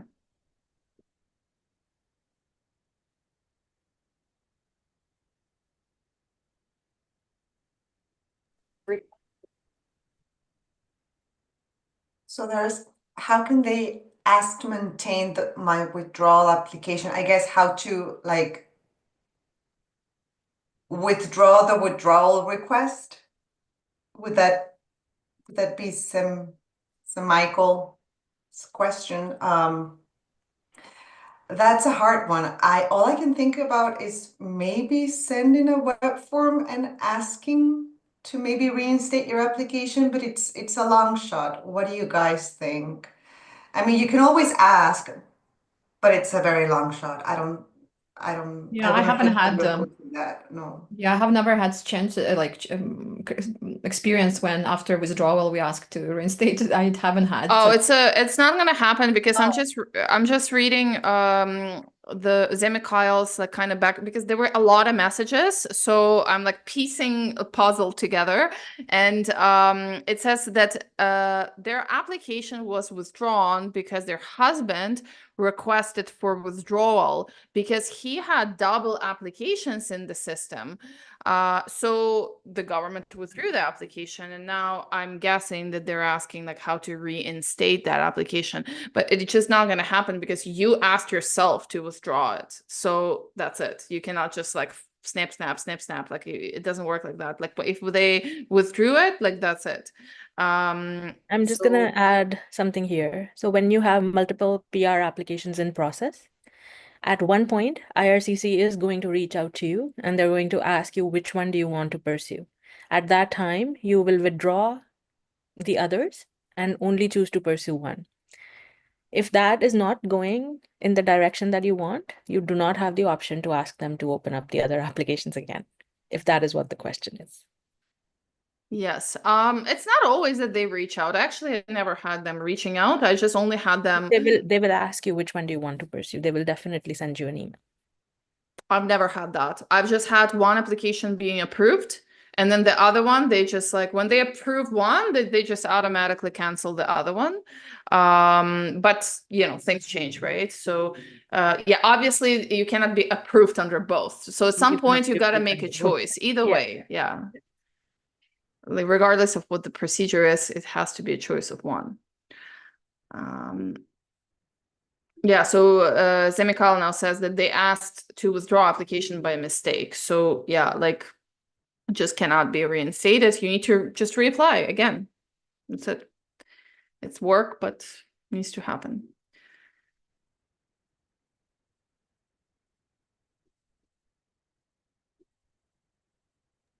To that point, can I add one thing? Just that a lot of people downplay the like keeping the documentation, and this is one of those situations where you want to have that full like application package that you sent in handy, because if you did this and you lost, like you didn't save everything or keep it somewhere, then you're in a mess, right? If you have to reapply. So documentation and keeping a copy of what you submitted is really, really important, especially for a situation like that. Yash is asking a question on YouTube. What are you thinking, or what's your opinion on Chinook tool, which is AI tool used by IRCC? Who wants to take the hot one?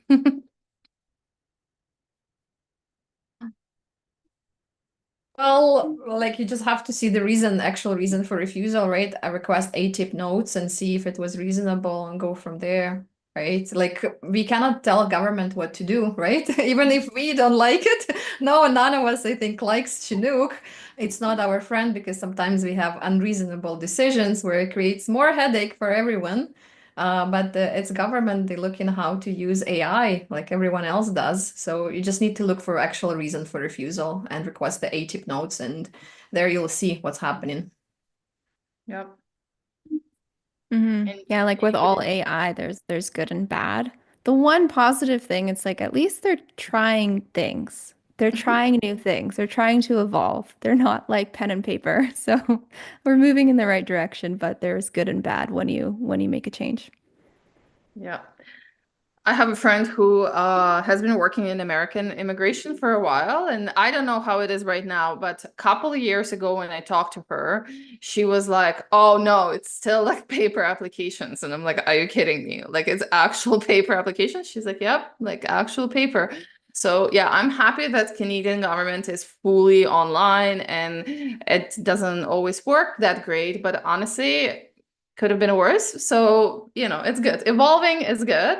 Unfortunately, AI doesn't lead to correct decisions a lot of times, but still, you know, those can be think challenged as well. our application volumes are also unmatched in the world. So moving towards technology, we don't really have a choice. We do have to move towards technology. Yep, that's right. Okay, guys. Now, spousal sponsorship question. I got a request for right of permanent residency fee for Outland application. Does it mean it's approved?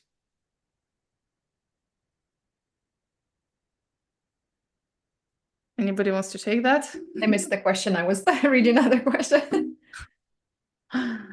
Does it mean that application for spousal sponsorship is approved when the government requests a right of permanent residency fee? I'm gonna say Hopefully. I'm gonna say application is approved when you get the letter that it is approved. When it's approved, yes. You still have to go security and background, right? Before they do that. Or is it They can request RPRF at any point. Like exactly? So, sometimes yeah. they request it before they even look at the application. Sometimes they request it at the end, sometimes in the middle, right? So that means like literally nothing. So yeah, it And doesn't some- mean instant PR. And sometimes it's the Chinook that requests it. So we were talking about that. Exactly. No, that's probably that's how it works. I don't know, but probably RPRF is getting requested by AI. So yeah. There's one question from Hani Pranato. I'm not the best professional in post-graduation work permit because I specialize more in economic immigration. Maybe my colleagues can confirm if I'm correct. So the person says, I have two challenges in Canada. Hopefully you can help me. I'm 45 years old and my husband, I lost it. My husband is also 45. My husband is taking masters and I'm spouse who works as a cook for shelter for the homeless and disabled. My first challenge is, can I still get a spousal open work permit when my husband applies for post-graduation work permit? That is not tier 01.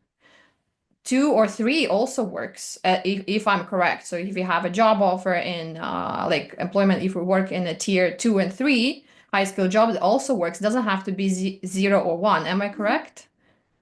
There are select options, select occupations 2 and 3. Oh, yeah. So if it's like 0, 1, all occupations, if it's 2 or 3, you have to look up specific, right? Yes. So you have You're to see if it applies, if it's in that list, right? Under specific occupation. And the challenge is how to get PR. You should look under master's graduate if you're in Ontario, right? The Ontario Provincial Nomination Master's Graduate Stream. That might work for you. Yeah, for sure. Master graduate stream in Ontario, it's such an undervalued stream because Ontario actually tends to invite all of the applicants, like literally like so many applicants, and the competition as of right now still fairly low. It's going to get higher in the future years because study permit rules have changed. But master graduate stream for OINP is amazing option. It's like literally the easiest way to become a permanent resident. It's going to get tougher though, but still, I think this year we will still see a lot of draws for master graduate stream. So yeah, if anybody here who is pursuing masters in Ontario, definitely good option. There's a question about what if a job title does not match the NOC example titles, but does match the responsibilities? So that's basically what you want. You want your job duties to match the duties mentioned in the NOC list. The title is a moot point. So that's exactly what you want. And just make sure that whatever proof of experience you use, so your letter, is not a copy of the duties that appear on the NOC website. I would say like there's no like legal grounding in job titles. The company can call you anything. They can just like issue a number. Like you're just employee 735. Doesn't matter. What are you actually doing at your job? There's a really good question. Can you shed more light on job sponsorship? Is it real or fake? Fake news. Yeah, it's fake. Don't go for a job sponsorship. There is no such thing as job sponsorship. There's spousal sponsorship. Who gonna sponsor you? Your employer. So that if you found the person who knows the employer who gonna help you, no, you have to talk to a Canadian employer and make sure they're real employers. Yes, no, don't go for the work job offer sponsorship. Yeah. Yeah, an employer can support you. They can, via an LMIA or maybe a free trade agreement. It's possible to get a closed work permit, like an employer-supported work permit, but you shouldn't be paying any money throughout that process. So that's the other thing too. When someone's like, "Oh, give me money for a job," that's not a thing. That is not a thing. Can I share a story about a Yep. real person? So I was approached by somebody outside of Canada, and they had this job offer apparently. And they were interviewed on Skype. They were given a job offer letter, and they had been told that a work permit has been applied for them. So they had no clue that a visitor application had been applied for them. I did a tip request. I ordered the application package. I was shocked to see what was in that application package. It was a visitor application, and they had no clue.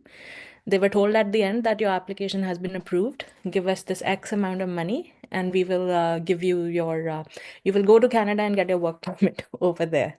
So when I did my research, or I was looking up the company, they had a fake website. The address was not even existent. It was 8 Quebec, Quebec. So my reason for sharing the story is do your due diligence yourself. Google is your friend. Look it up. Do not fall for these scams. And if it sounds too good to be true, it probably is. Yes. Nothing in this life is easy. No one's gonna come No knocking at your instant. door. Your tell PR you- is not noodles. They're not instant. I never heard that one before. Sounds like a good line for a podcast name. Okay, I have a good question for Ontario Provincial Nominee Program from YouTube. So Kakadia on YouTube is asking, what do you think about OINP foreign worker healthcare draws? As I'm waiting from last October and my postgraduate work permit is expiring September 2025.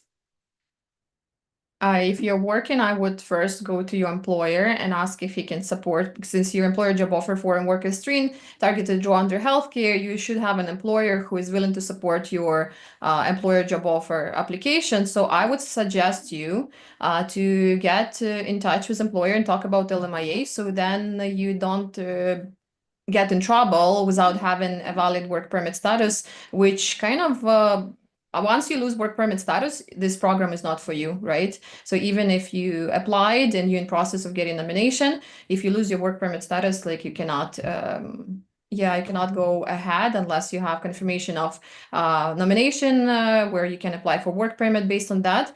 But talk to your employer, and there has been no draws, I think, since October of last year, if I'm correct. September, October were the most recent draws. It depends on your score again, right? What's your OINP score? If you, I don't remember the OINP targeted healthcare score. Let me see if I can look up quickly. They were 50, right? They were 50, 54, other targeted occupations. And there were 40, right? So 40, 50, I see. So it depends on your score. If you're within the 50 range, is great.